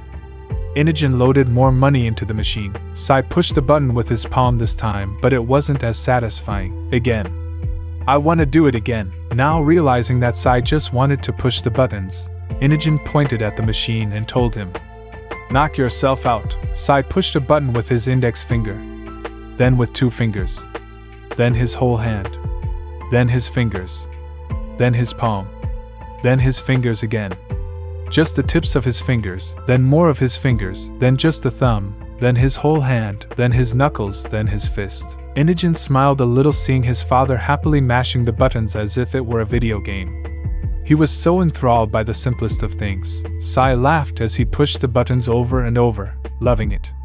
Even the little click the buttons made when he pushed them was so satisfying. Inogen was almost tempted to just leave him here, thinking Sai wouldn't notice, but chose to stay just in case. He looked in the store window to see what they had on sale. Typical things like magazines and chips were on display towards the front. Some kids were crouched down by the toy display. One had their hair pulled back just like Shikamaru? Inogen pressed both hands against the glass to get a better look. It was Shikamaru and Naruto inside. He found them. He had to tell the others. Or he could lure them out himself. Inogen looked from side to the store, wondering if he should chance leaving Sai by himself or pull him away to come inside with him. He took out a scroll and drew a butterfly on it and brought it to life to locate Boruto and Shikadai. Once it flew off, Inogen put away his scroll and cautiously entered the store, leaving Sai to play with the vending machine. He looked back every now and then to see if he even noticed. Sai was too enthralled by the vending machine buttons to care, never looking up even once. Shikamaru pressed the paw of a teddy bear and listened to the robotic coo it made for the 12th time. Naruto opened one greeting card after another, letting their musical chimes fill the aisle. He opened one slowly, seeing how far he could go until it made a sound. When it sang, Naruto closed it and grabbed another card, loading them into his lap. He opened them all at once to create a chorus of musical chimes that sounded more like scratching feedback and static. Inogen winced at the noise echoing off the store ceiling. He gave the clerk at the register an embarrassed look, seeing their eyes narrowed in irritation. From the look of things, Naruto and Shikamaru had been at this for a while. It was getting on the customers' nerves as well, moving away from them to shop in the far corners of the store. Now Naruto was looking at a pop-up greeting card, pulling the tab over and over again and opening and closing the card repeatedly, laughing. At least it was quiet. Shikamaru, Naruto. Inogen called to them as if coaxing an animal. Shikamaru looked up but Naruto didn't, now laughing at a googly-eyed sheep on a card. "Hi," he said casually and went back to making the stuffed animals talk. Inogen tried to coax them out. "We were looking everywhere for you. Come on, we dash. There you are, you moron!" Boruto stormed into the store and grabbed his father by the back of his shirt, pulling him towards the door. "Come here!" Naruto yelped and tried to run, but Boruto already had a hold of him and was pulling. "No!" Naruto yelled and grabbed the display with both hands to keep from being pulled out the door. "We're leaving now!" Boruto heaved him with both hands, feet sliding on the smooth eggshell floor. "Come on!" "No!" Naruto held fast to the display which started to turn sideways. "Now! No!" Shikamaru turned his attention to the card display which was slowly coming closer. He didn't move, watching its advance from a crouched position. When it brushed against the toy display, he held on to the metal support to keep it from falling. Still, he didn't move out of its way. "Don't give me an argument!" Boruto scolded, now using his foot to hold back the display while his arms tried to pull Naruto away from it. The display was pulled halfway across the floor before Naruto abandoned it sideways, blocking two other aisles. Held around his waist by Boruto, Naruto was dragged to the exit with everyone staring at him. In a last desperate attempt to stay rooted, Naruto grabbed the doorframe with both hands and held on for dear life, wailing like a spoiled brat. "Now, you idiot! No! Don't wanna!" Using his clones, Boruto yanked and shoved Naruto from different directions until he was finally pried loose and tumbled into the street. Shikamaru stood up and followed, knowing it was time to leave. Inogen bowed an apology to the clerk who hadn't stopped staring since they walked in. He backed out the door, still bowing, unwilling to turn his back until he was safely out the door. Sai heard the ruckus to his right and looked to see Naruto on his back like a turtle with his legs and arms failing in the air. Boruto and his clones each grabbed a failing limb and carried him away from the store and all the looky-loos stopping to stare at them. Sai never noticed any of this until just now. Forgetting all about the vending machine buttons, Sai meekly followed Inogen and Boruto. Shikamaru followed as well, but he stopped briefly to push one of the vending machine buttons just for the sake of it. The touch of the large plastic button left him with such a light-hearted feeling, a feeling he hoped to carry long enough to get through whatever Boruto and Naruto would put him through next. It didn't take a genius to know the two were about to have it out in the street. Don't wanna, don't wanna, don't wanna, don't wanna!" Naruto thrashed, bucking his hips up and down while Boruto and his clones held his arms and legs. They finally dropped him on the ground and popped. Naruto made a mad dash back towards the store, but Boruto tackled him before he could go very far. "Do you have any idea, Dash?" Naruto thrashed, kicking and screaming, never letting Boruto finish. "Hold still!" Boruto shouted angrily. Naruto stopped moving. Everyone could hear him sniffling. If they didn't stop him, there was going to be a chain reaction like before. "It's okay," Boruto told him hurriedly. "I'm not mad." He still sounded and looked mad to them. Sai moved behind Inajin to cower. Boruto tried to think of something fast. Wanna see a funny face?" "I can do a funny face." Naruto shook his head with a whine. He was starting to cry. "You're not in trouble. I promise. I'm not mad. I just wanted to find you. When you disappeared, I got scared and tried to look for you. I wanted to find you," Naruto sniffled. "Really?" "Yeah." Boruto put his arms around Naruto's body and rolled to one side, taking Naruto with him. "So I could give you a big hug, you dork." Naruto wasn't sure what to make of this, but it was kind of fun, so he laughed. Boruto was angry with him, but he didn't want to quell 3 crying adults, so he had to calm him down and show the others that it was safe. He had to keep them calm. Reassured, Sai relaxed and held up the cans he had gotten from the vending machine, offering them to Boruto and Naruto. He opened one and drank it slowly, suddenly remembering his thirst. Shikamaru scratched the back of his neck, looking uncomfortable. "Can we go inside somewhere? I'm tired. I want to sit down." Inajin looked at Shikadai, who had just arrived, knowing something had to be done about the adults. "It doesn't look like they talked to anyone and just got distracted. But what about the mission? We can't watch them and do it at the same time. They're harder to keep track of than we thought," said Shikadai with a heavy sigh. "The others are probably on their way here to look for them. It might be best if we just wait for them to take over, then we can continue where we left off." "I'm not making another speech and embarrassing myself," said Inajin. "You guys left me hanging up there. Well, gee, I wonder why." Shikadai shot a look at the parents. "Forget the speech," said Boruto. "It's the fireworks we need to cover up the light from the stone once it's removed. I can go back to the shop to buy more and set them up." Remembering something important, Shikamaru stopped him, saying, "That's no good. The people are mad and said there'd be no more fireworks." Not understanding what Shikamaru was trying to say, Boruto ignored him. "We'll set them up in the same spot as before so everyone look in the opposite direction. Maybe we should set them up closer to the mountain," suggested Inajin. "The light's coming from there anyway." "No, because we might draw too much attention to it. They're bound to notice the stone's light among the fireworks. It'll stand out too much, but if the fireworks are going off away from it, won't that make the light stand out too? Too much over there and nothing over there to cover up the beam of light." "I see what you're saying. The main point is to distract them with light to cover up the other one." Shikamaru didn't see a point in getting their attention anymore and stayed quiet. He didn't like being ignored when he had something to say, but it wasn't worth the fight to him. Naruto, however, wasn't going to stay quiet. "Using fireworks will make you guys in trouble," he told the shinobi. "They said so?" "Who said so?" asked Shikadai. "The guy in the village with the things." Naruto couldn't describe it very well. "He had paper in a bucket." "That doesn't mean anything," Shikadai said and disregarded everything Naruto was telling them, thinking it was childish nonsense. "But the people were mad and said no more fireworks unless they're bad people. They said, Lord Sev." "Naruto, would you just be quiet?" Naruto was getting upset at being ignored. "But they said," he told them louder. "Just drink your can of juice and be quiet." Naruto jumped up and down. "You're not listening. We're busy. Just be quiet until the girls show up and take care of you." Shikadai rubbed his temples, fighting off a headache. "I knew we couldn't do anything with them around. This is impossible. The man said bad guys have fireworks, so they'll think you're bad guys if you want them, so there's no more." It made sense to him, but explaining the situation eloquently to the others was a failure. He just couldn't string his words together in a way they could understand. Because of the way he was explaining things, it sounded like a child making up a story to get some attention.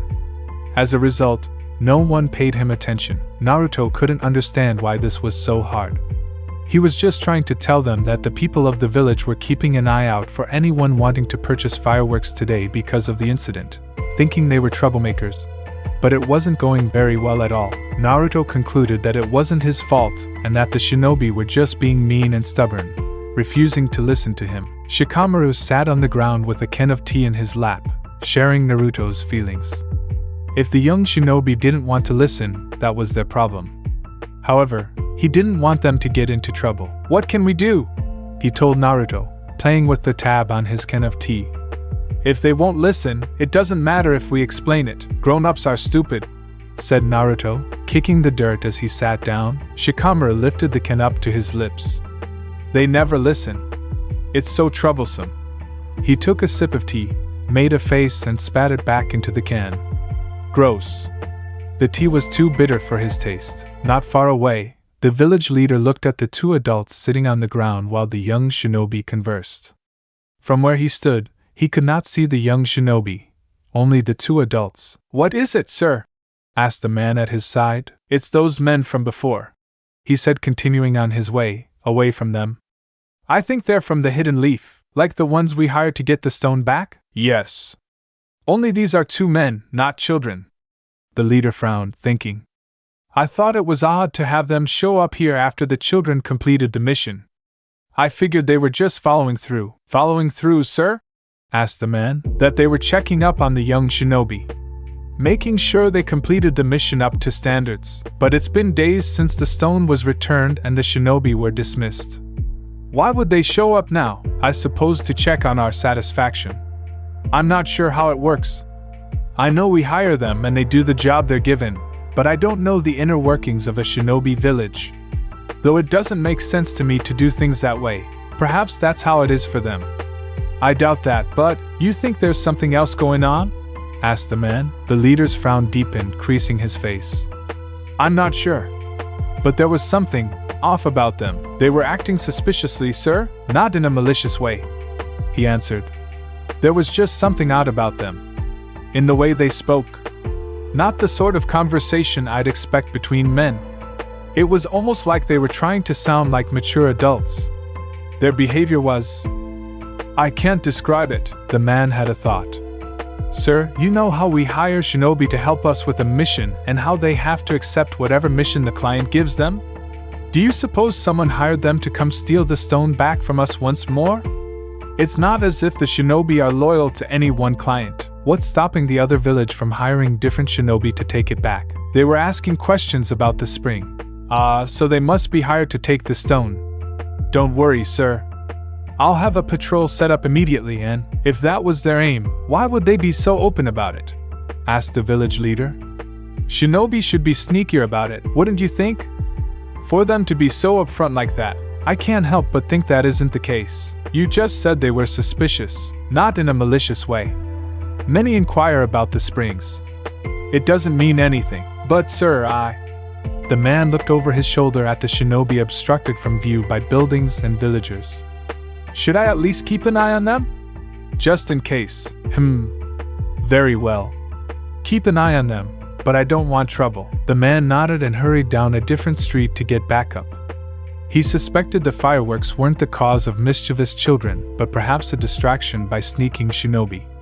Unable to tell if the village leader felt the same, the man kept his option to himself, settling for this much. If these shinobi were a threat to their livelihood, he was going to put a stop to it. Cho-Cho and Sarada emerged from the woods into the village. Mitsuki took his arm off from around Sarada's shoulders, able to stand without her support.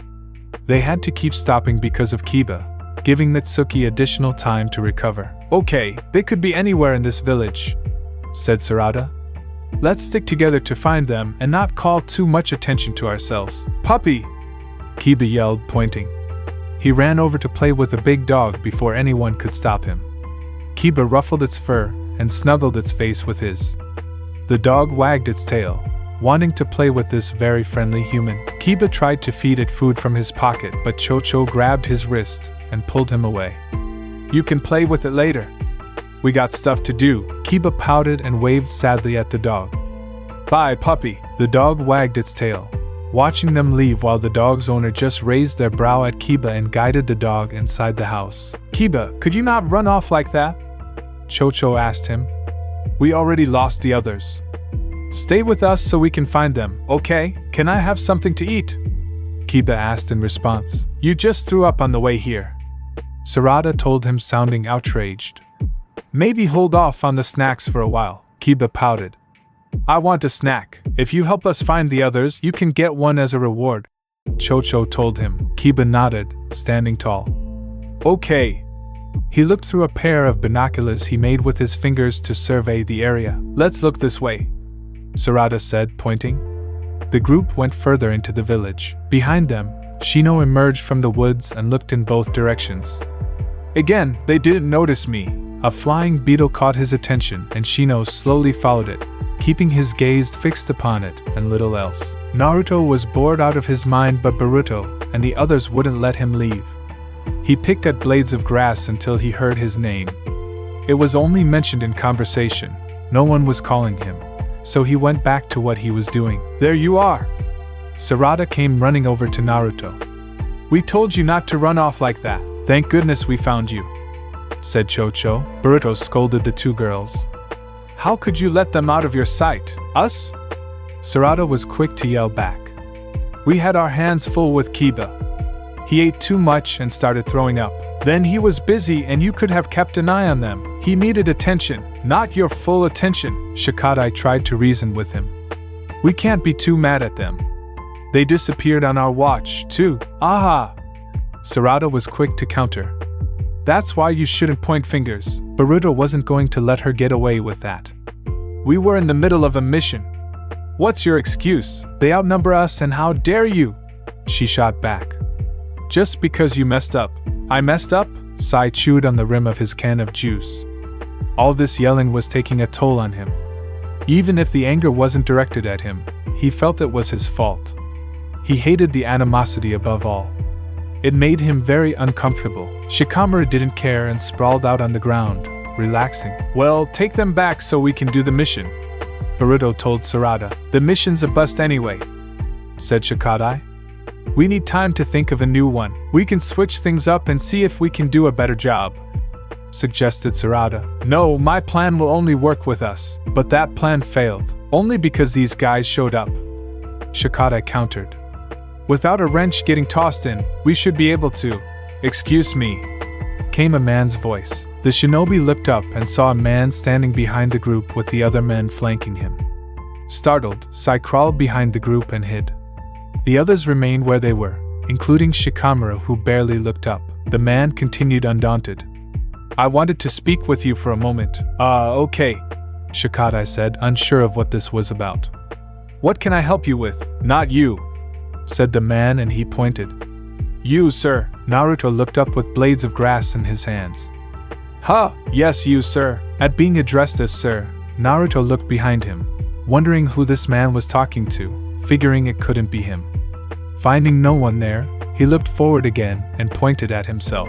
Yes, you. Naruto stood up, but Boruto was quick to jump in front of him. Actually, we're very busy right now, so if you could just... I'll only be a minute, said the man. I just wanted to ask a few questions. Naruto stepped forward with Boruto at his side, which the man didn't like. Actually, I was going to speak with him.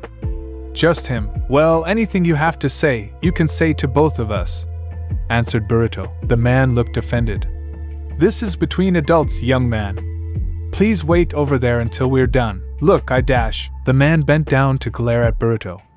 I'm aware that you are a shinobi and no mere child, but this matter is between us adults, so kindly stay out of it. Boruto didn't know how to respond to this.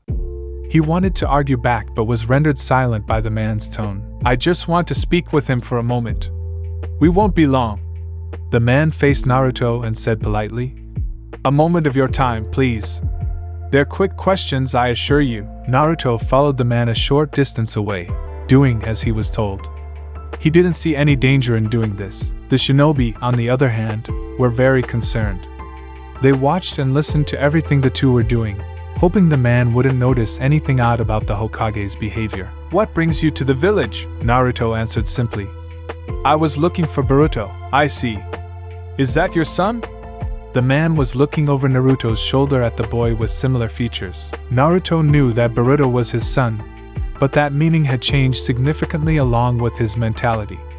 Now the term was no different than a girl calling a boy she had never spoken with her boyfriend just because she found him attractive. It never registered that the two were actually father and son, especially since Naruto now believed that Boruto was older than him. I guess so, was Naruto's answer to the question. The man raised his brow, finding this to be a mildly odd response. They looked so much alike, yet this man seemed uncertain of the boy's paternity. Perhaps Naruto was just annoyed at his son and didn't want to claim him as his own, fearful of how it would reflect on him. Very well, the man went on. I understand that you were expressing interest in our local springs. Any particular reason why? Boruto had to cut in.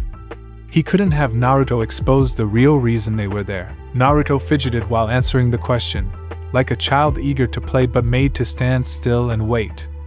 Cause of the stories. Sarada threw out her arm in time to stop Boruto. She knew they needed to have more faith in the Hokage, even with his mind amiss. You heard of our local legend, said the man, sounding pleased. I never paid them any mind because they made no sense, but I have to say, they are entertaining. Even explains why things are the way they are in the village. Naruto stopped fidgeting long enough to ask a question of his own.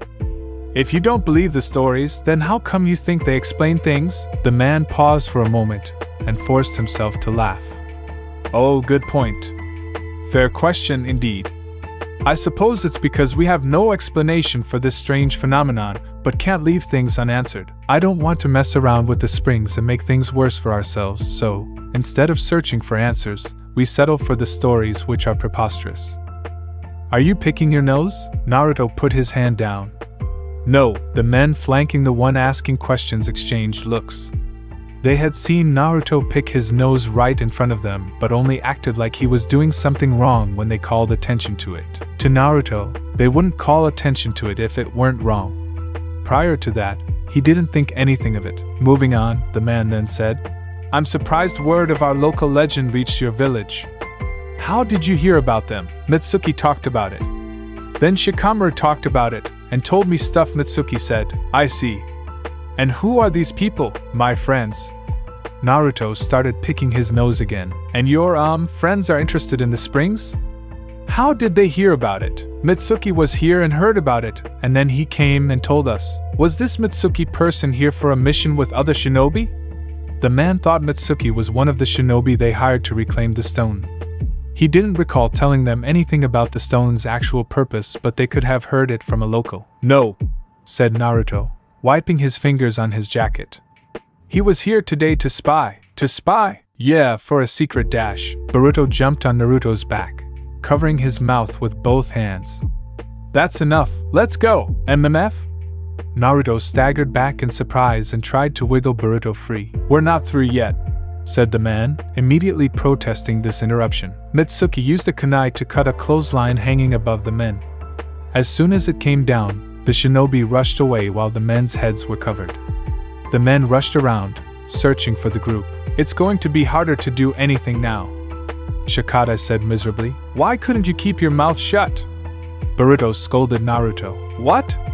I didn't tell them about the secret, but you told them there was a secret. But I didn't say what the secret was. Boruto covered his face with his hands and groaned loudly. We can still make this work, said Sarada. We just have to work even faster. The stone's wedged in there tight, said Boruto. I almost got it, but I needed a little more time. I can get it out, offered Mitsuki. I'm sure I can. Then Mitsuki can help us with the new plan. All we have to do is pry that stone out and hurry back to the spring to change you guys back. We can handle the rest after that. If we take the stone, they'll come after us. Maybe we should do this at night. That light will light up the sky even more. But working under cover of darkness should help us. We don't gotta steal it, said Naruto. We can just ask him nicely for it. That won't work, Boruto told him firmly, emphasizing each word. But it will, he insisted. When we talked to the leader guy, he said he'd do it. You spoke to the leader? Naruto shrank at their tone. Yeah. Was that bad? Boruto grabbed Naruto by his shoulders and held him tightly. What did you say to him? What did you tell him? Naruto knew he was in trouble but wasn't sure why. He stuttered before speaking, afraid of incriminating himself further. He said that if the water over there went away, he'd be okay sharing the big one in the forest. You told him about the spring? Boruto sounded angry. Not really. I mean, We kinda said there might be one, but we didn't say. We? Boruto looked at Shikamaru. You let him talk to the leader? And you did too? Shikamaru wasn't as concerned as Naruto was about being scolded, though he was still afraid of what Boruto and the others would do to him if they didn't like his answer. Don't worry, he told them. We acted like grown-ups so they wouldn't know. And we didn't say where the spring was.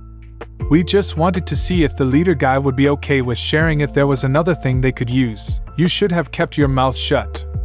Now the leader's going to know something's up.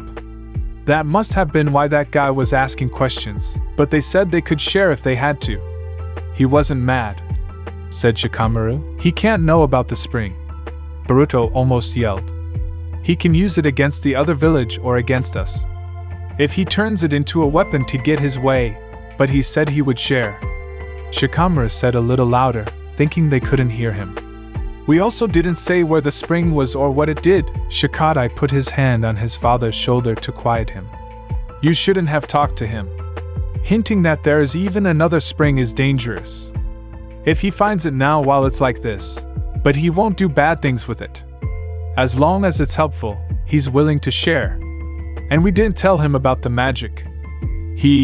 Now we're going to have to move even faster to get the stone before he finds the spring and does something to it. He might even suspect that we're after the stone and put guards there or who knows what else. Shikamaru frowned angrily at his son. You're not listening, Shikamaru. Be quiet and let us handle this. All of you. It was Naruto's turn to show them how vexing they were. Why don't you guys listen to us? We're telling you, I said, be quiet.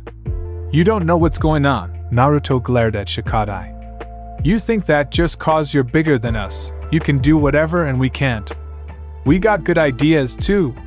Just 'cause you're bigger than us doesn't mean we can't do stuff. Just keep your voice down. Boruto shushed him loudly. You're louder than I am, he shouted back. You're being louder right now. You're being way louder than I am. Chocho covered both their mouths at the same time. Shh! She pulled them close to her face and said softly but threateningly, be quiet. The two nodded in compliance. Sarada frowned after hearing Naruto say that they were bigger than they were. Did this mean that Naruto and the other adults perceived them to be bigger than they actually were? In height or in age? Was it possible that Naruto and the others were starting to believe that they really were small children instead of just having the mindset of that particular age? This was troubling. She feared things were actually getting worse. Shikamaru tried one more time to get them to listen, going instead to Sarada with this information in hopes she would listen. When we talked to the leader guy, he said he would share. He doesn't want his people to get hurt. He's nice. I bet he'll let you have the stone if you ask for it as long as there's another spring he could use. Focused on this conundrum, Sarada brushed him off and gave him a dismissive response. Not now. We gotta do this mission, Shikamaru pouted. I told you that you can do it another way. You don't have to dash. Please be quiet, okay, Shikamaru? I'll give you something to play with, okay? Shikamaru sighed and walked away, sitting down on a nearby bench. It wasn't worth the trouble. He was angry that they weren't paying attention but didn't know what else to do. Unable to make them listen, it was better to just give up. Security will be tight now that Naruto blabbed to the leader of the village, said Shikadai. We need to move quickly. Let's forget about the impact the stone will have on the village for now. When the adults are back to normal, they can handle it. Naruto jumped up and down, screaming for their attention. He couldn't understand why they weren't listening. Maybe if he was louder they would. When the other one is normal, they can use it. The leader said. The whole group was angry at him for making such a commotion. They all shouted for him to be quiet before he made a scene, but he said Naruto, if you make one more sound, we'll punish you, got it? Boruto told him firmly. He looked to Sarada, hoping she would take his side, but instead, to his dismay, Sarada sided with Boruto. Just be quiet, okay? If you can't do that, you'll be in trouble. Hanging his head, Naruto huffed, pouted and walked away. Plopping down in front of the bench instead of on it, Naruto crossed his arms and sulked. That's better, said Boruto and went back to discussing the mission with his friends. Frowning hard, Naruto spoke to Shikamaru. They don't listen to us. I'd bet they would if we were grown-ups. Then we could do anything. Well, I'm not talking to the leader guy again. It didn't do much to help us, only 'cause they don't listen, that's what I meant. Shikamaru reclined on the bench, stretching out until his head rested on the backrest. It was hard and uncomfortable. He could feel the wood against the base of his skull, rubbing his bones. He lifted his head and tried to shift into a better position. He stopped and looked at the man lurking behind one of the buildings. He was staring right at him.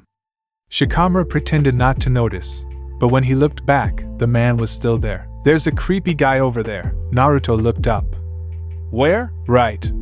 Shikamaru didn't see him anymore. He's gone. He was right there. Naruto looked. He tried to see from Shikamaru's vantage point by climbing onto his lap and pressing his cheek against Shikamaru's. Shikamaru leaned away, uncomfortable, but allowed Naruto to do this without complaining. I don't see nobody. I told you he was gone. Naruto tried to get a better look by getting on his knees.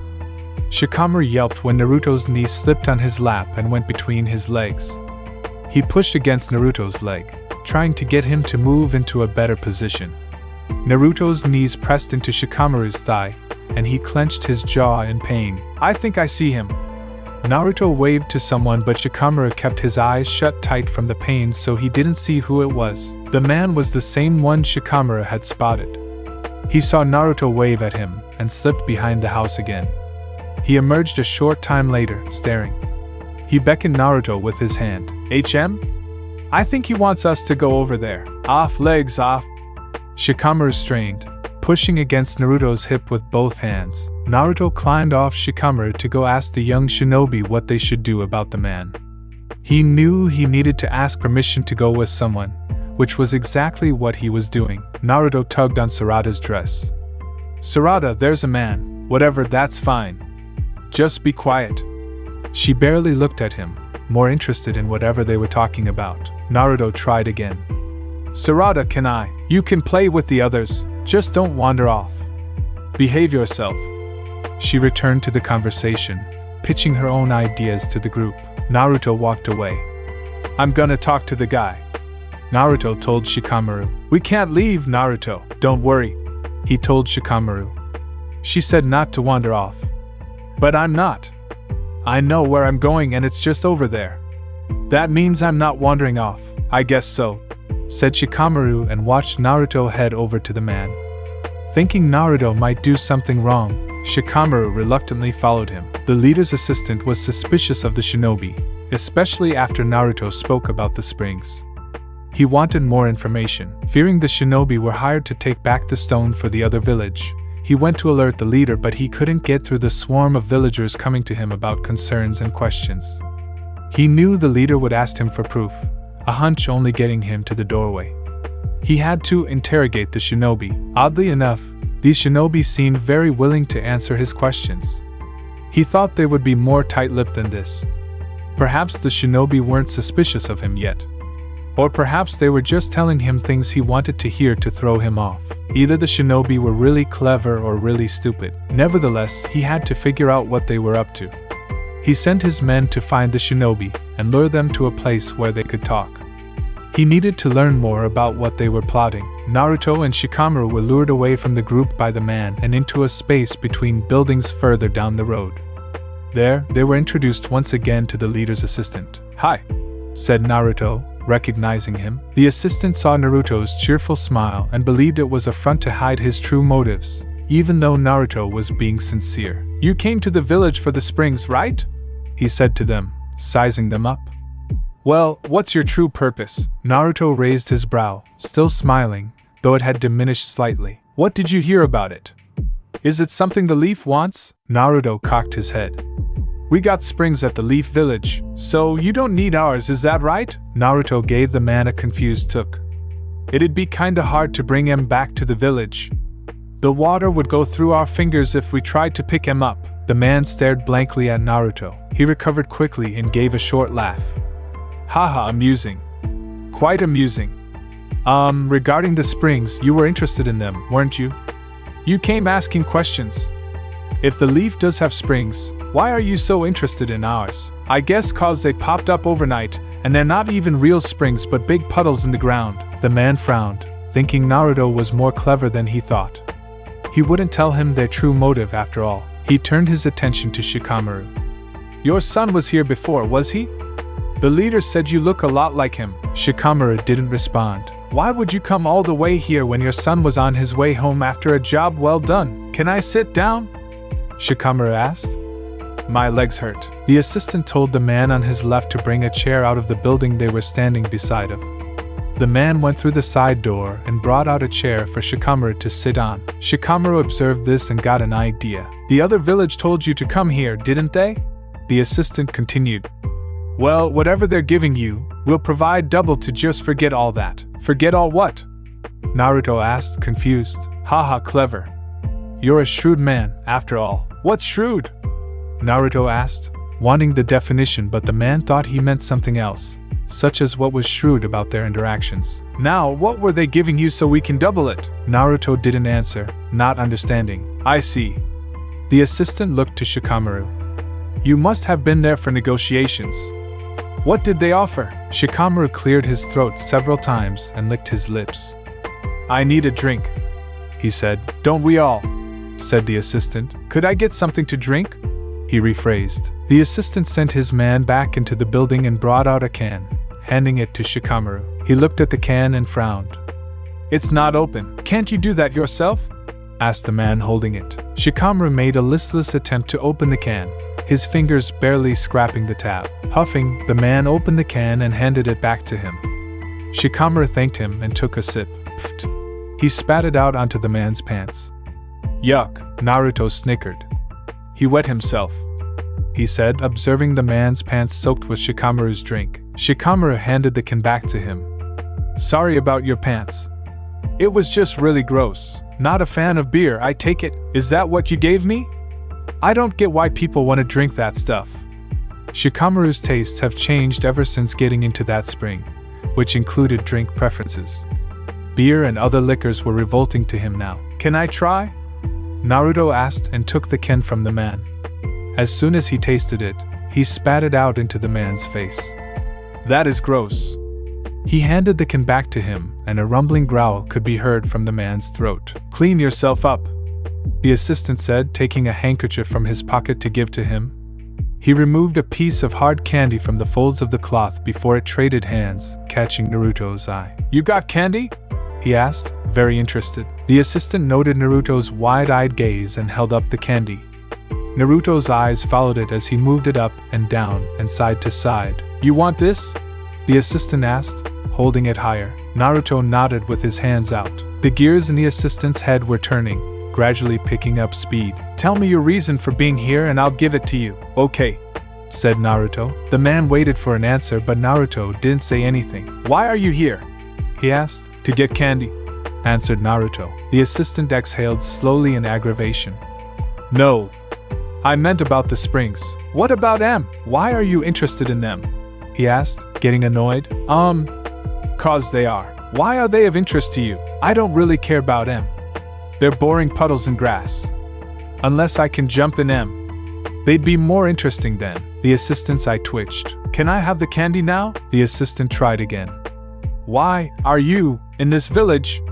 What is your mission?" Naruto cocked his head. "Didn't you already ask me that a bunch of times? I want an answer. I gave you a bunch. Just tell me why you're in the village." The assistant almost yelled, losing his patience. "In this one? I'm not really sure." The assistant smacked himself in the forehead. The man at his side said, "This guy's an idiot. Can I have my candy now?" The assistant tried his luck with Shikamaru, who was trying to get comfortable in the folding chair they had brought out for him. Every time he tried to sit sideways to use the backrest as a pillow, the chair would start to fold on him, and he would stretch out to prevent that. The assistant brought the candy close to Shikamaru's face. "Would you like some candy?" Shikamaru looked at the colorful candy wrapped in plastic, then at the man holding it. "Depends. What flavor is it, and do I have to do anything? Just answer my questions and I'll give it to you." "What about the flavor?" "You can find that out after I give it to you." "What if I don't like the flavor?" The assistant clenched his jaw. "It's orange." Shikamaru scrutinized the candy for almost a minute, then sat back in his chair and said, "Okay, why are you in this village?" "Traveling," answered Shikamaru. "For what?" "Dunno. Traveling so troublesome. What does it have to do with the springs? What are you planning? Shikamaru played with his earlobe. I guess what normal people would do with springs. What else would you do with them? The assistant's eye started twitching again. Okay. He exhaled. You came here for a reason. Why is that, and what does it have to do with the springs? Shikamaru looked from left to right and lowered his voice. I'm not supposed to say. Thinking he was getting somewhere, the assistant came closer. It's okay, he told Shikamaru with a smile on his face. It's just us. We won't tell anyone. You sure? Shikamaru looked up at him with meek, innocent eyes. Of course. Shikamaru looked around again.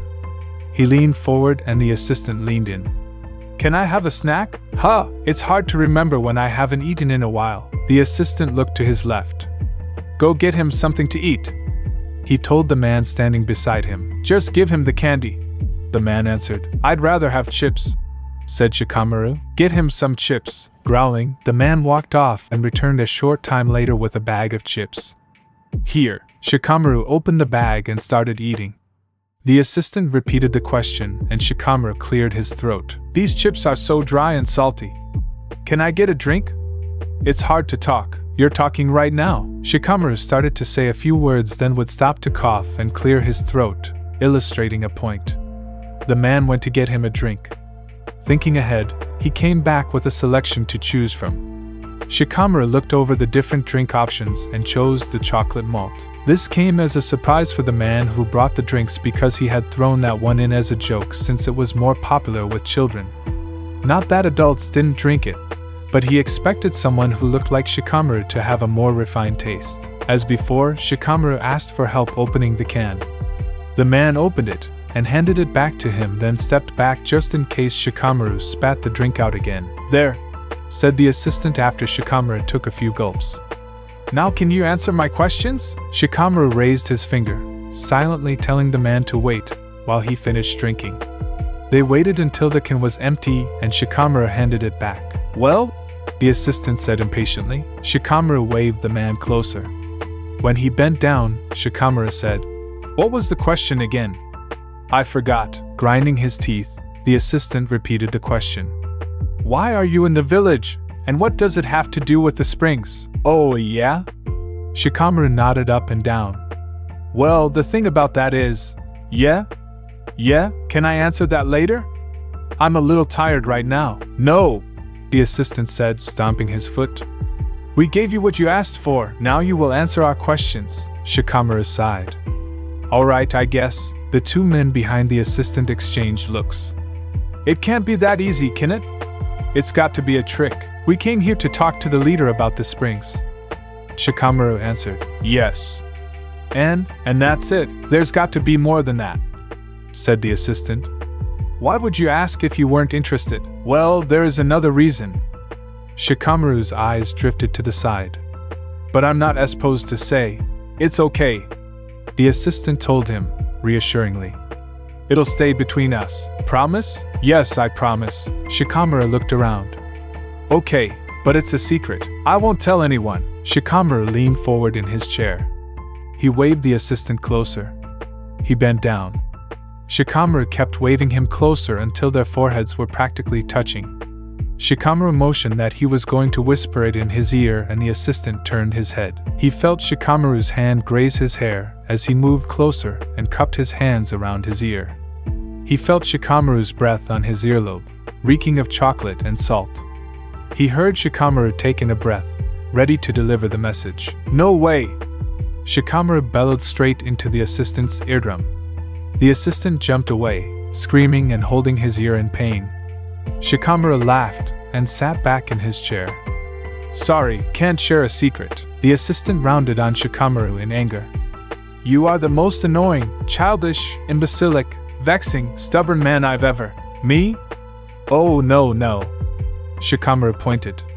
He is. The assistant felt two hands grab his pants and yank them down around his ankles. Naruto burst out laughing at his own prank.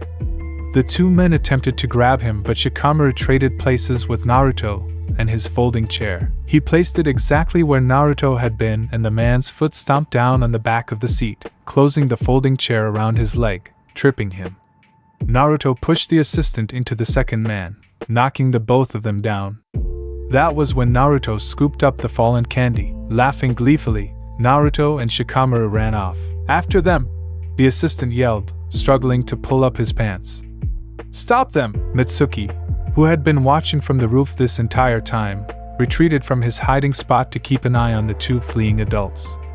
"I guess they didn't need me after all."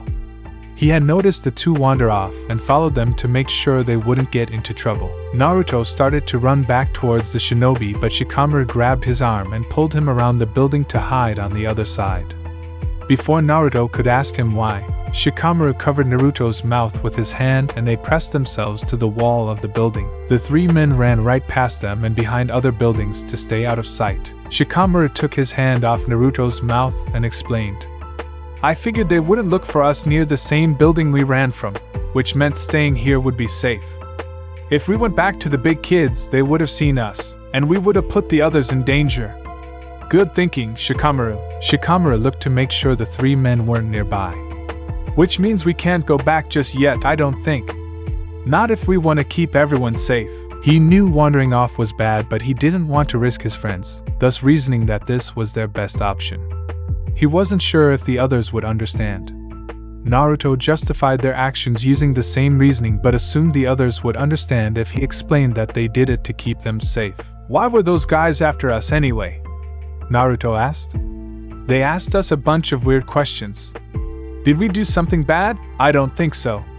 Shikamaru wasn't sure why those men were interested in them. "Maybe it's cause we're strangers and they think we're suspicious." "How come?" "Just cause we're different, I guess." Naruto pouted angrily, puffing out his cheeks. "That's a stupid reason. Why is being different so bad?" "They're mean." "Maybe it's not cause we're different so much as it's cause we're strangers." Naruto stopped pouting. "So we're stranger danger? To them, I guess." Naruto smiled. "Then we just have to show them how nice we are." Shikamaru frowned at Naruto's good-natured intentions. "I don't think we should. What if they're bad guys? You know how grown-ups don't listen, like us with our good ideas, but nobody wants to listen." Naruto sighed. "How do we prove ourselves if nobody will give us a chance? Even when we do good, nobody cares and nobody listens." Shikamaru sighed as well. "Being given responsibility is troublesome, but I don't like it when nobody listens and thinks you know nothing." Shikamaru wasn't sure what he wanted. No matter how he saw it, he couldn't have both. If he did too little, no one would ask him to do anything, which he wanted. However, when he did want something, no one would give him the chance because he hadn't proven himself. If there was something he could do, he wanted people to know that. Shikamaru looked at the ground in dismay. This was a puzzle he couldn't figure out. "Sir!" The assistant ran over to the village leader as soon as he found him. "Sir, I investigated those shinobi and I've concluded that they're up to no good. I isolated two of them and I asked." The leader turned around, keeping the clamoring crowd at his back. "You spoke to them? I thought I told you not to start something. They're the ones who are starting something. I'm certain they are after the stone in the wall. They've clearly been paid to take it from us. I'd bet it's the other village. They want to ruin our way of life, I'm sure of it. All the talk they've been giving us and all the nonsense. There can be no other explanation. We must do something about this before it's too late. I have guards there keeping an eye on things. Sir, there's also the matter of, did the shinobi tell you that they were on a mission?" "No, sir. But they are shinobi, so why would they confess to something like that? And yet you've gathered intel on their motive just by speaking to them?" The assistant opened and closed his mouth, not knowing how to respond to that. "I don't have time to deal with that right now," said the village leader.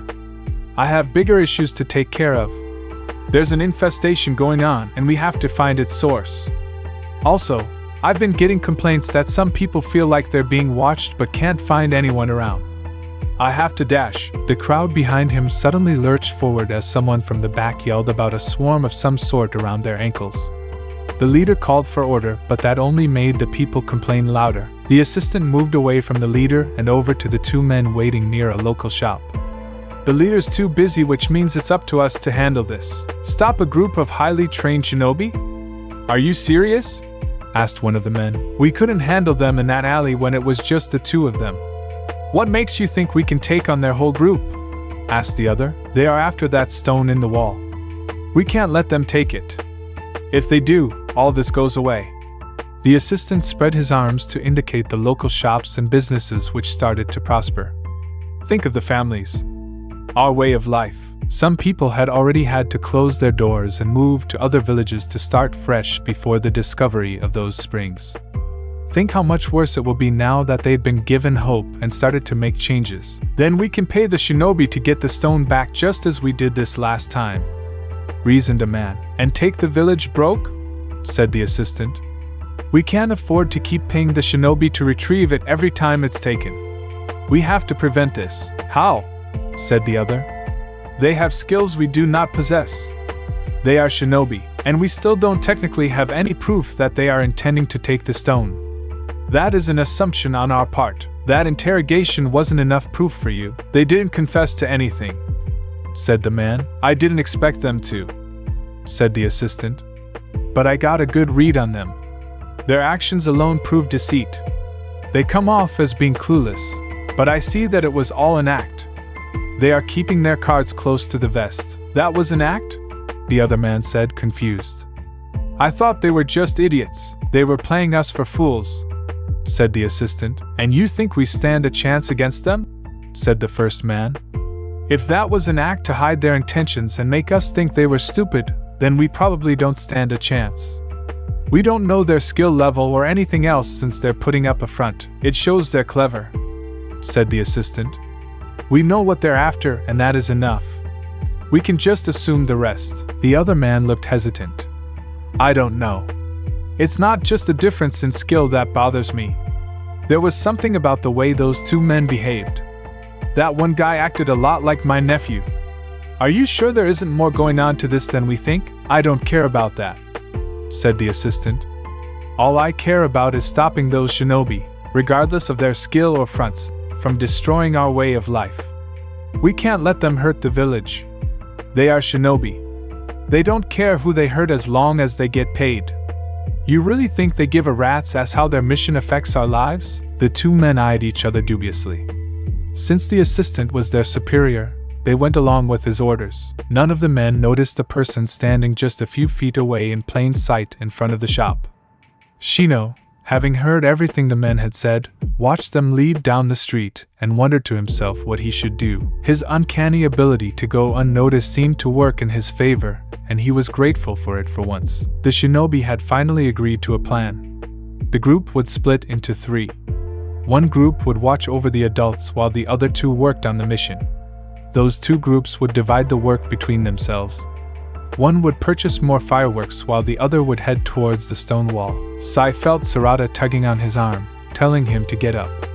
He got to his feet and looked around, having zoned out at one point and no longer knew what was going on. Kiba immediately complained, knowing what was going to happen without anyone having to tell him. I want to stay here, he whined. I don't want to leave. We're not leaving, Sarada assured him. We're just getting out of their way. Nah, he said stubbornly. You want to take us back to the camp where it's boring. We're not going back to camp just yet. We're staying right here in the village just in case. You're lying, Kiba said with a whine. You're lying. I am not, Kiba stuck out his tongue. You're trying to trick me, but it won't work. Sarada really was telling the truth, but Kiba didn't believe her. They had decided it would be pointless to bring everyone back to camp only for the same thing to happen again. If everyone wanted to be in the same place together, then that was what they were going to do. You and Sai can play with Shino over here, okay? Shino didn't come with us, said Kiba. Sarada played back what had taken place at their camp and realized they must have left Shino behind. Not again. How does this keep happening? Where's Naruto and Shikamaru? Chocho asked, looking around. They went that way, said Sai, pointing. Why didn't you tell us? I did just now, he told her. I meant when they wandered off, she clarified. How could I? He asked, looking upset. You said we weren't supposed to interrupt and had to be quiet, Chocho sighed. It's okay, she told him gently. I'm not mad. But we do have to find them and make sure they don't mess up this plan too. Naruto and Shikamaru stood on the other side of the building, looking around to make sure the men weren't in sight. They were waiting for their chance to get back to the group. That was when they saw Boruto walking casually over to a small shop with a brightly colored sign. The shop had colorful designs painted on the walls to make it even more eye-catching.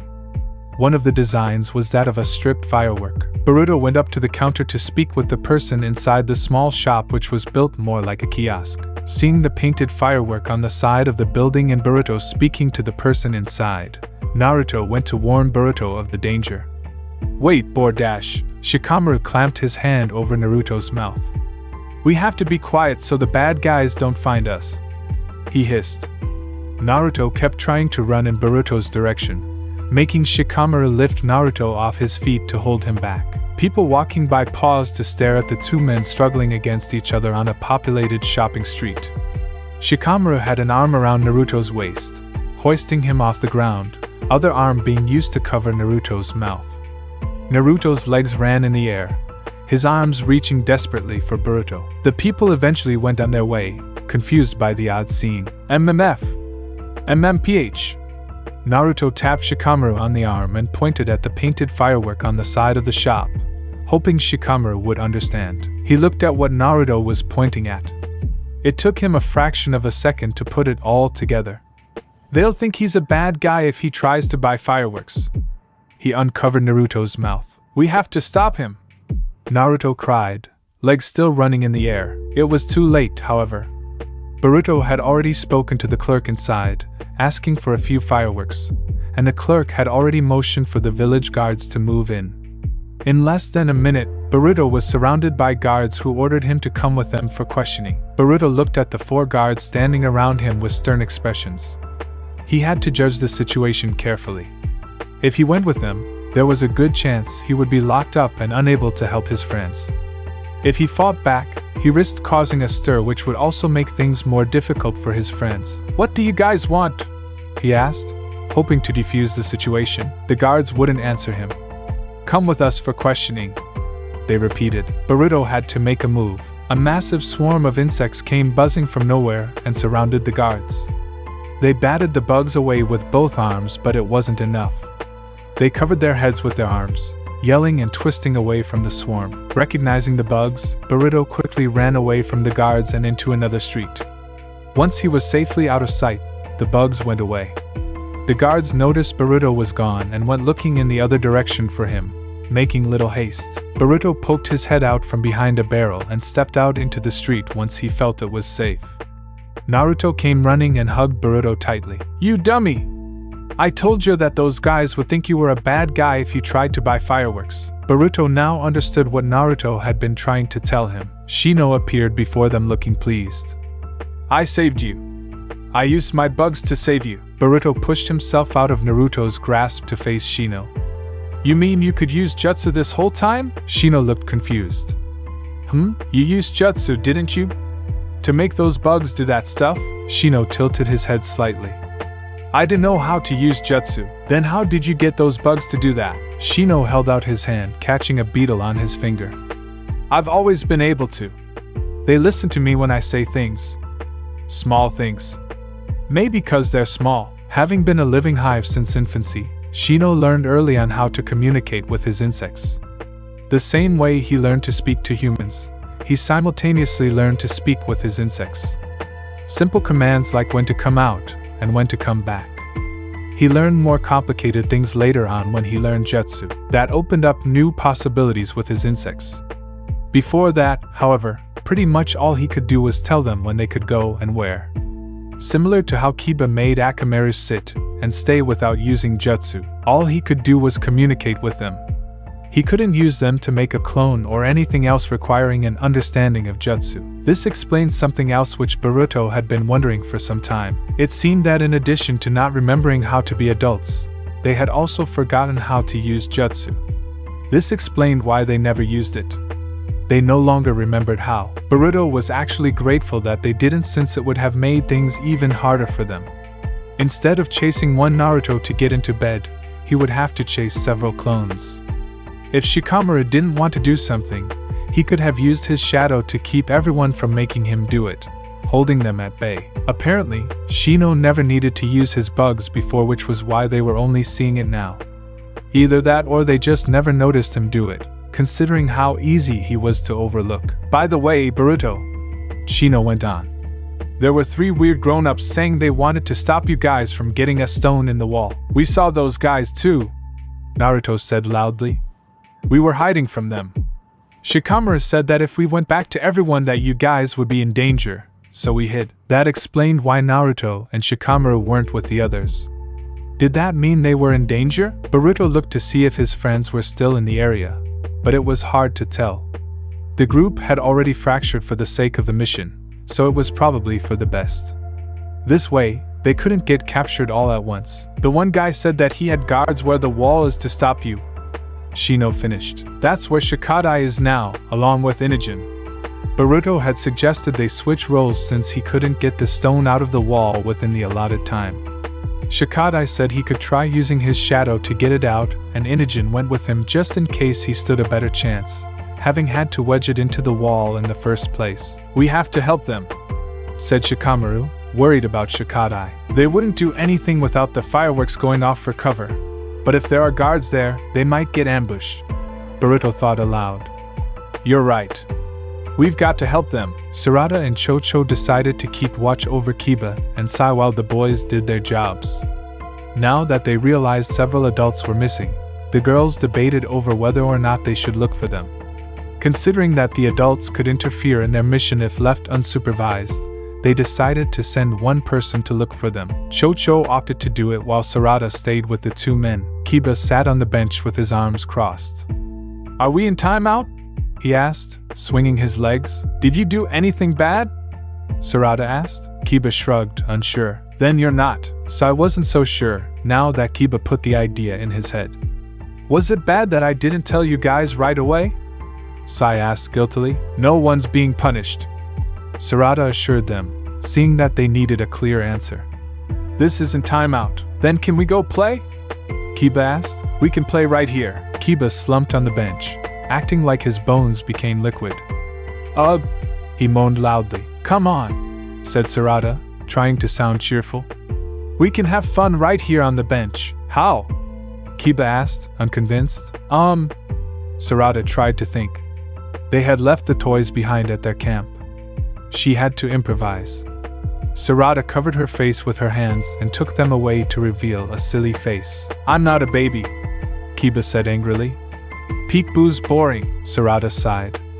How about I hide something in my hand and you have to guess which hand has it? No. How about you guess how many fingers I have behind my back? That's the same game, just more stupid. Sarada wasn't sure how to entertain them.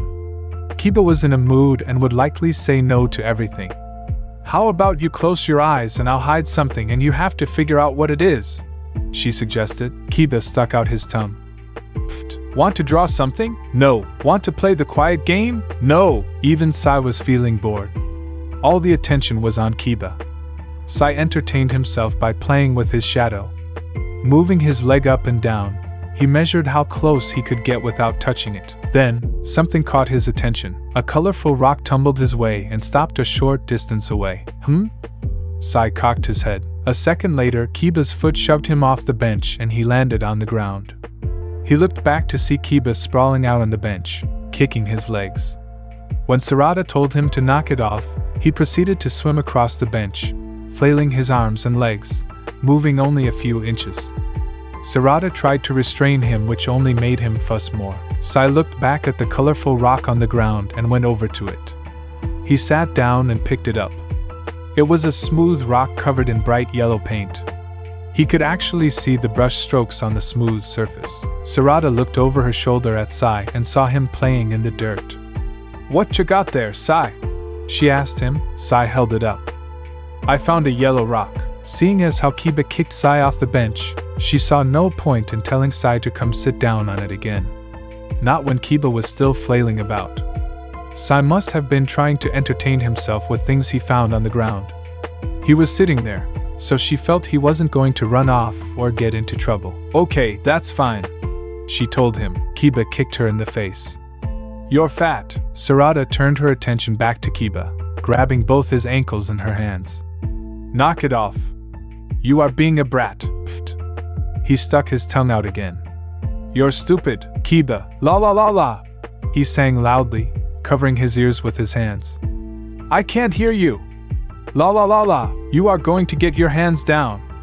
You are going to sit on this bench and behave yourself. No, Kiba, no. Sai tried to ignore them, looking at the yellow rock. Something orange then caught his eye, and he saw a second rock tumbling his way. An orange one. He reached over and picked it up, holding the two side by side in his hands. Where were these coming from? He looked up and saw another colored rock on the ground. A pink one. This one was a little further away, so he had to crawl over to it. He picked it up and could see where some paint had chipped off in places. He saw another rock sitting nearby and crawled to that one. Then he saw another one further away and stood hunched to walk over to it. That's when he noticed even more forming an uneven line across the ground. Sai walked, hunched over, to each one, squatting down to collect them. He never noticed that the trail was leading him away from Sarada. After the assistant insisted they stop the shinobi, his men were tasked with subduing each one. It was something neither of them felt confident in doing. They were told they just had to keep them distracted until the guards could show up and handle the rest. Neither man wanted to tell their boss that it seemed like a half-baked idea, so they went along with it. When trying to figure out how to isolate each shinobi, thinking it would be easier to handle each one alone, one of the two men hatched an idea. In truth, it was more of a test. Convinced that the shinobi were acting strangely, and not to throw them off, he decided to use a trick that would work on his nephew. He gathered a bunch of painted rocks and lured Sai away from the others and behind a building. Using his shirt as a basket, Sai gathered all the painted rocks until the trail came to an end. He reached for the purple rock and saw someone's shoe right behind it. Sai looked up from his squatted position, the hand holding up his shirt hem dipping to allow the rocks he had collected to escape, clattering around his feet. Hey there, said one of the two men, putting on a smile which seemed somehow sinister to Sai. You want to come with us to answer a few questions? Sai meekly shook his head, keeping his lips pressed tightly together as if to hold in a scream. He dropped the remaining rocks and scrambled back the way he came.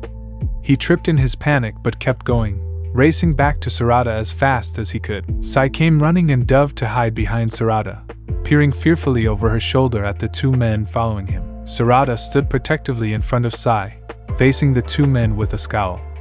Kiba gave up his fit to join Sai behind Sarada. What do you guys want? She asked the men. We just wanted to talk, said one of the men. The other kept his eye on Sai and Kiba. Those two are behaving strangely. Are they alright? Sarada's eyes darted to the two adults and back. They're fine. The man didn't look convinced. His partner agreed. Those young shinobi in training disguising themselves as adults to throw us off or to get you access to certain things? It was a good theory, though the man was way off. Then again, if she didn't know the truth, she would have probably thought the same thing. Just tell us why you're here. Maybe we can help you. Sarada shook her head. No, we're fine. Just passing through. Are you after the springs? Asked one. They said springs and not stone. It could have been a slip of the tongue or they were testing them to see what they knew. Sarada wasn't going to fall for it. Kiba's nose twitched. He smelled something. He looked around and noticed several guards were coming their way from different angles. Sarada knew they were just stalling until the guards could make their appearance. We're not here to make trouble. Then answer our questions, said one of the men. Sai fearfully held Sarada, looking in all directions. It would be difficult to fight like this, and she didn't want to. This mission was going anything but smoothly. Shikadai and Inogen looked up at the mountain face, measuring. Shikadai then looked at Inogen with a nod of his head. I'll start climbing. Once I get into position, I'll wait for Boruto's signal and pull the stone out with my shadow. If that doesn't do the trick, you'll have to give it a try. We're gonna just keep doing this until we get it right, aren't we? Shikadai sighed. Our other option is to do it at night, but the light it gives off would make it more obvious.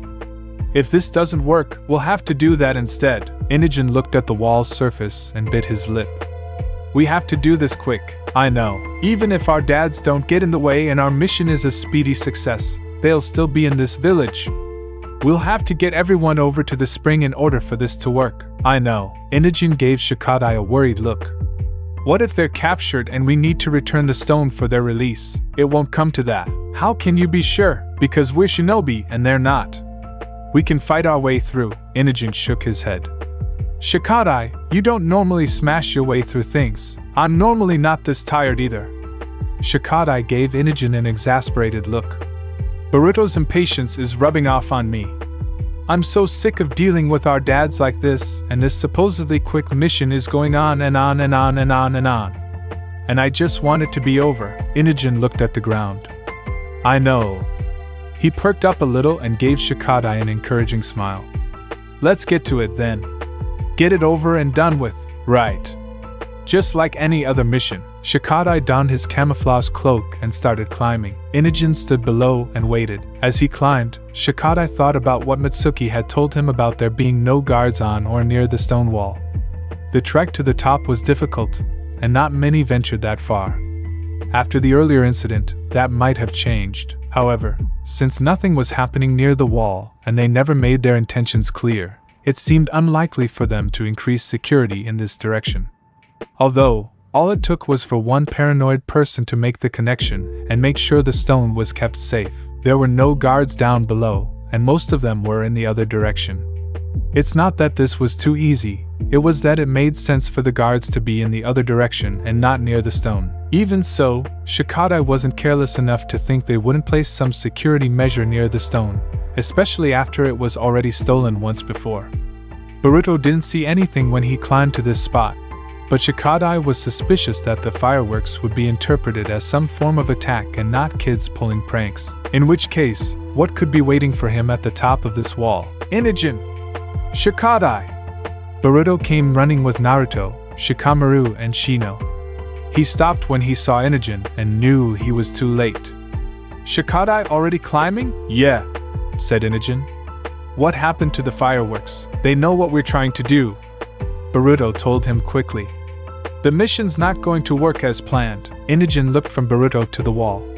Shikadai might already know that, but he insisted on doing it anyway. Real quick then run. That's not a plan. Boruto knew winging it wasn't going to work this time. The village needs those springs. We can't tell them about the other one. The stone keeps coming and going and we need to address these before we do our thing. We said we'd figure it out when our dads are normal again, said Inogen. I don't think we can wait, Boruto told him.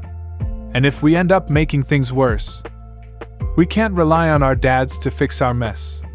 We have to do it. It wasn't just because Boruto wanted to prove himself and not be seen as a child. He didn't want to have to rely on them to solve their problems. On this mission alone, they had to do everything themselves without their parents' support. Their parents would be proud of them if they managed to do this all themselves, and they would be seeing their mission through. How do we fix it? Asked Inogen. Boruto clutched his head in his hands and confessed. I don't know. Inogen looked over Boruto's head to Naruto, staring straight up at the mountain face with his mouth open. He put his hand over his brow to shield his eyes from the sun, either marveling at the height or looking for Shikadai. Inogen remembered something the adults had told them time and again, before and after their transformation. Maybe we should try listening to them. Listening to who? Boruto asked, head still clutched in his hands. Them. Inogen pointed to the adults. You mean the guys fascinated by pop-up books? Didn't your dad say something about how we didn't have to do something because the village leader could be reasoned with? Boruto lowered his hands. My dad's naive.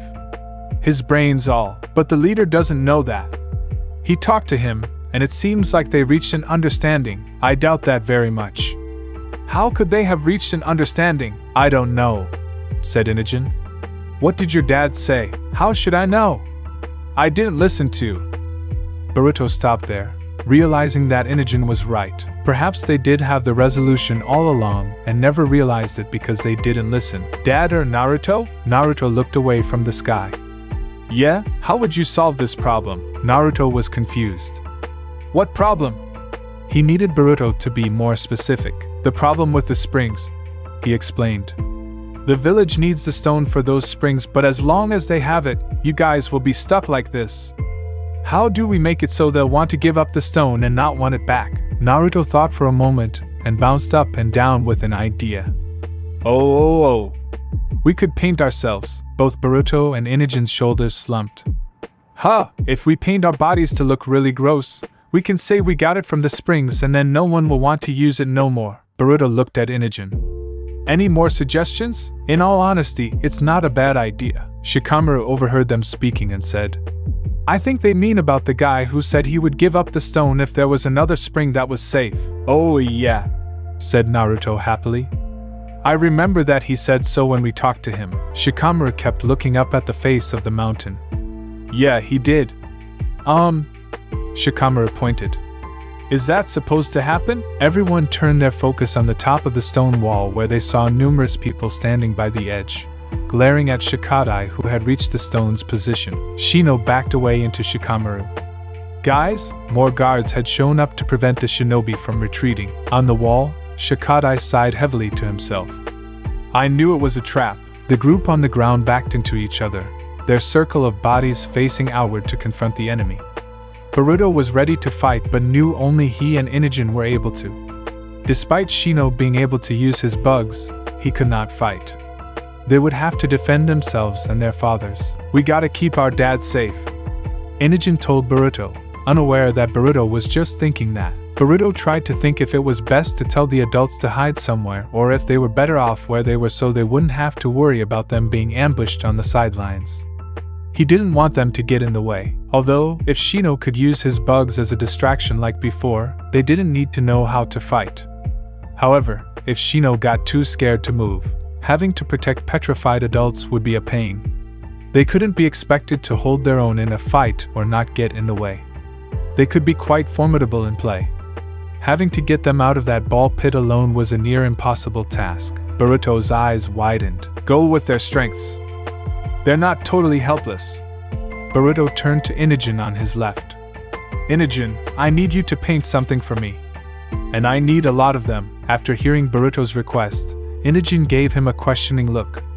Are you sure? Trust me. Shino stepped on Shikamaru's foot as he tried to back away from the slowly advancing guards.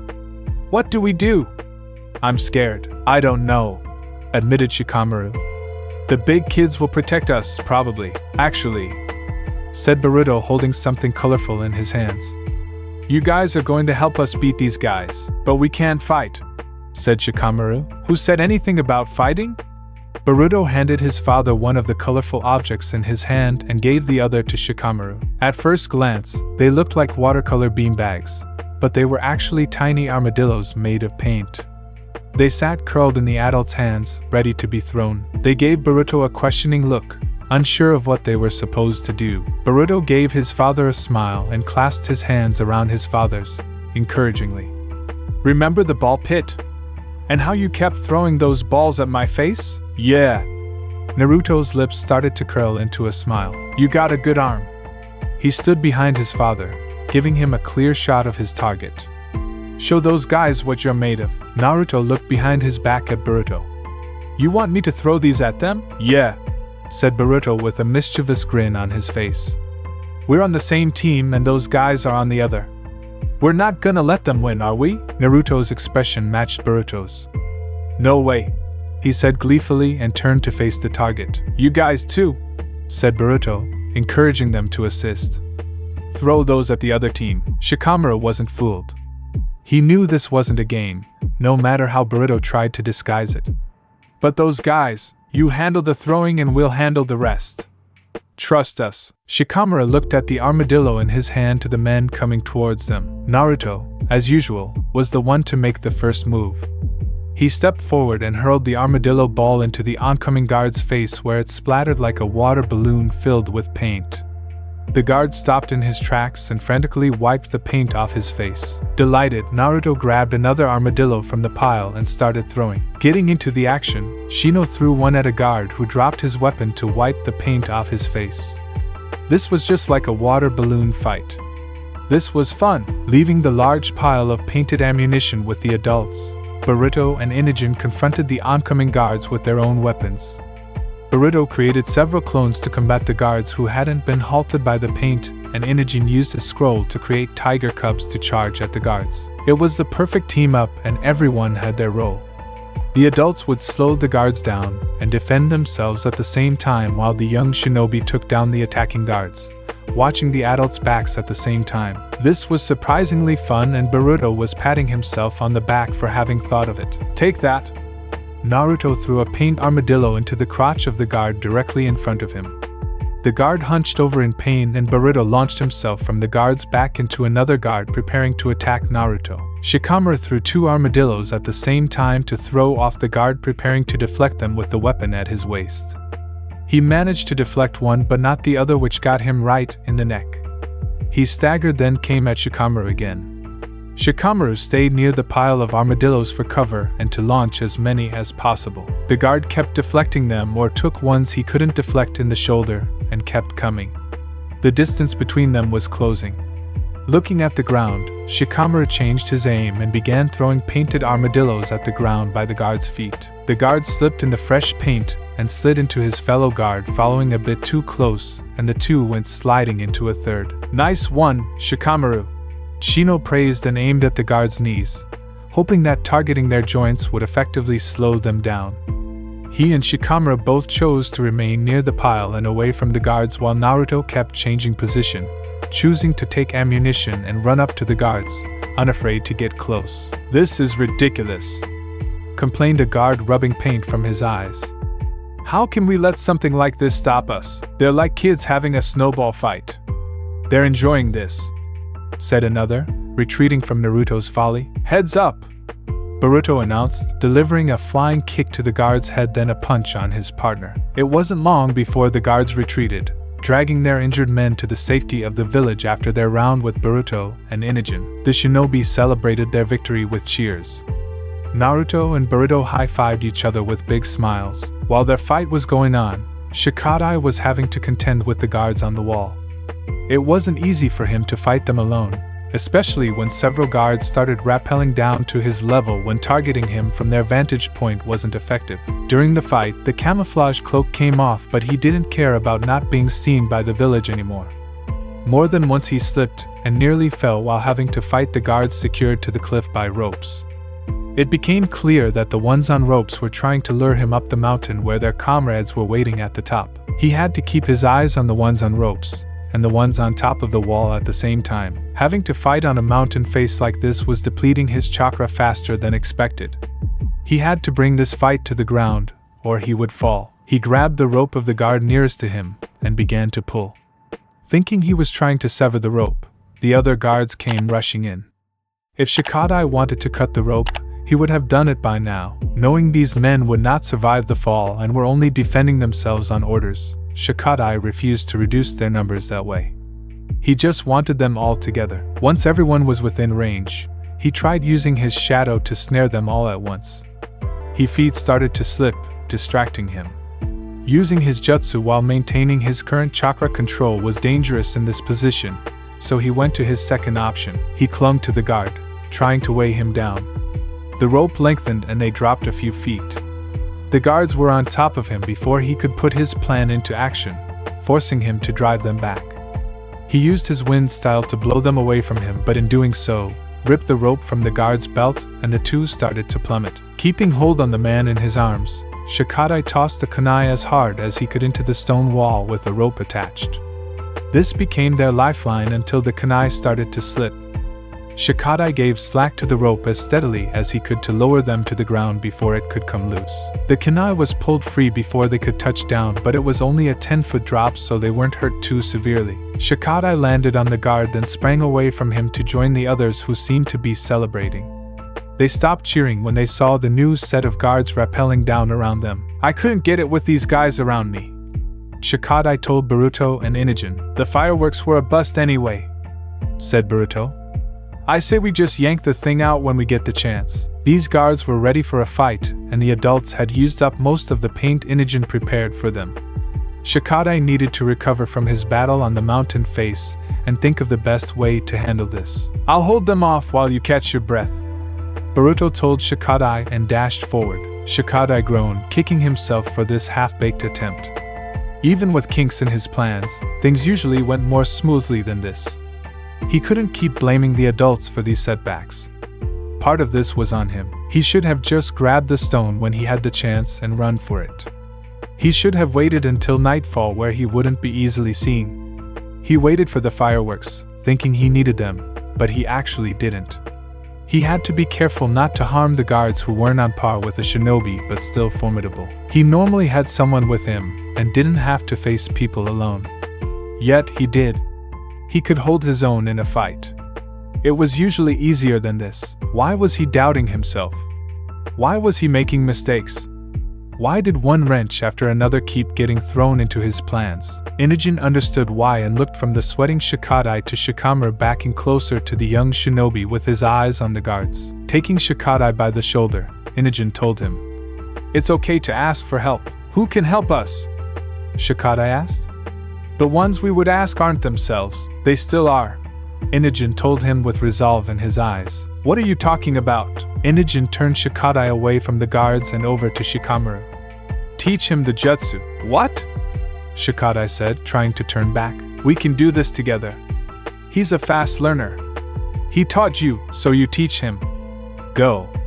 I'll cover you." Inogen drew the weapon from his back and charged at the guards, swinging his own weapon at the shinobi. Hesitantly, Shikadai looked to his father. If he understood Inogen correctly, he was supposed to go into this battle with his father. He was running low on chakra, but his father hadn't had to use any in days. He was stronger and more experienced than Shikadai. Even if he couldn't remember those experiences, it didn't change the fact that his body retained some of it. He was still strong. He was a fast learner, and the truth was he needed him. "Dad? I mean Shikamaru." They always seemed to respond better to their names than their titles. "Yeah?"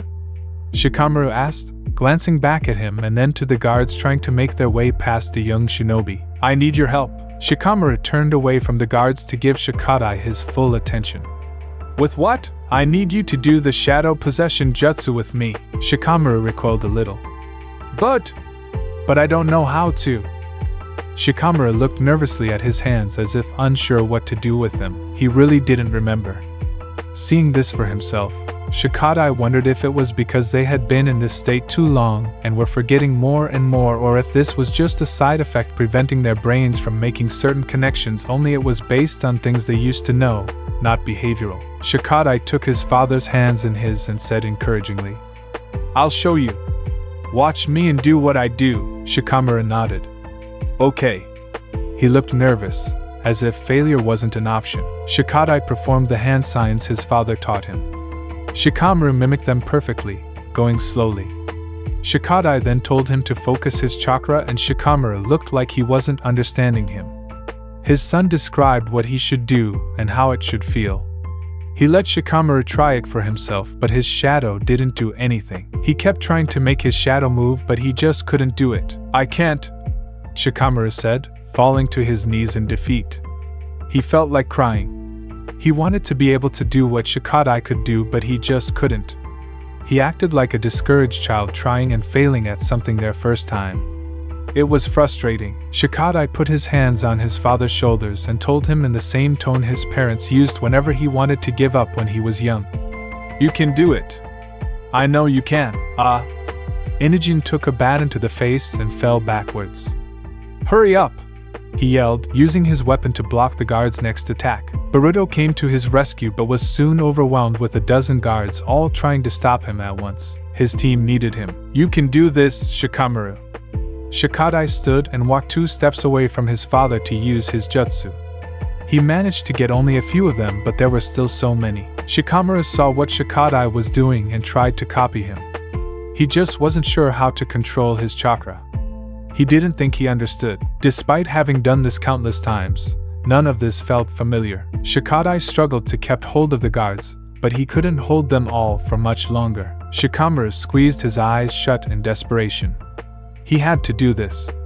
He had to help Shikadai. Shikadai strained to keep control but needed to catch his breath. He released his jutsu and staggered.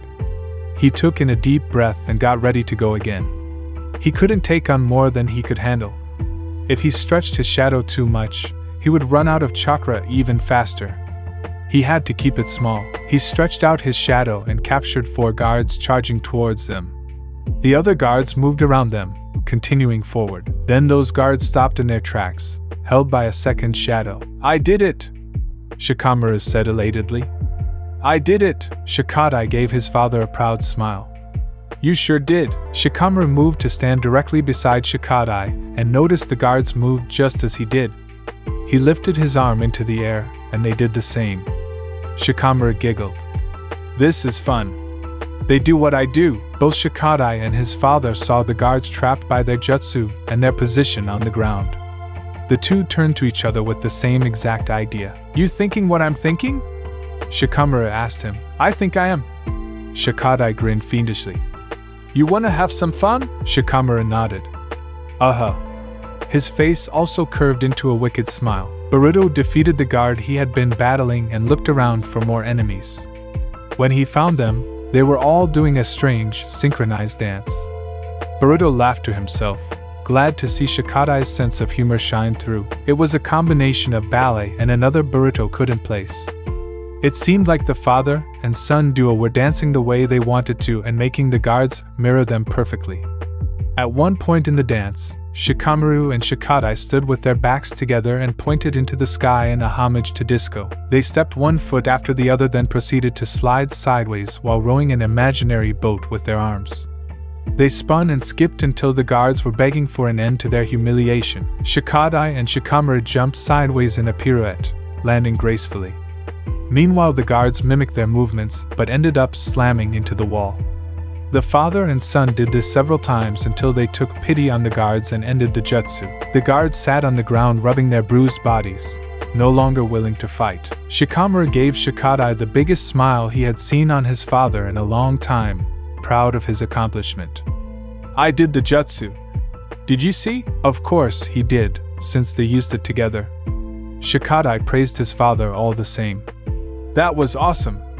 You did great. Before he knew it, Shikamaru had embraced his son and squeezed him tightly.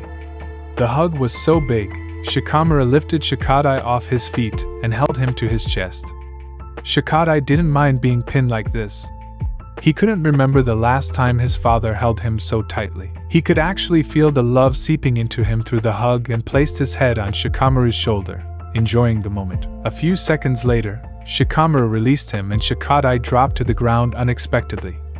He chuckled and rubbed the back of his head, telling Shikamaru, "Now that you can use it, don't use it to keep me from doing something, okay?" Shikamaru scoffed at the notion. That would be too troublesome. Shikadai's cheeks turned slightly pink, and he looked away. For some reason, hearing his father say that brought him great joy and a sense of normalcy. We gotta move fast, said Boruto, coming over. Those guards were waiting for us and watched us try to get the stone. Now they know we're after it. We should just take it now while we have the chance. We can still ask the guy if we can have it, said Naruto.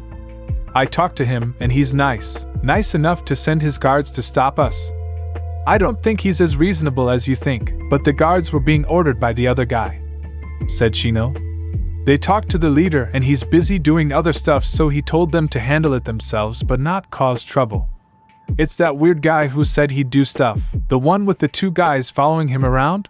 Asked Naruto. That's the one, Shino confirmed. Sounds like the leader of the village isn't doing this but his assistant, said Shikadai. We can either report him and work out a deal with the leader, or we can continue with our plan of taking it by force. Although, Shikadai looked over at Boruto and knew that he was right. They had to address the situation. Taking it won't stop the villagers from feuding. Even if we told them we acted on our own, they probably wouldn't believe us, given their history. Shikadai continued. And you're right, Boruto. This village needs something to help them stay afloat. I thought we could figure it out later, but maybe we should address it sooner. If we do, the leader might just give us the stone. Naruto looked from one to the other and asked, So, is my painting ourselves to look sick idea still good, or? Sai whimpered as he clung to Sarada tightly. Kiba growled, trying to sound intimidating, but he was frightened, too. There were so many big scary people to contend with, and he hoped Sarada would be able to protect them. Feeling hopeless, Kiba was willing to do whatever she said. Sarada debated with herself on whether or not she should fight these men off. The one man said he just wanted to talk, but she wasn't sure if she could trust him. If she fought back, it would make them out to be an enemy, which she didn't want. She also understood that if she did go all out on the guards, she would risk harming innocent villagers who weren't that far off from where they were. She was willing to talk, but she didn't want to be detained to do it. The taller of the two men seemed more reasonable, but she didn't know if it was all a trick. Whatever she was going to do, she had to decide now. "It's okay, guys," Sarada assured the two men cowering behind her. She then addressed the man in front of her. "I'm willing to talk, but it has to be out here, privately," said his partner. "Come with us." Sarada's eyes darted to the guards taking a step closer, hands on their weapons. "Hang on a second!"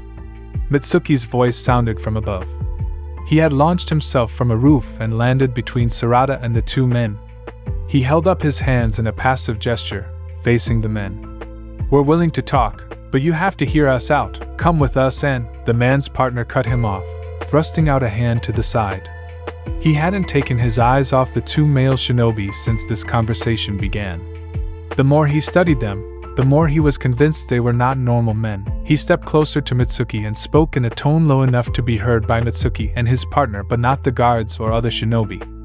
"This is about the stone, isn't it? We mean no harm to this village," Mitsuki told him, evading the question while simultaneously answering it in a way. The man continued as if he hadn't heard him.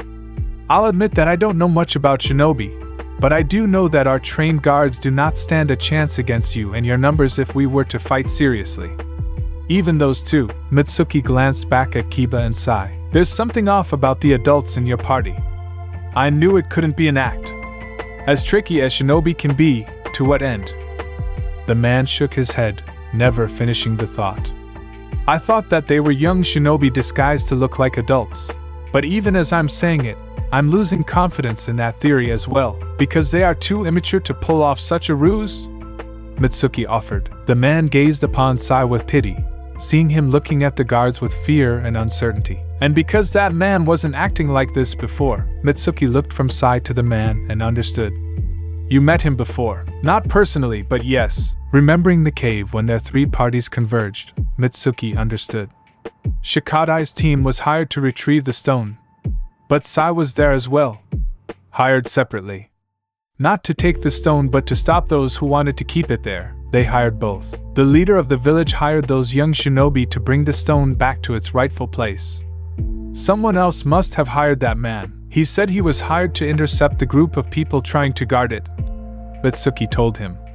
He didn't tell them the people were hired by the other village to keep it from being taken back. If your leader didn't hire him, then someone else in the village did as incentive. Sai never said he was told to take it, just keep people from getting there first. I couldn't say who hired him, but I remember seeing him around and he wasn't acting like this. This could work. Mitsuki realized that this man knew something had happened to Sai since he had seen him before. This man was already suspicious of Sai's condition along with the other adults. Perhaps he could convince the man that the stone itself was causing this, and would be willing to relinquish it if he thought it posed a danger to them. "It's the stone, isn't it?" the man asked in a hushed tone as if afraid to say it aloud. Mitsuki looked at him without a word. This may be easier than he thought. This man was already heading in that direction. It wouldn't take much to convince him. Or is it the springs? The man looked very uncomfortable. The leader mentioned seeing the two adults he spoke with near the springs. If they're acting like this, is the stone or springs causing it? His partner grabbed his arm. What are you saying? That's ridiculous. So many people from this village have used those springs and nothing happened to them. They make better flooded puddles than they do springs, the other man said. Besides, those are our people. So, these are shinobi. Men from other lands. Another village. And, the man looked his partner in the face and said with concern in his eyes, the other village insisted the stone being here would be harmful to other people. Dangerous. We didn't believe them. They were being vague about it. But what if this is precisely what they were talking about? Said the man. What if other people who come in contact with the springs or stone have something happen to them? A kind of reversion or an illness?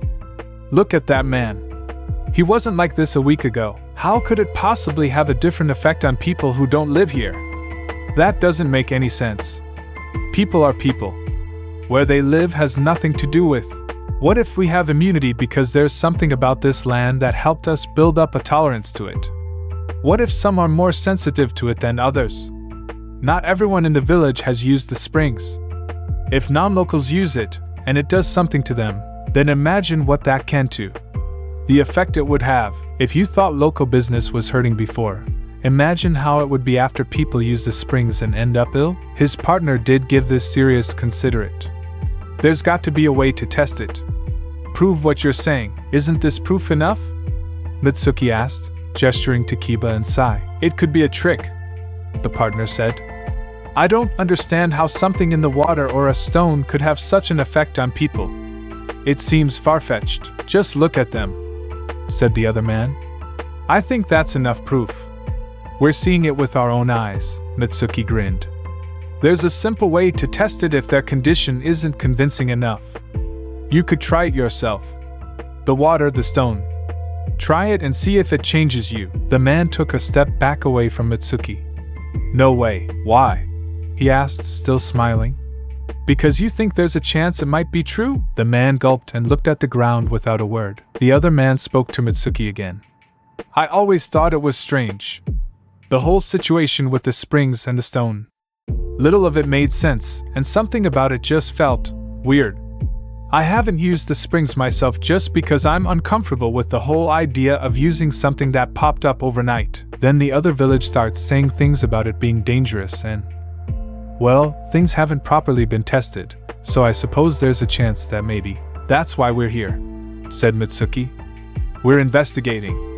Like you said, these men weren't acting like this before they came here.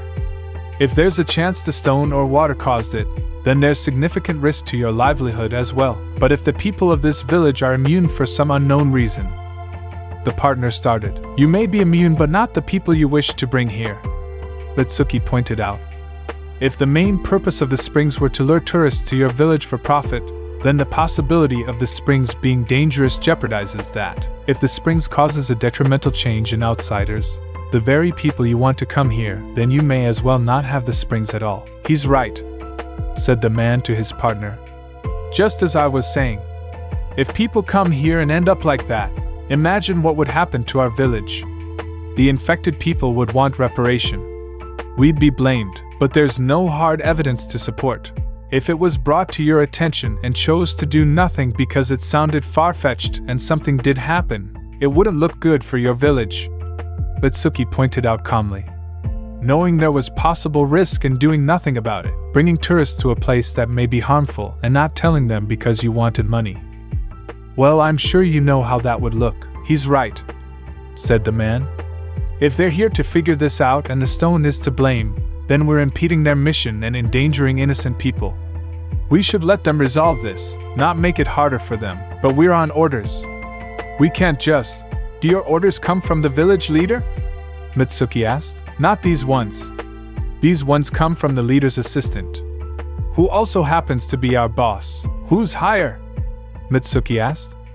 In the chain of authority, who's higher? The leader, of course. But, we answer to the assistant, who answers to the leader, correct? Mitsuki pointed out. They exchanged looks. Yeah, even if the assistant has good intentions, if the matter involves the village, shouldn't the leader be made aware? Also, if the people in question happen to be investigating a possible danger in the village, does the assistant have the authority to stop them without having the leader's clear permission to do so? I don't think the assistant, authority or not, should be able to handle things themselves without informing the leader himself. That may be true, the one of the men. But he did bring it to the leader's attention. And what did he say? The men exchanged looks again. That he wasn't to engage the shinobi. Mitsuki waited patiently for the men to come to a consensus. Stand down, the men told the guards, who immediately backed off. Sarada didn't know what Mitsuki said to the men but was relieved it worked. The taller man stepped closer to Mitsuki and said quietly, "Take the stone and do what you need to do. If it turns out that thing is dangerous, then do what you must." You're right. If the water turns out to be dangerous, it might as well not be in the village. What about the assistant? Asked his partner. We're on orders and we're doing this? Our jobs are on the line. The assistant already broke the rules by giving you these orders, said Mitsuki. If you fulfill the orders he gave you, then you would be faulted as well. Considering you have full knowledge of the assistant going against the leader's wishes, the man took a step back with a nod. Fair point. He'll still try to stop you with the men under his command, but we won't try to stop you, said the taller of the two. As far as what happens with us going against orders, I guess, who's higher? Mitsuki reminded him. Just tell the leader then the assistant gave you orders that went against his wishes and he shouldn't go too hard on you. With no time to waste, Mitsuki went to tell Sarada what had taken place. This gives us a small window to work in, but it's doable, she said. These guys won't stop us, but the assistant and his men are still out there, and he could command these men to go after us again. Which means we need to get to the stone as quickly as possible before that happens. Exactly, she said with a nod. Let's go quickly. Sarada pulled on Sai and Kiba's arms to get them to come. They went without a fuss, unsure whether or not the men were dangerous. Sai looked back at the two men watching them leave without a word and followed Sarada and Mitsuki. He wouldn't let go of Sarada's hand the whole time. Both groups passed each other on their way to meet up, a building shielding them from view. Only Naruto's curious eyes noticed when he looked back the way he came to check for enemies. He pointed enthusiastically behind them, calling out, "There they are!" Hearing Naruto's shout, Sarada's group spun around and the two teams reunited. The young shinobi talked over each other, trying to fill in the others about what had taken place. Boruto shouted for everyone to be quiet so they could sort out the noise. They said we could have the stone, Mitsuki nodded. After seeing Sai in this state, they seemed convinced that the stone and springs might be dangerous. Since it would hurt tourism, they saw fit to give us the stone, in so many words, Sarada added. But the assistant is the one we need to be worried about. He's the one having these guards come after us, not the leader himself. He's convinced we're trying to harm the village by taking the stone and likely won't listen to reason, said Shikadai. If we tried telling him what was going on, he'd likely argue that we're making it up just to get our hands on the stone. He thinks we're the enemy, said Mitsuki. And based on what they've faced in the past, I can't really blame him. If we were to show the adults to him personally, he'll think it's a trick. There's nothing we can say that won't convince him that we're not here to harm the village by taking the stone either for our own purposes or for the other village. Then let's not waste time convincing him, said Boruto. Those other guys already gave you permission to take the stone, so let's get it. But they have no pull, said Sarada. They only said that they wouldn't try to stop us and warned us about the assistant and that the guard's orders come from him. Fine, said Boruto. That gives us a small window to work in. We can get the stone and run before the guy shows up. Especially since we kind of already kicked their asses. Naruto tapped Boruto on the shoulder. What about asking the important guy if we could have it? If we just take it and run, don't we look like the bad guys? Boruto sighed heavily. I guess you have a point. And we did say we'd listen to you about it. Should we show them the adults so the leader can see for himself and make the call? Mitsuki asked. If he's as reasonable as Naruto says, it might work, said Shikadai. Problem is that we have to find him before the assistant does. More guards would probably get in our way, said Inogen. Should we get the stone first and then talk to the leader, or should we do the reverse? Shikadai had an idea. I say we do them all at once, like at the same time? Naruto asked. Shikadai nodded. We get the stone and talk to the leader at the same time. We'll get the adults back into the forest to where the spring is and change them back. If they stay here, they're just going to be targeted again by the assistant and his men. Or wander off. Getting them to where they need to be makes the most sense. What about convincing the leader? Asked Sarada. It would be even easier to plead our case if he sees the adults like this. We already have 2 witnesses who can vouch for us. But those guys don't have much pull, and it will be our words against the assistants. The assistant who's already attacked us without provocation and took matters into his own hands without word to his boss. Things don't look too good for him. And if they still need convincing, we still have that one guy tied to a tree we can use as an example. Oh yeah? I almost forgot about him. Trust me, this could work. Shikadai assigned everyone jobs. One group gets the adults back to the spring. One gets the stone, and one talks to the leader. We do it all at once. Where's Cho-Cho? Looking for them, said Sarada, pointing at the adults. Whoever finds her first tells her to help bring the adults to the spring. Let's get this done. Things were going a lot more smoothly than they had in a while. The adults were finally listening to them and were willing to help finish the mission.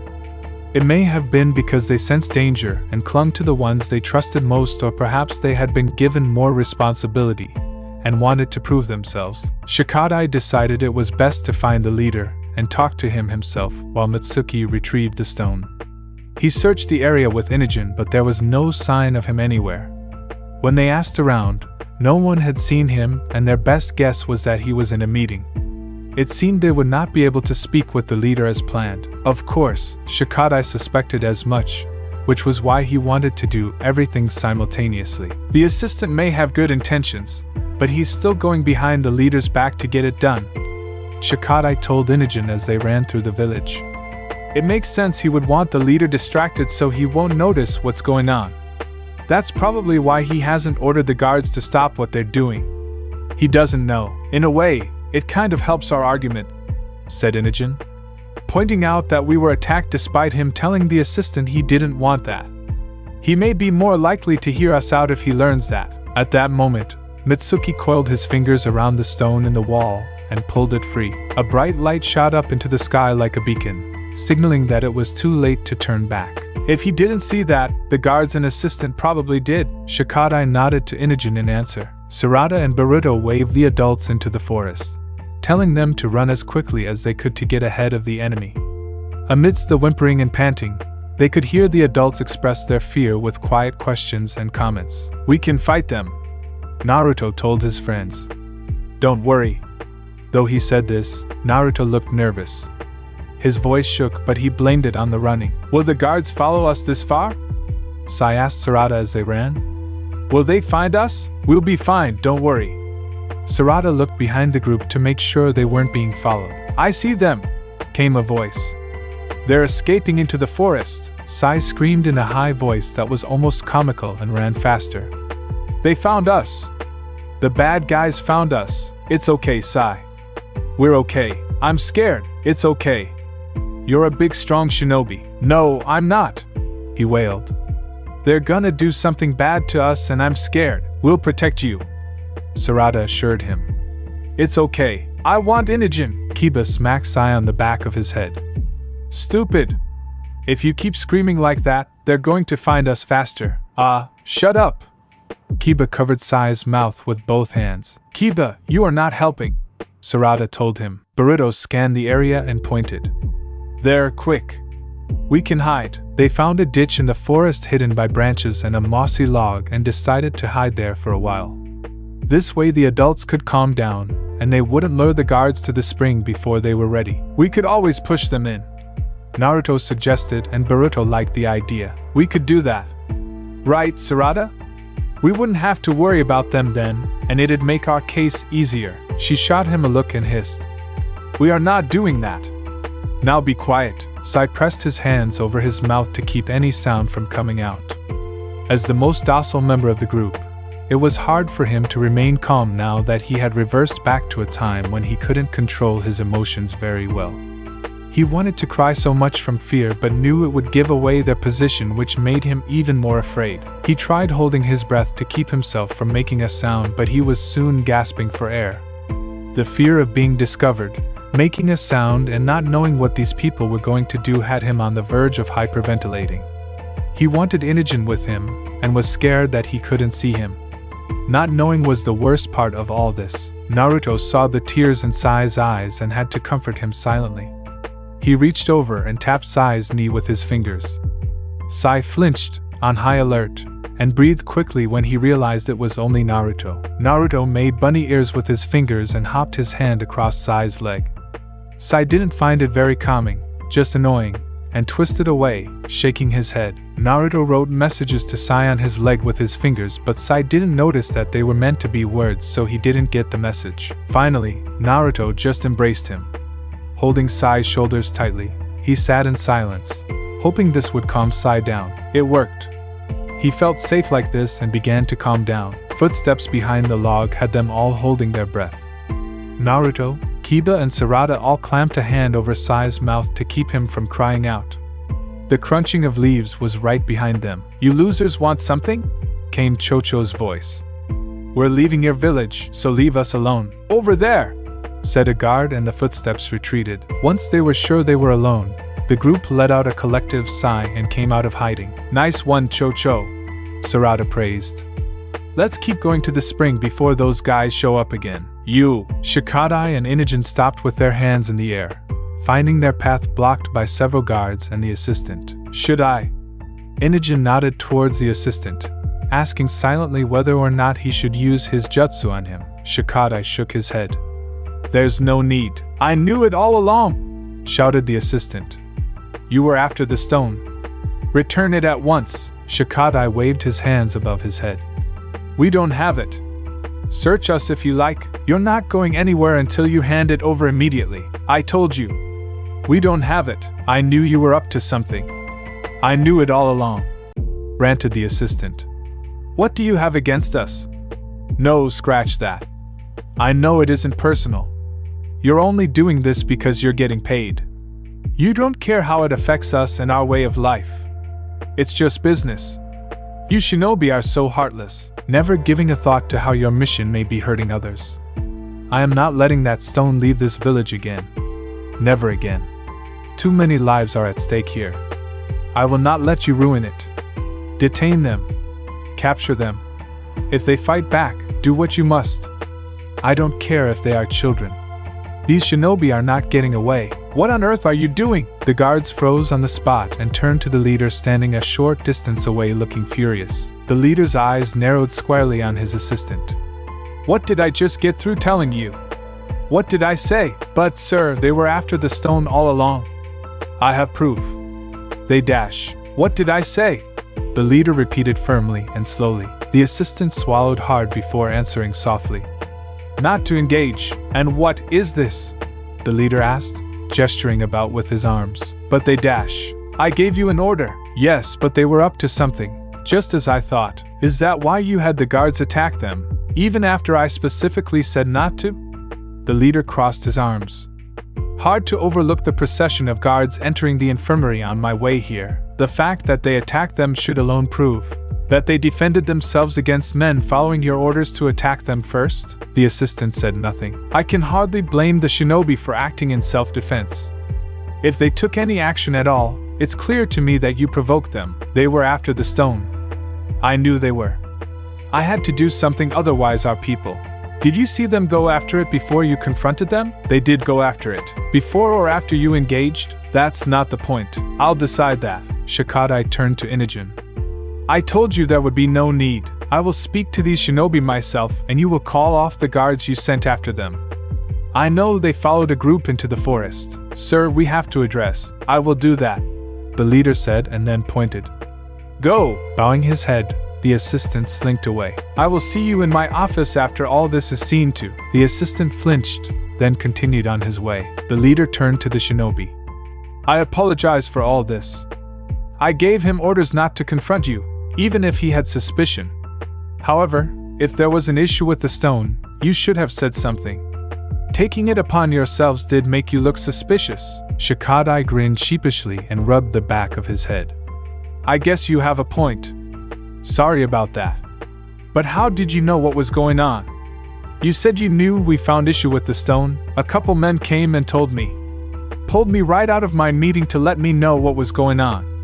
Seems some people were getting sick and you needed the stone to cure them or something like that. Heard you were investigating and my assistant kept interfering. Well, it's kind of a long story and we sort of..." Honestly, Shikadai wasn't sure how much to tell the leader. "If the stone or the springs is somehow harmful, then I won't impede your investigation. There would be no point to the tourism if we get a bad name. The last thing I want is for anyone to get hurt. My people or anyone for that matter." Shikadai smiled to himself. Shouldn't have thought he was so naive. The Hokage did say you were a reasonable person. Did my assistant give you the wrong impression? The leader asked. No, it's just... Never mind. Mitsuki came and landed right next to them with the stone in his hand. I got it. Are you speaking to the leader about its effects? Well, we were, but... Mitsuki handed the stone to Shikadai. I can talk to him about it. You go see if the others are alright. I saw a group of guards head into the forest. Shikadai looked questioningly at the leader, wondering if he would allow this. After getting a nod of approval, Shikadai and Inogen hurried into the forest to wrap up their mission. Things seemed to finally calm down after Chocho lured the guards away, but Sai was still on edge. Sarada and Boruto kept watch, just in case there was still danger, while the rest of the group had already forgotten about it and were playing to pass the time. Think they're gone? Boruto asked Sarada, glancing around cautiously. It's been a while. Maybe, she replied. Should we head to the spring? Sarada hesitated. Maybe. It might be best if we did. Naruto was giggling while giving Kiba a piggyback ride. Horsey! Kiba called out happily. They don't seem to sense any danger, Sarada said with a smile. Boruto watched his dad and Kiba playing and couldn't help but grin. Think they got the stone and the spring fixed by now? Still can't wait for him to go back to normal, can you? Boruto shrugged. Well, some parts. He paused, looking away. I mean, you know what I mean. You enjoyed this, didn't you? Just admit it. Not all of it, but some parts. Boruto shrugged again. He's annoying, but you love him anyway.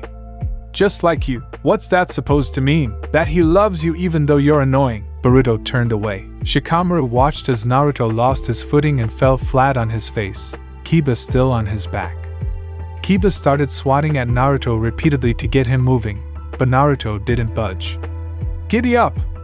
Kiba kicked his heels into Naruto's armpits instead of his ribs. Can we go home now? Shikamaru asked, sounding tired and annoyed. Sai stayed curled up where he was, looking nervous. Are the bad guys really gone? Maybe we should stay quiet. You're such a baby, Kiba told him, kicking Naruto again.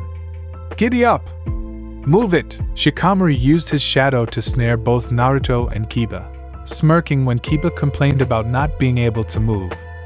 He was glad he had learned this jutsu. Shino crawled on his hands and knees after a beetle he found on the ground.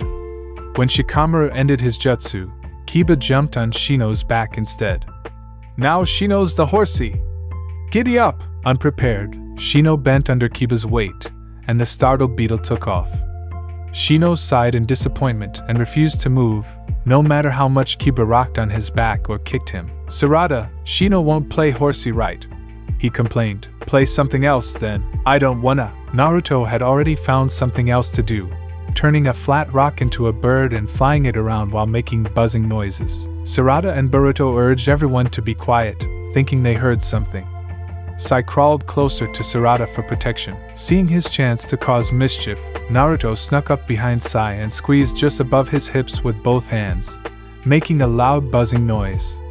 Sai shrieked and flailed in surprise. Guys! Boruto and Sarada called out at once. Don't do that! Sai cried. You scared me. I was just kidding, Naruto defended. Kiba grinned mischievously. Oh no! Now the bad guys will come for Sai because he made a sound. Don't! Sai whined. Oh no! They're here! Kiba ran his hands over Sai's body, trying to tickle him, but he just ended up scratching him. Blaff! Stop it! Sai shoved Kiba away and tried to run. Stop! Kiba, knock it off! Sarada told him firmly. I was just playing. Sai clung to Sarada's legs, trying to hide behind her and his knees at the same time. Not funny! Boruto relaxed when he saw some familiar faces. Hey guys! Look who showed up! Sai scrambled to Inogen and hugged him around the middle. Kiba was being mean. Shikadai held up the stone. Success. Great, Boruto said. Let's go. Where are we going? Kiba asked.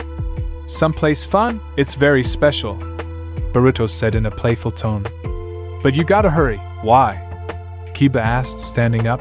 Wanna race there and find out? Kiba jumped up and down. Yeah! I'm super fast.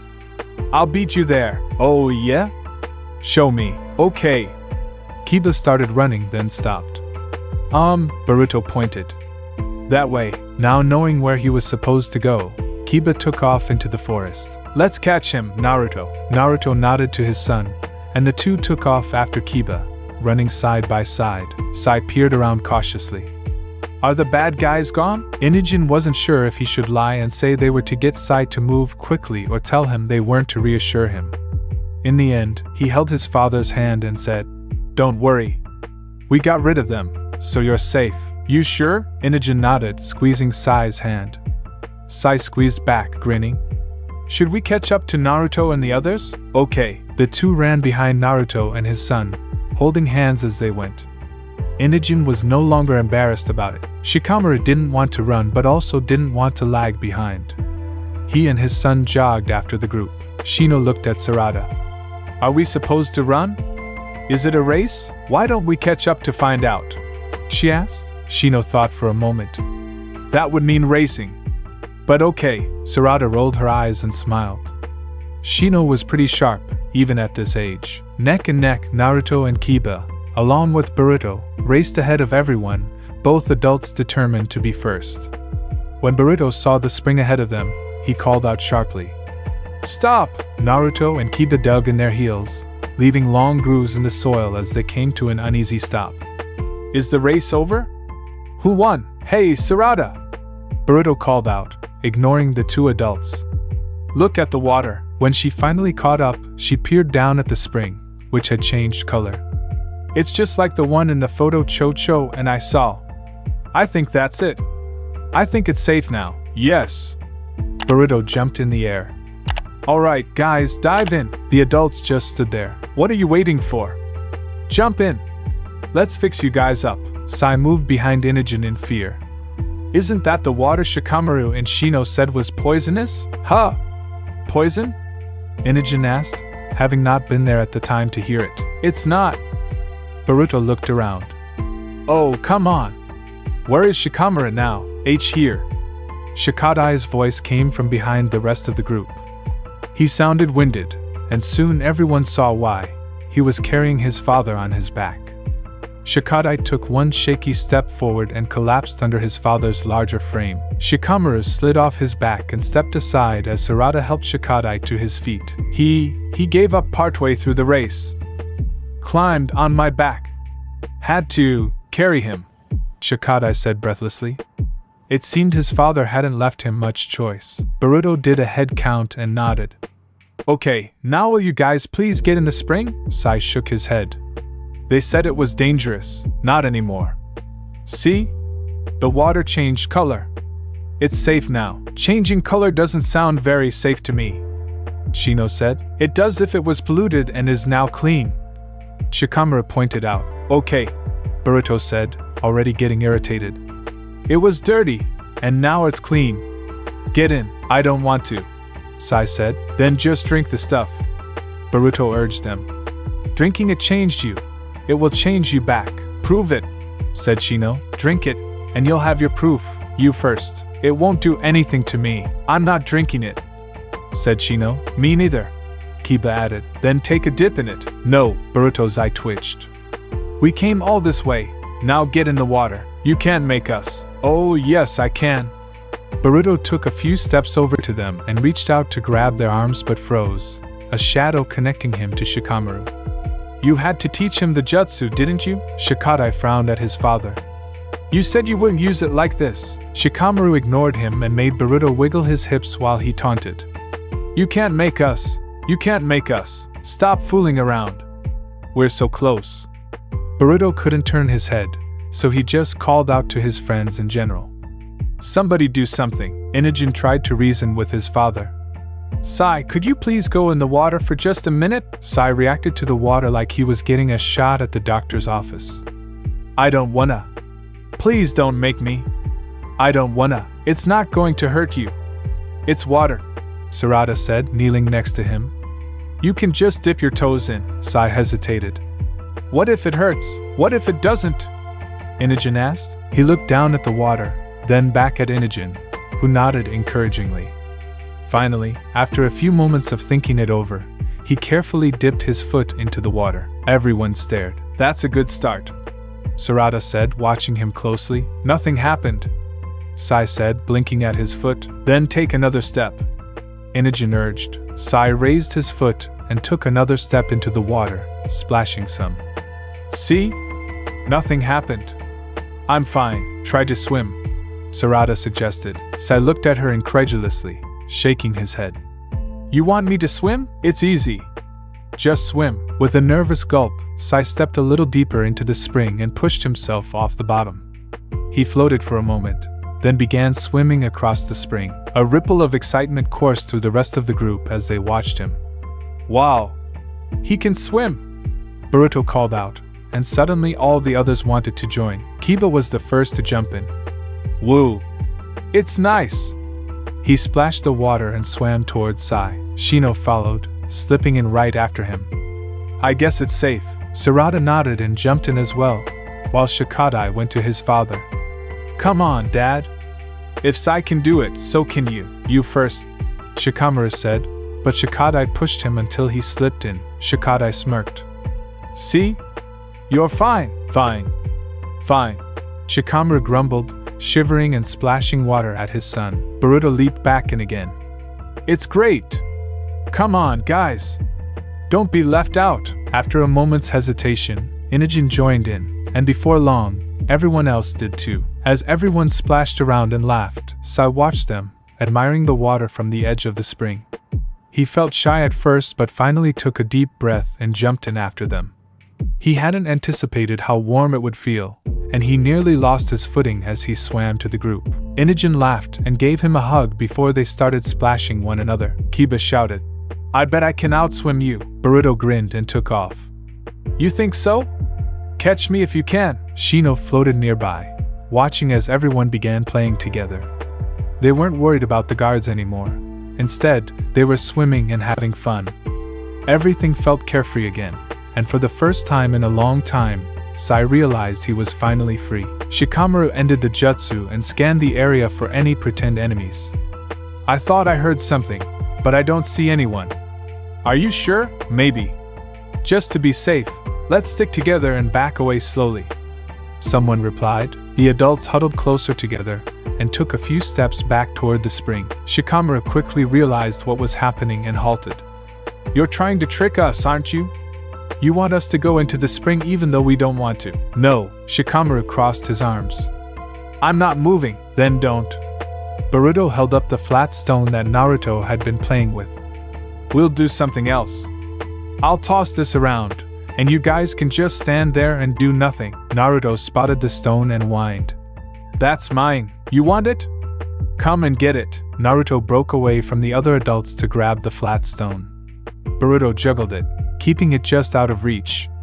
He tossed it to the ground, and when Naruto lunged for it, he picked it up again and continued to play keep away. Naruto whined and fussed, chasing the stone as Boruto tossed it again and again. Finally, Boruto threw it toward the spring. Naruto dove to catch it. He snagged it in midair, only to look down and see the water right below him.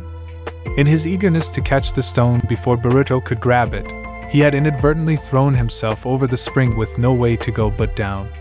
Splash! The adults turned around to check on Naruto. That's when the young shinobi all shoved the adults into the water with all their might. The adults cried out and disappeared with a huge splash. Boruto, Sarada, Shikadai, and Inajin stood at the edge of the spring, watching. You think the spring had enough time to change? The color looks different, so yeah, probably. Did they have to drink it or fall into it? That's why we pushed them, covering all our bases. Are you sure this will work? I hope so. We've got nothing else if it doesn't. It should. It has to. A head broke the surface, and Shikamaru emerged first, gasping for air. He sat there for a long moment, blinking in confusion. Shikamaru? Boruto called cautiously. Are you back to normal? Shikamaru looked in Boruto's direction, slightly bewildered. I'm not sure, he admitted, his voice sounding a little lower than before. Maybe we should test it, Inajin suggested. How?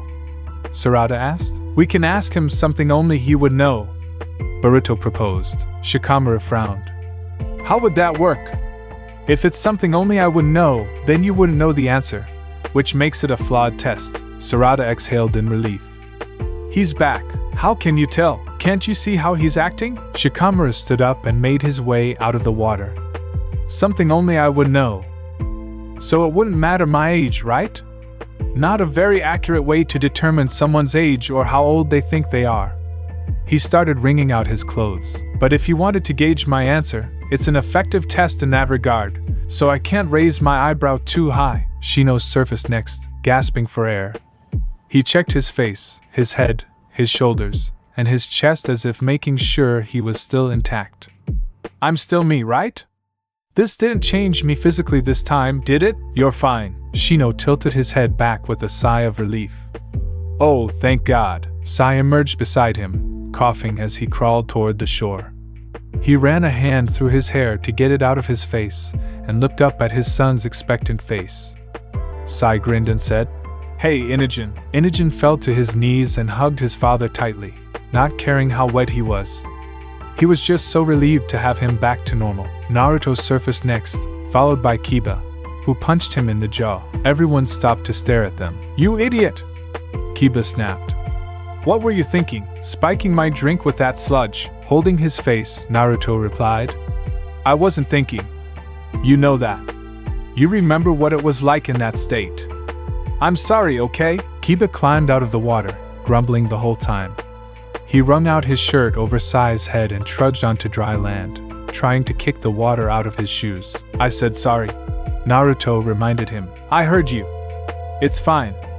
Kiba shook himself like a dog, spraying water everywhere. Dad? Boruto called from the edge of the spring. Naruto laughed and opened his arms wide for a hug. Boruto stayed where he was, waiting for his father to come to him. Naruto embraced Boruto and praised him. You did awesome. Sorry for putting you through all that. You were a huge pain in the ass.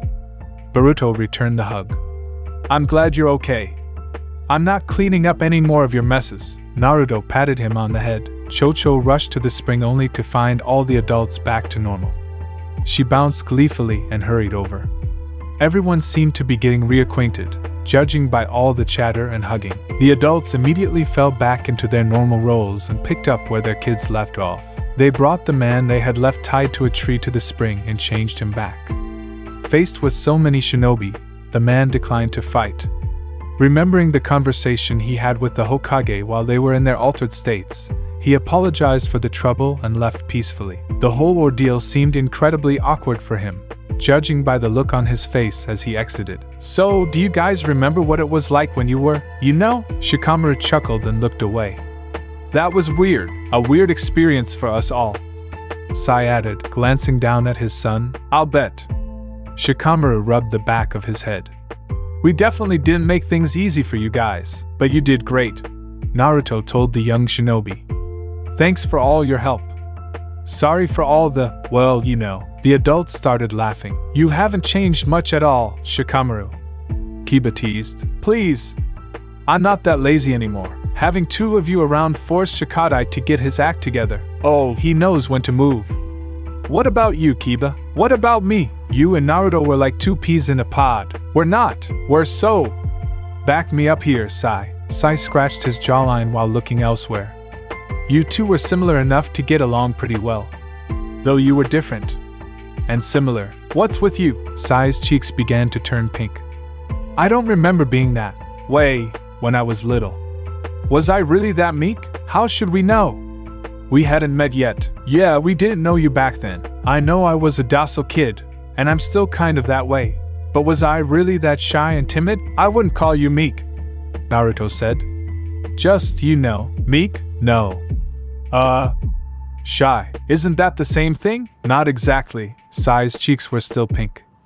I was so much more emotional than I remember. Tons of kids are sensitive. I was so clingy. I don't remember being that way. Maybe that's how you would have been if you hadn't been raised in. Naruto shut his mouth. Sorry. Just that depending on the environment, it's okay. I get what you mean. Sai still avoided eye contact. I don't know if I should be embarrassed about it or not. If anyone should be embarrassed, it should be Naruto. How many times did you take off your pants? Naruto's face turned bright red. Shut up, Kiba laughed uproariously. Wait until Hinata hears about this. Can't we keep this to ourselves? Wait until she hears my version of events. Kiba! Don't embellish. How you ran naked through the streets and the kids had to chase you down. I didn't. That never happened. In my story it did. Naruto put Kiba in a headlock. Don't go spreading things. Even without my side of things, the stuff you did was pretty embark. Too tight. Too tight. Keep your mouth shut or your head's coming off. Sai cracked a smile. Real mature, you guys. At his comment, Shino and Shikamaru burst out laughing. Their kids didn't mind. They were just happy to see everyone back to normal and in a good mood. Things felt normal, only better somehow. Mitsuki's still at the village, Shikadai reminded them. We should probably get back. He was staying behind to explain about the stone without giving them all the details. Naruto regained his composure and nodded. I should probably go talk to the guy too. Now that the jig is up, we can probably deal with him. You're not taking him on alone, Kiba said. You need us. Naruto waved him off. I'm fine. I'll handle him. That's not fair. I can help. You know that. It's fine. You guys relax, we'll go with you, Boruto insisted. Naruto shook his head. It's better if I handle it alone. You don't know what he's capable of, Shikamaru warned. We can help. I want to see him get locked up where he belongs. It's better if I go alone. I know how to deal with him. The others exchanged glances but ultimately relented. As they began to head out, Boruto hesitated. You'd really leave us behind? You guys are fine. I know what I'm doing. Just don't get in trouble, Dad. Never. Just remember, I was never here. Naruto returned to speak with the village leader to clarify the entire situation. The leader was willing to listen, and as Naruto had suspected from the start, the man was quite reasonable. Without going into the details of what had happened, Naruto explained that the stone had blocked the flow of water, causing their land to flood and impacting the springs they relied on behind the buildings. However, in doing so, they had contaminated other bodies of water, which harmed anyone who used them. Since the issues could be traced back to them and the stone, the village would ultimately be blamed for any illnesses that affected those who used the contaminated water. For this reason, it was best to remove the stone and seal off its entry point into the cliff face. The leader agreed. Naruto watched to ensure the hole was properly sealed without obstructing the water's flow. They essentially placed a metal board over the hole to prevent anything from getting stuck inside. Once that was taken care of, as a gesture of good faith and reward, Naruto informed the leader about the large spring in the forest. Since it was located deep in the woods, no one had claimed it, and it could be used by anyone. Tourists would still come to their village to enjoy the spring, which would bring in business and provide the provisions they had hoped for from the beginning. Once everything was settled, Naruto and the rest of the group returned home to the leaf, albeit with a few extra goodies. What's all this? Hinata asked, eyeing the numerous cake containers in the kitchen. Naruto sat at the table, resting his chin on his hand with a half-smile. Just a little splurge I picked up while I was out. Himawari stuffed chocolate cake into her mouth, clearly pleased with his purchase. Naruto savored his lemon cake slowly, watching his family interact. This isn't even all of it, Boruto added, noting how his mother stood there, stunned. He gave like 5 boxes to Chocho. Naruto grimaced again. Just how much did you buy and why? Hinata asked, her brow furrowing. Do you want the long version or the short one? Naruto replied. Boruto grinned mischievously behind his fork. Tell her the long version. If you're too tired, I'll take over. Naruto leaned his forehead against his palm. Shikamaru glanced at the white cardboard box on the counter filled with various cakes and confections and groaned. I can't believe we ordered so much. What were we thinking? You were thinking like a kid. Shikadai chimed in, pushing his empty plate aside. Shikamaru groaned again. Maybe your mom won't be too mad if I say I got them for her as a gift. I'm pretty sure she'll like the cookies. It helps that Naruto paid for them. Chocho was thrilled about the cakes. 5 whole boxes of assorted treats, I'll bet. It's a miracle they lasted the ride home. I thought she'd eat them all on the way. We made good time, Shikadai noted. I'm surprised we got back so quickly. Shikamaru settled back in his chair. If nothing else, this whole ordeal was refreshing. Like a mini vacation. Even Naruto didn't look tired on the way back, and he usually fights off sleep at his desk. Shikadai cracked a smile. You guys slept a lot. And when you weren't sleeping, you were just hanging out. Guess you caught up on some rest. Yup. Shikamaru stretched his arms overhead. What about you? Are you tired? Shikata wasn't shy about admitting it. Physically and mentally, yeah, I am, Shikamaru chuckled. Well, don't worry. You can catch up on plenty of rest. You've earned it, thanks.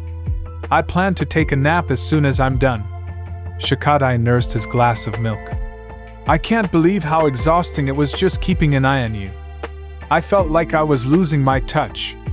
There were so many things I could have done better, even using my shadow to stop the Hokage when he picked up that firework instead of going after it myself. I just panicked. Well, that's what happens. Can't tell you how many times I backtracked while raising you. Really? And dealing with your mom when she was pregnant. But it all works out. Shikata took another sip of milk. I kept thinking it should have been easier than it was. How could I lose track of you guys like that? I get little kids, but you're grown men. How hard is it to keep an eye on you? Clearly. Shikamaru smiled at him. But you did an amazing job. Shino even praised you for it. I'll agree with him there. It put things in perspective. Shikata changed the subject. Was it okay for us to just leave the stone at the spring like that? I know it was just a rock, but shouldn't we have taken it with us? No point. The hole's sealed, and like you said, it was just a rock. Why bring it here? Leaving it there makes sense because it's hidden in plain sight, and we know where it is. No need to let it take up space here in the village. It's fine where it is, guess so. Shikata finished his milk and set the glass aside next to his plate. As tough and strange as it was kind of fun, Shikamaru smiled. Yeah, I guess it was. Maybe we did need it in a way, a nice break from the usual. I'm glad you're back to normal. I'd rather have you like this, good to hear. Shikamaru rested his elbows on the table. Great bonding experience, right? A weird one, but yeah? He glanced at the table. I guess it helps being so similar. I kind of knew what you needed. Inogen seemed more freaked out about his dad than anyone else, but I could tell he bonded with him, too. And Boruto, yeah, Shikamaru agreed. I'm glad they could spend time together. I enjoyed being with you, but maybe we shouldn't switch roles like that, No arguments here. Shikata smiled at his father. Maybe later we can do something. Just hang out at home. Sounds good to me. Tamari's voice rang out from the other end of the house. What's this hotel thing I found? You spend how much? Shikamaru jumped up from the table, his face turning pale. I'll be at the office. He doubted Cake would smooth this over. He was going to be working late for a long time to avoid her. At the school, Shino sat down at his desk to review his study assignments and lesson plans. He glanced around the office before pulling something from his pocket. He placed a small toy beetle plushie on his desk next to his pens. Reflecting on the event, Shino was amazed at how much he had changed over the years. Even his students expressed surprise at learning how stoic he had been at that age. They didn't seem as shocked to discover how sensitive he was, however, only at how he chose to express it, or lack thereof. Shino was surprised at his own sensitivity, forgetting how he had shown it as a child. Did he really pout that much? It was a bit embarrassing. Thankfully, his students were more focused on the other adults, so he could slip into the shadows. When they did finally get to him, he wished he could just be invisible like he seemed to be the rest of the time. It was heartwarming to know that his students actually cared about him and his feelings. Sarada's concern for him was touching, and this beetle plushie was proof of their consideration. He didn't receive gifts as often as the other teachers, and this one was particularly special to him. Satisfied with his plushie's new home, Shino sat down to get to work, happy to have a study partner.